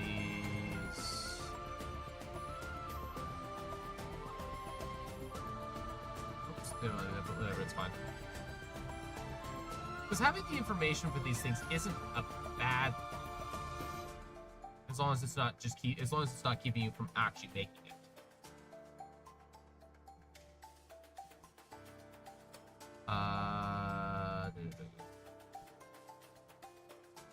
Actually, hold on.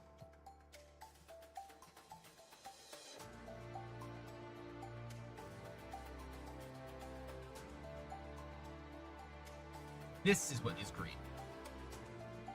Because this has actually always been green. The spells are unchanged. And then last but not least, Otherworldly Glamour. I believe we kept that as the same.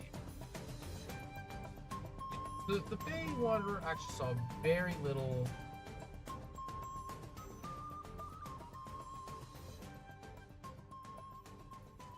The Bay Wanderer actually saw very little change overall.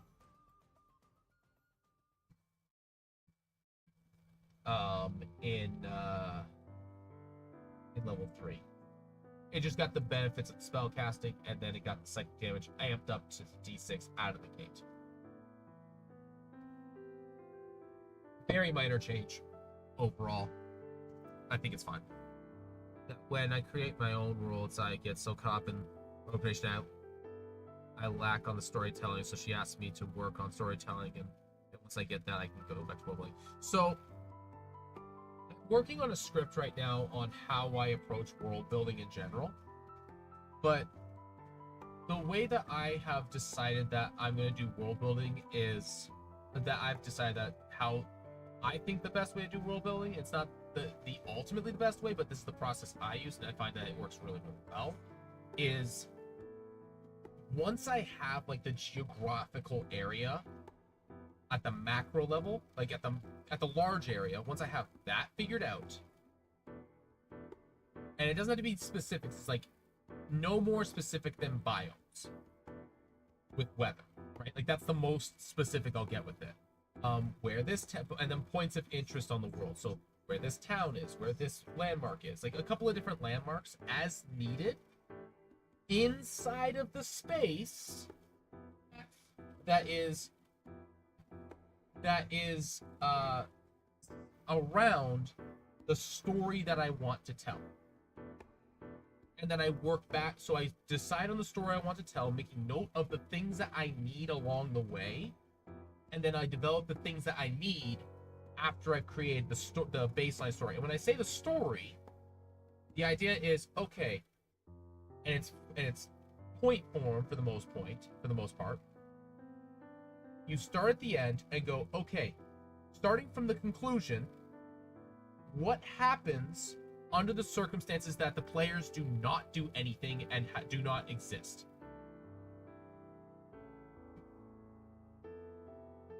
And that way it's very easy for me to go, okay, the players are interfering with this. This offsets this. Where do we go in terms of this plan going forward? Because if you work backwards, you know where you want to go, and you know where you inevitably have to end up for the players to be interacting with it. You right there, love? Lovely. You need the box?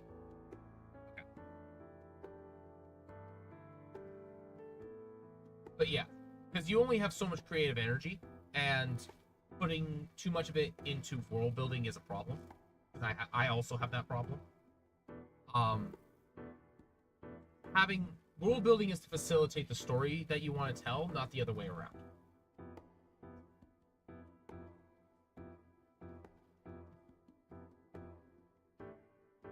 All right, this.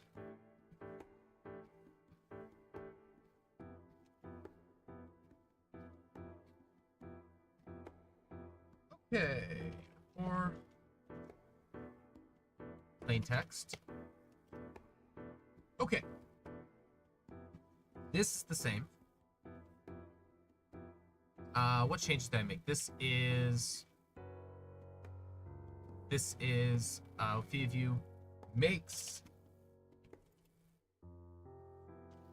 a saving throw to avoid being charmed or frightened condition.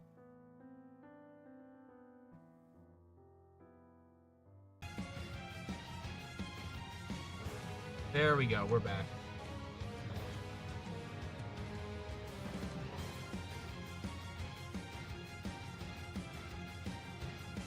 Alright. Reconnecting.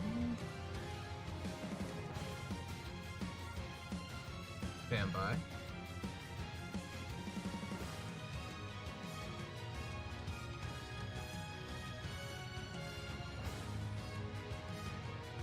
Briefly, yeah.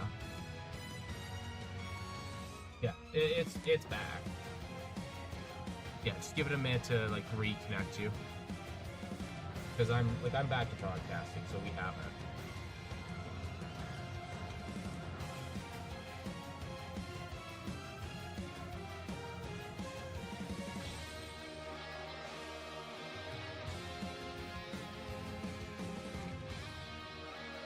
Is that gonna destroy my camera's ability to operate? Because of that? Yeah, it is. Okay, I have to reopen this. To here. Nope. We just don't get the camera for the rest of the stream apparently. Okay, that's great. Whatever. It's fine. It's fine. Not the end of the world. Alright, well, that's a little bit annoying, but it's whatever. What was I saying? So my advice is that if you want to go to level 20, it is extremely rare for a single overarching story to go all the way to level 20. Usually that's a bunch of small stories strung together and weaved together by serendipity, large air quotes, to conclude with what you have at the epic level. I also would say don't plan to go to level 20 because it's very seldom that games actually do that. Yes, Ember? Come around the airway, sweetie. Come here. What's up? Plug in?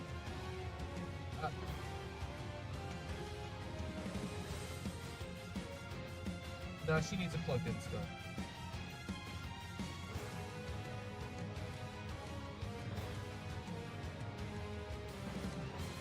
Second, I'm getting this fixed up here.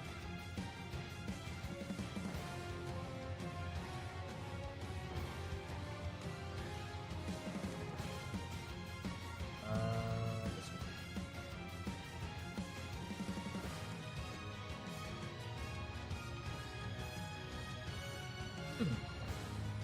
That cannot connect.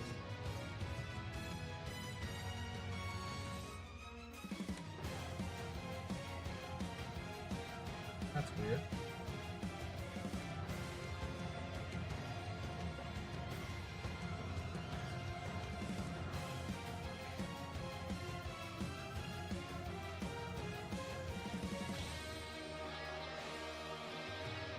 In either case, I'm getting there, sweet.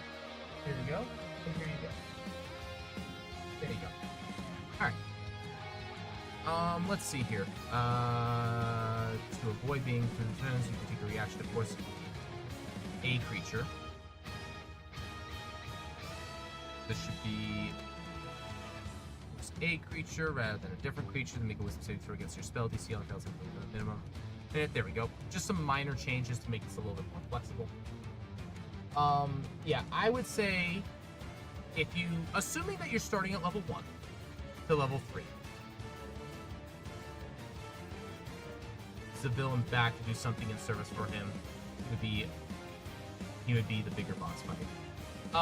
So you got to remember to work inside of like the tiers of play that the game is setting up for you.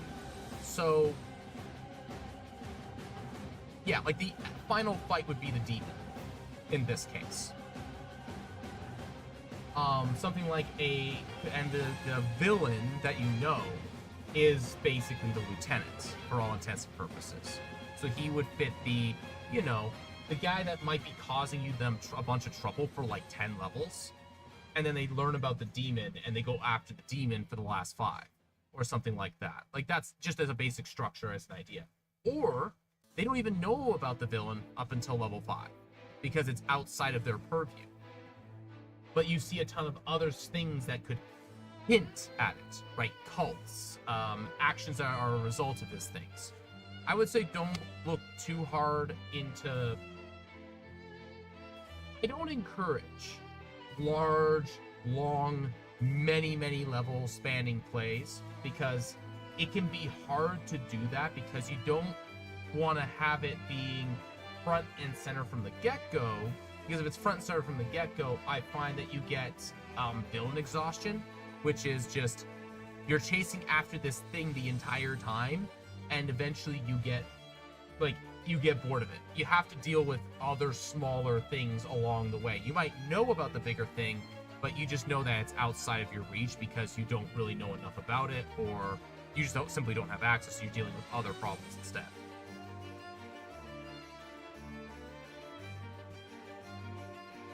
Did I do any changes to 11 for the Fey Wanderer?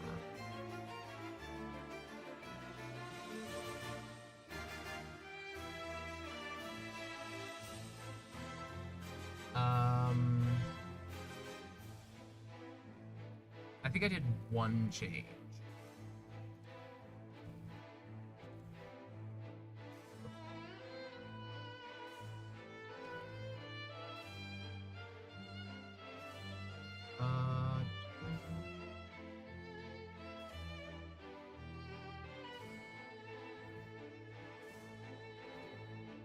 Okay, Fey reinforcements.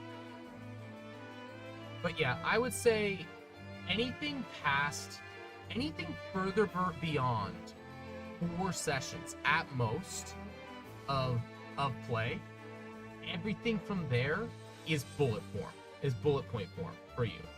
It's I want to do this, I want to go in this direction, I feel like this might be a cool thing to do. Like, you don't want to spend too much time developing everything along the way.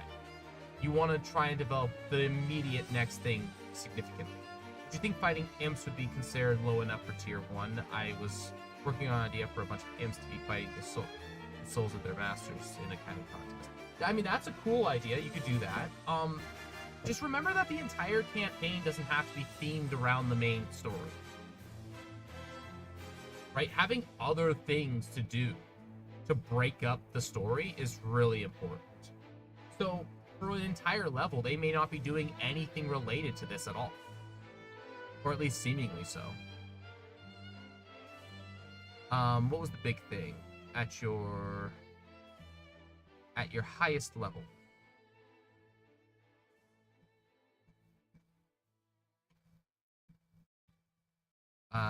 Cast it once at your highest spell slot without expending the spell slots.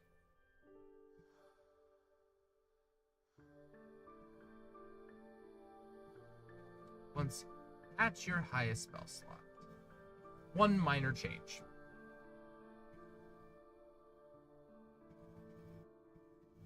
Yep, one minor change there. I feel the theme is what seems to be is not always what is. Hence the person thought to be an actual villain. And you can lean into that theme with things that are not related to the main story. Right? Like, you can do all kinds of stuff with things that are not related to that main story, but have that same theme going on.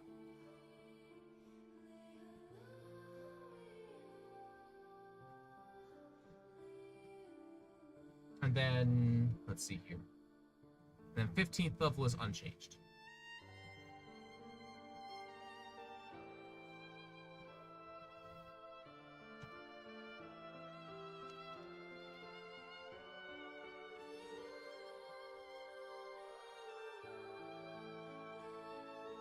Yeah. So the Fey Wanderer is actually mostly unchanged.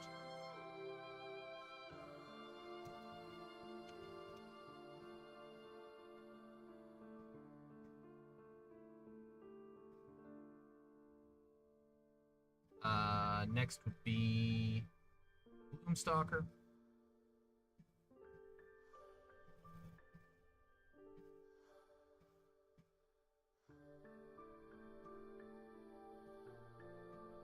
Do you think the mistaken hero villain should be redeemable or just flat out puppy kicker? That is entirely up to you.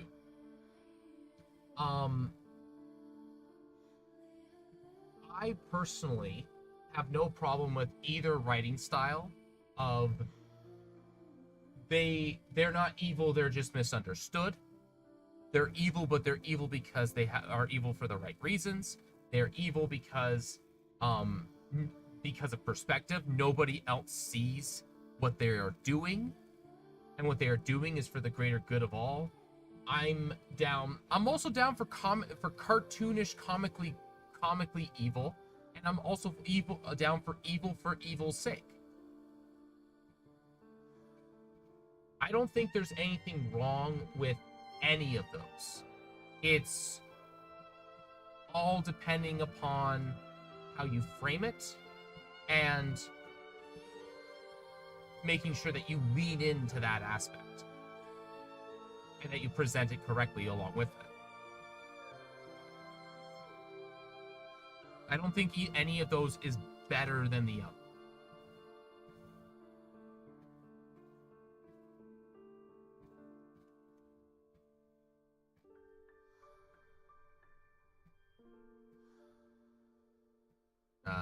This screen and Shadow of Moyle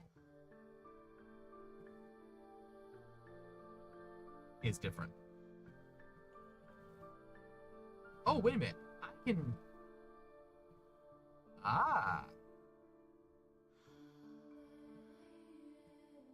Wait, if I do this... No. Okay. Oops. I have to do it this way. Hold on. Highlighter.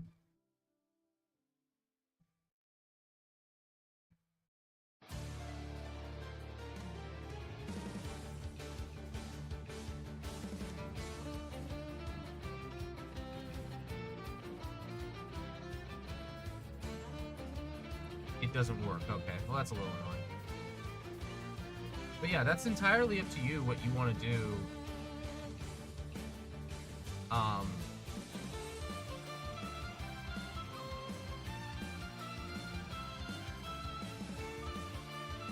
At that point. And there's another thing is, like, you can also decide, like, partway through the actual campaign that you're running to change it. He has the henchman lieutenant that is just evil and through and through, though there is a kind of inner conflict because the villain is being treated so kindly and his questions are... Yeah, like, chaotic evil characters are the best lieutenants. Because they're following you because you're evil and because you're enabling the thing that the lieutenant is being enabled to do the thing that they want to do by the person that's of greater charge than them, that is also evil but might have a better temperament.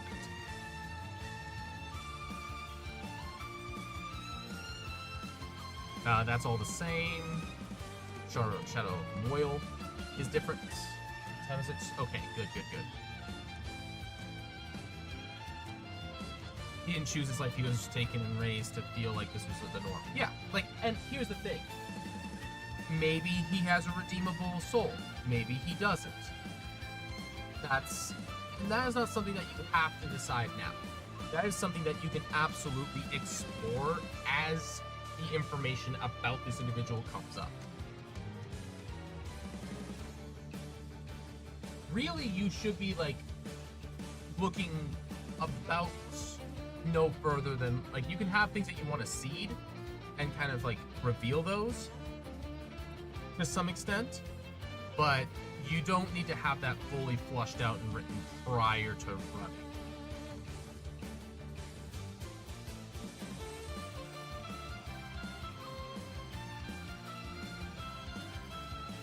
Okay. Level 7, I believe, is completely unchanged for Gloomstalker. Yes, it is.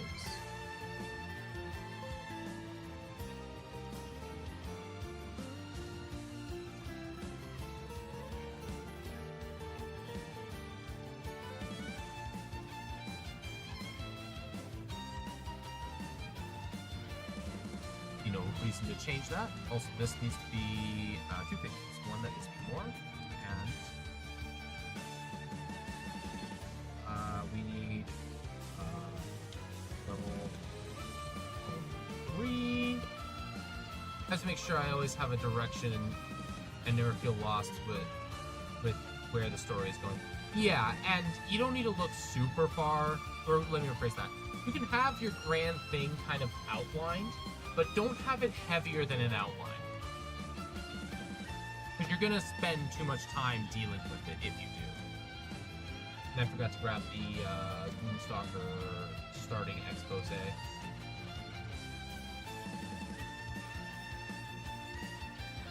By the way, thanks for the advice. I don't really have others to bounce ideas off of. No problem. Happy to help.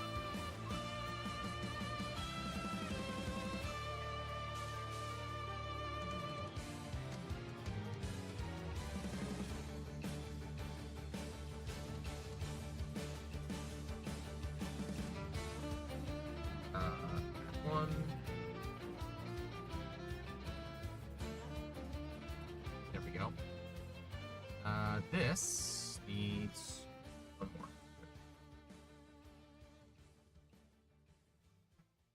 Alright, Gloomstalker has Dreadful Strike. And they have, I forgot to change their Dreadful Strike, which is basically the same.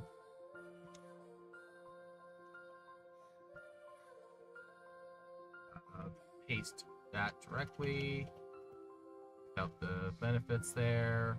And then we gotta go down to the Umbral site. Whoops. Site. Just at the bottom here. Oh, nope.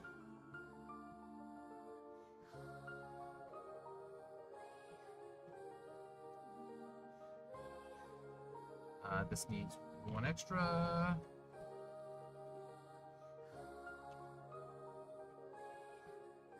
That's what I'm working out in the outline, so I kind of have a goal for each tier stuff. Yeah. Okay, that works. Oh, hold on. I need to take this, copy, and then get rid of that. There we go. Do that. There we go. Those are unchanged. I heard it's like a pond, and my job is to place the stones for the players to cross. We're gonna reach the other side, but the path will not always be straight line. That's an interesting way. I've never heard it phrased like that. It's not a bad phrase or bad analogy. Did I make any changes to 7? I don't think I did. Nope, just Stalker's Flurry. That's what changed.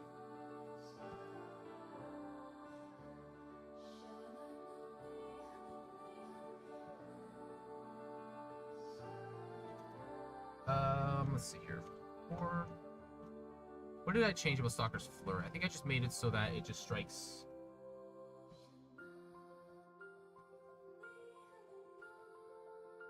Mostly the same. Okay, let's see.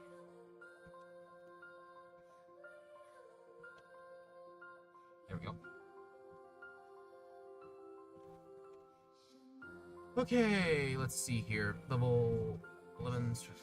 It becomes 2d8. In addition, when you use the Dreadful Strike of the ambush feature, you can cause one of the following effects. I think I just changed Sudden Strike. Yeah.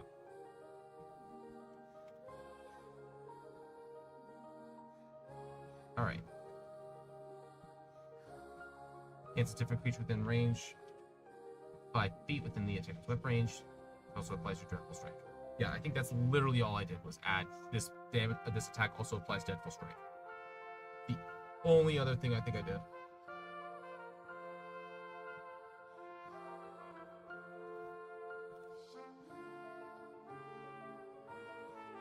Other than that, it is the same.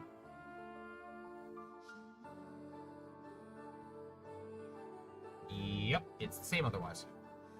And then 15 is the same. I feel like the level 15 needs some changes as well. And my reasoning for that is because they're going to be attacking against you with disadvantage anyways.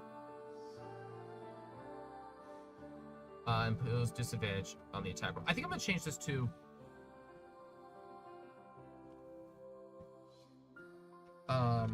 when a creature attacks you with disadvantage,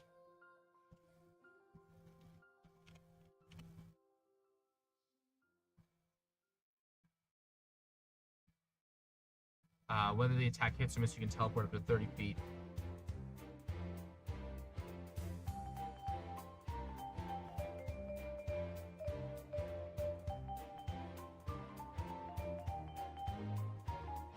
When a creature attacks you with disadvantage, whether the attack hits or misses, you can teleport up to 30 feet. So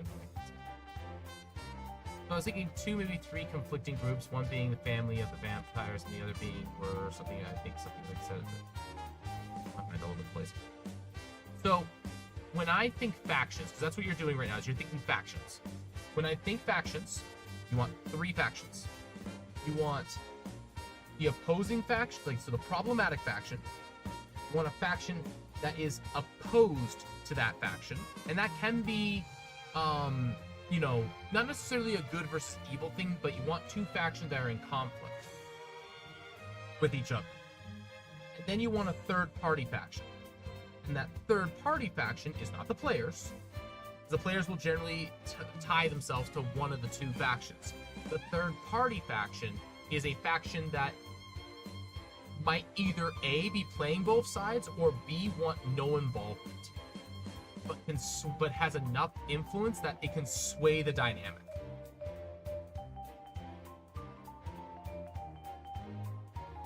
That way it keeps it from getting too complicated, and you have very clear points of interaction that the players can draw on to go and do stuff. They can either sabotage the problematic faction, aid the faction that's helpful for them, or try to get in the good graces of the third-party faction.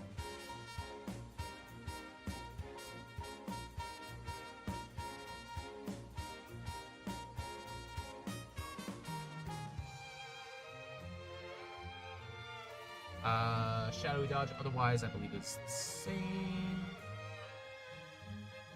Yep. And then the hunter is the last one. Okay, ranger. Hunter.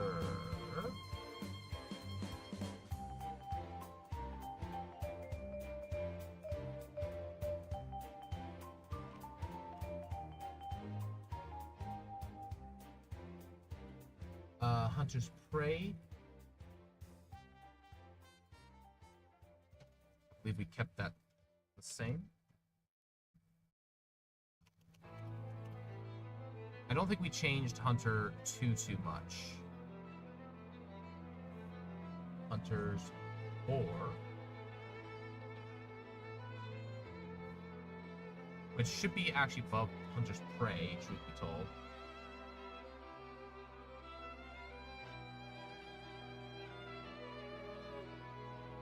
but whatever.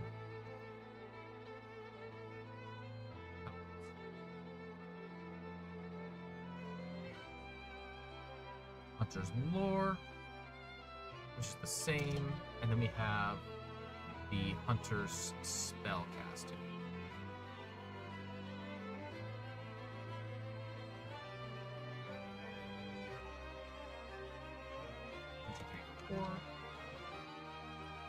And then all of this is green.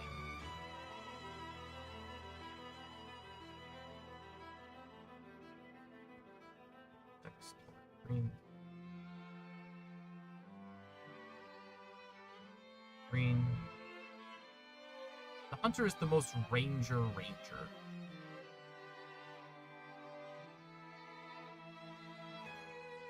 Like, it is the most rangery ranger. Plain and simple.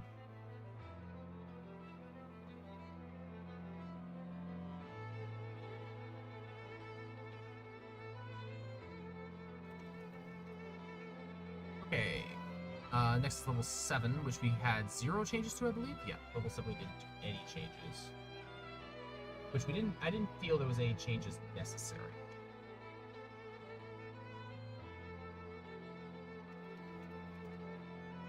Right, defensive tactics. And then we have, oops, so we can get rid of this. There we go. Level 3.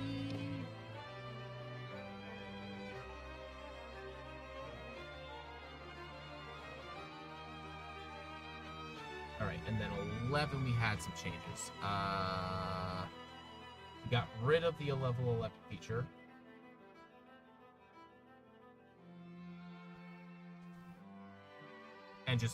And put it with Superior Hunter Prey.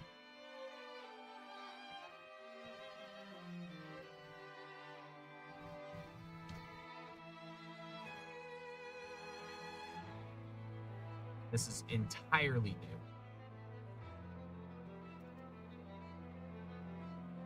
Alright, 1, 2, 3, 4. Oh, that's 5. And then, did I make any changes at 15? I think I did.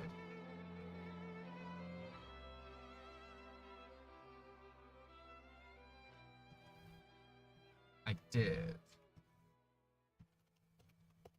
Which is the same. However, the only difference is after using this reaction,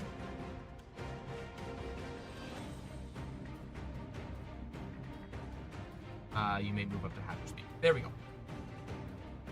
Alright, that is the entirety of the Ranger, and all of its changes set up nice and neat and pretty like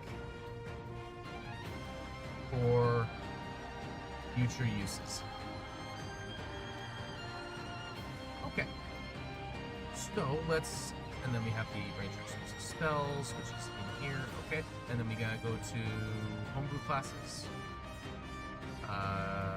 Yeah, new classes, which we don't need that there. We're gonna go here. We're gonna go 1, 2, 3. Ranger. Go Ranger Revised. Tap that. Ranger exclusive spells. Should I put those? I should actually put those in their own page. Yeah. I'm gonna do this.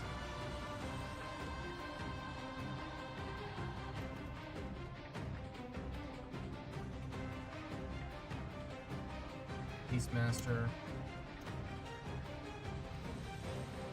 Revised. This is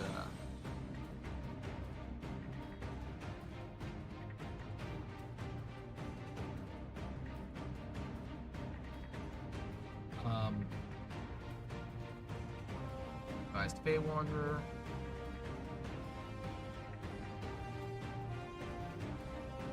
Revised Boom Doctor.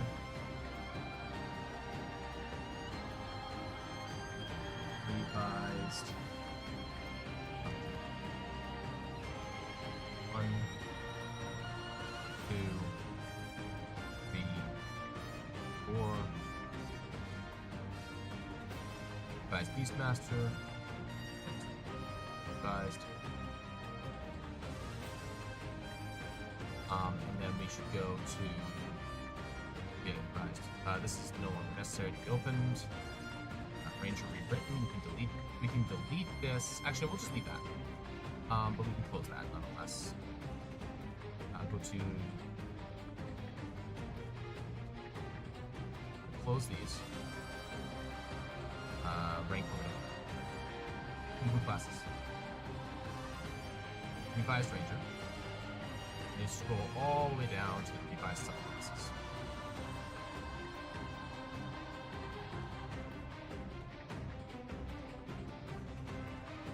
This. Alright. Cut. Get rid of that. We want the revised Beastmaster opened. Paste all that in here.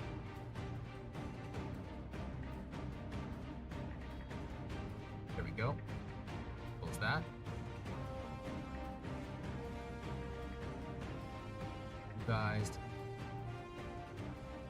Revised Fey Wanderer. Look at this right here. We don't need that. All the way down to here. Cut. Revised Fey Wanderer. Gift of Gabby. Welcome. Greetings and salutations. Been a little bit. I'm doing well, thank you. Appreciate you for asking. I hope you're doing well also.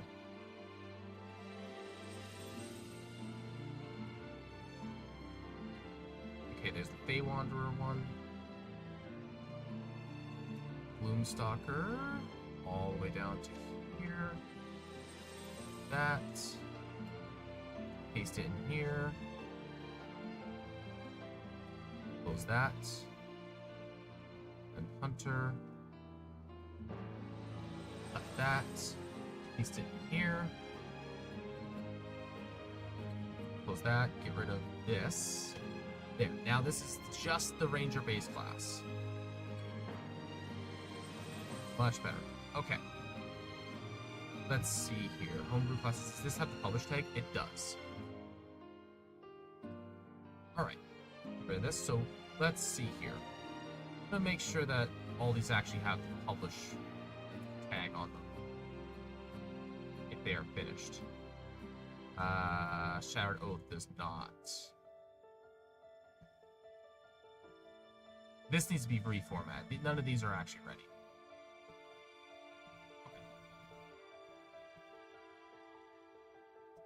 However, the Ranger stuff does need to have all that.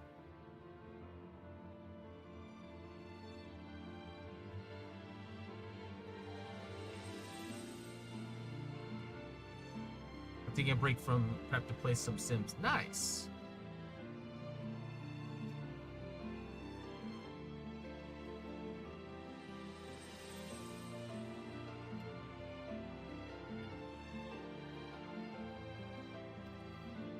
I'm gonna do a thing here.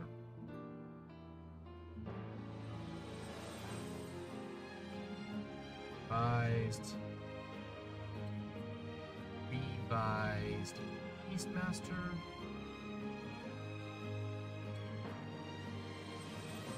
Revised Fey Wanderer.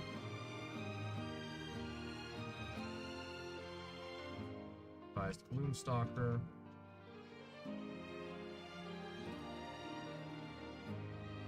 Revised.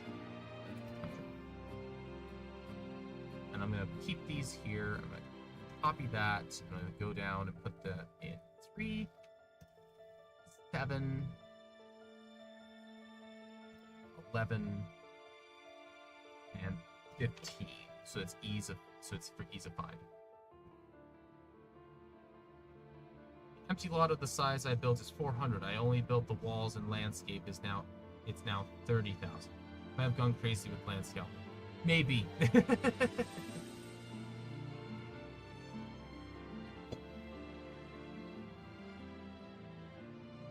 Okay, there we go.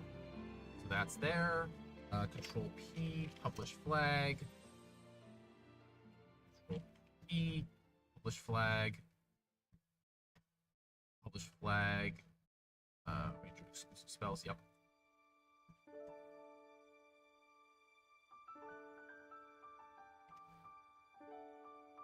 Publish flag. Publish flag. There we go. Ranger rework, huh? Yeah, I did that. I've been doing that over the course of the last, basically the last week.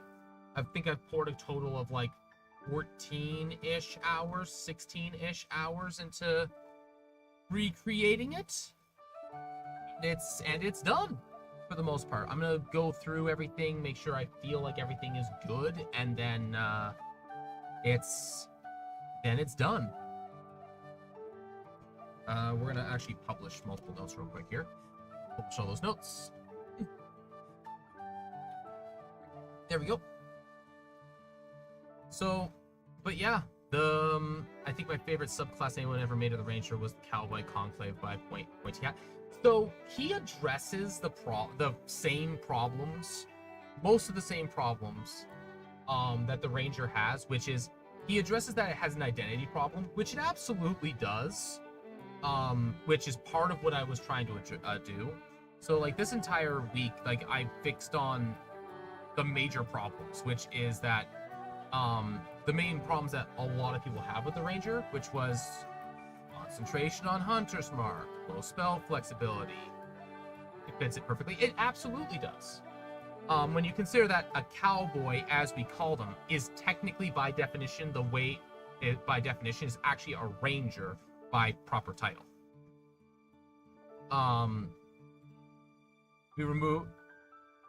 We've dealt with the fact that removal of class-defining features such as favorite enemy, favorite terrain, hide in plain sight, and primeval awareness were gone. Gotta find a monster list based on tier level. Just go to 5e tools. It lets you sort by CR and monster type, and like it's just go to 5e tools. Just Google 5e tools, and it's the first link there. Go to the bestiary. 5e tools is one of the best online resources you'll ever find for this game. Easy fixes don't really exist for hunters for the Ranger, because Ranger gets in terms of spells is concentration. The biggest problem isn't that everything is concentration. I'm okay with most of these things being concentration. What I do have an issue with is Hunter's Mark being hyper relied on and being concentration, locking you out of all the other cool stuff. So, and the biggest problem that the Ranger actually has is that most of the stuff that requires concentration has very little sense in that they require it. So, Tenant Monk, so Chris, from Tenant Monk's Temple, did ironically has been doing a revision of the Ranger himself, ironically at the same time I have been, which is hilarious. But the big thing that he did, in my opinion, that really helps the Ranger the most, is he revised most of the Ranger exclusive spells. The only two that he didn't change in some way was Conjure Barrage and Conjure Volley, which they're fine as they are.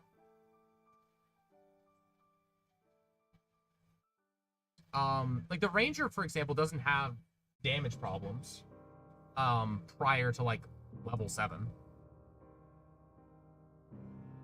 Team only made Ranger because they felt they felt too kind to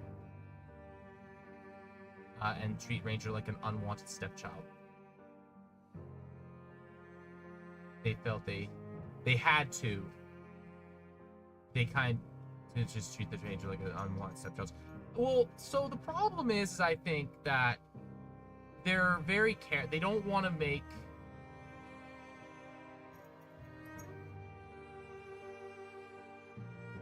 the ranger like I was about. Yeah, I agree with this sentiment. But part of the problem is, and I empathize with the problem that Wizards of the Coast has kind of created for themselves, which is that a lot of the things that used to define the ranger, are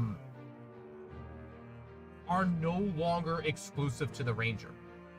So a lot of the things that the ranger used to be good at was they were a pseudo skill class. Well, like they were a martial magic skill class. Oh, it's 9:20 already. Jeez. I gotta be done very, very soon. So part of the problem is that skills aren't really a feature anymore because the skill system has been so watered down that skills don't give you a ton of stuff anymore in terms of like things that you can do. So that takes that away from them. Skills are also no longer point oriented. They are now you have it or you don't. And because there's a much smaller list of them, everybody's kind of just good at skills now. So they took that away. Two of the things that made Ranger really, really rangery was their ability to do ranged and dual wielding combat better than anybody else. Well, that's gone now because the fighter can do it just as well. There's no longer lore skills either. Exactly. So so now the fighter can do anything the ranger can do just as well. And I think this is good for the game, mind you. I don't think this is bad for the game. Because the ranger used to be, if you want to do bow or you want to do dual wielding, you played the ranger. That's now gone. Something that used to also be a thing was you could also do things like split up your movement and attack, which was a ranger exclusive thing. That's no longer a ranger exclusive thing either. So a lot of the things that made the ranger are now just available to everybody.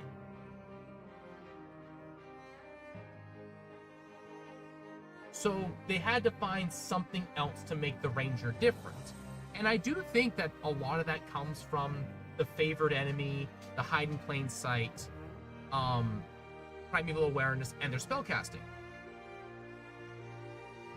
Yeah, they turn it into glue.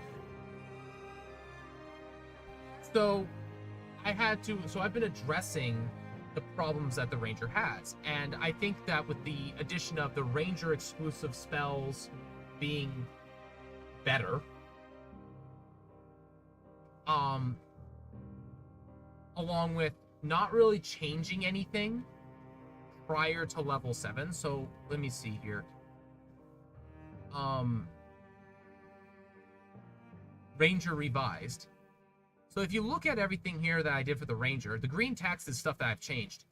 I made a change to favored enemy so that you have a favored enemy choice, which you have advantage on, like the information and the study and search action on them. And that you can upcast your hunter's mark by expending more uses of your favorite enemy feature. But that's all I changed for favorite enemy. Depth Explorer, I made it so that you got favorite terrains as well. Outside of that, nothing changes. For the base class up until 9, where you get 1 less expertise and you get evasion. Evasion is something that the rangers have always had. I don't know why they took it away. I changed Relentless Hunter to not suck. You can now change it. Your Hunter's Mark from one target to another, freeing up your bonus action a little bit. At level 10 plus. We brought Hide in Plain Sight back. I just made some minor changes to it.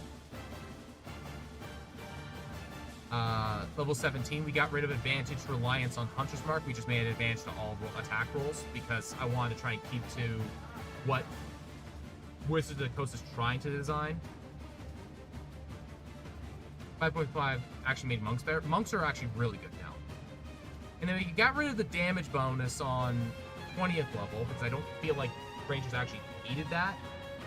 I think that they could be like, they should have like a big utility thing. So they are like the best. They're best at ambushing. So you always go first. You can't be surprised. You no longer lose the invisibility condition whenever you make attack rolls.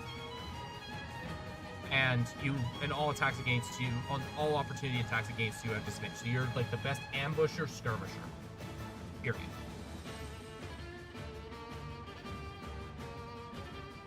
Most of the changes past that come from like subclass stuff, which is where the identity after that kind of holds. Because 5e is trying to do the design of the design space that they try to have for the ranger is Hunter's Mark and Bushwhack. Right? That's kind of like the identity that the ranger has. Hunter's Mark, Bushwhack. For the paladin, it's Smite and Aura of Protection. For the barbarian, it's Rage and Reckless Attack. For the monk, it's Unarmored and Unarmed and Mobility. Right? So like perfect body. Right? Like they all have a theme or mechanics that they're leaning into. So I kind of decided I'm going to stick with the thing that they're doing with the ranger, which is Hunter's Mark and Bushwhack. It's just I wanted to try and keep most of the power that they were getting into their subclass features, but also take it so that you don't get screwed if you're not using Hunter's Mark. You still want to. And one of the changes, and this is I think the most important change to Hunter's Mark, is that if you cast Hunter's Mark with a 3rd level spell slot, which you can do with your favorite enemy feature with the change that I made, it no longer requires concentration.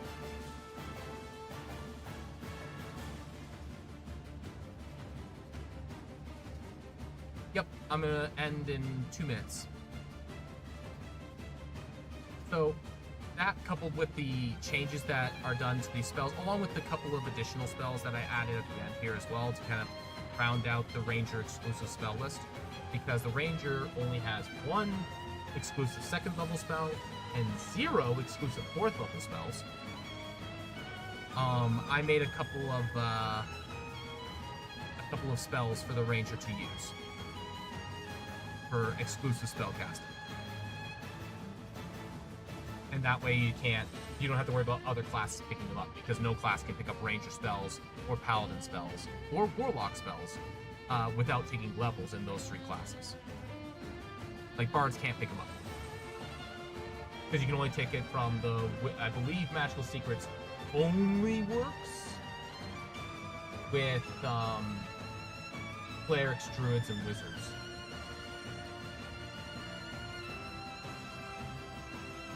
Bards, clerics, druids, and wizards, yeah. So you can't grab the ranger spells, you can't grab the paladin spells, you can't grab the warlock spells, the artificer spells, the sorcerer spells. You can't grab any of those. So that means that we can, because ranger spells are very much exclusive ranger spells, as long as they're not in another class's spell list, we can kind of turn up the dial a little bit on those higher level spells, because you have to be really invested in the ranger to have access to them. Same thing with Hunter's Mark.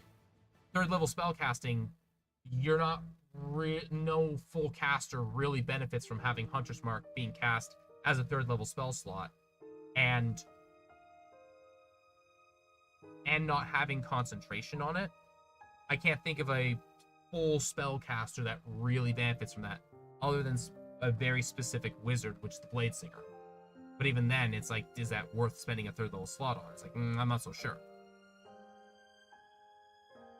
So overall, I think it's finally done, and I have it published to the Fractured Shores world setting site. So I'm very happy with it, and it is 9:30, so I gotta get going. Thank you very much for everybody that swung by. I appreciate you guys for doing so. I'm gonna get going because I have and all that, and yeah. Appreciate you all. I'll be back tomorrow morning. Same nonsense, same time. And until next time, guys. Good day.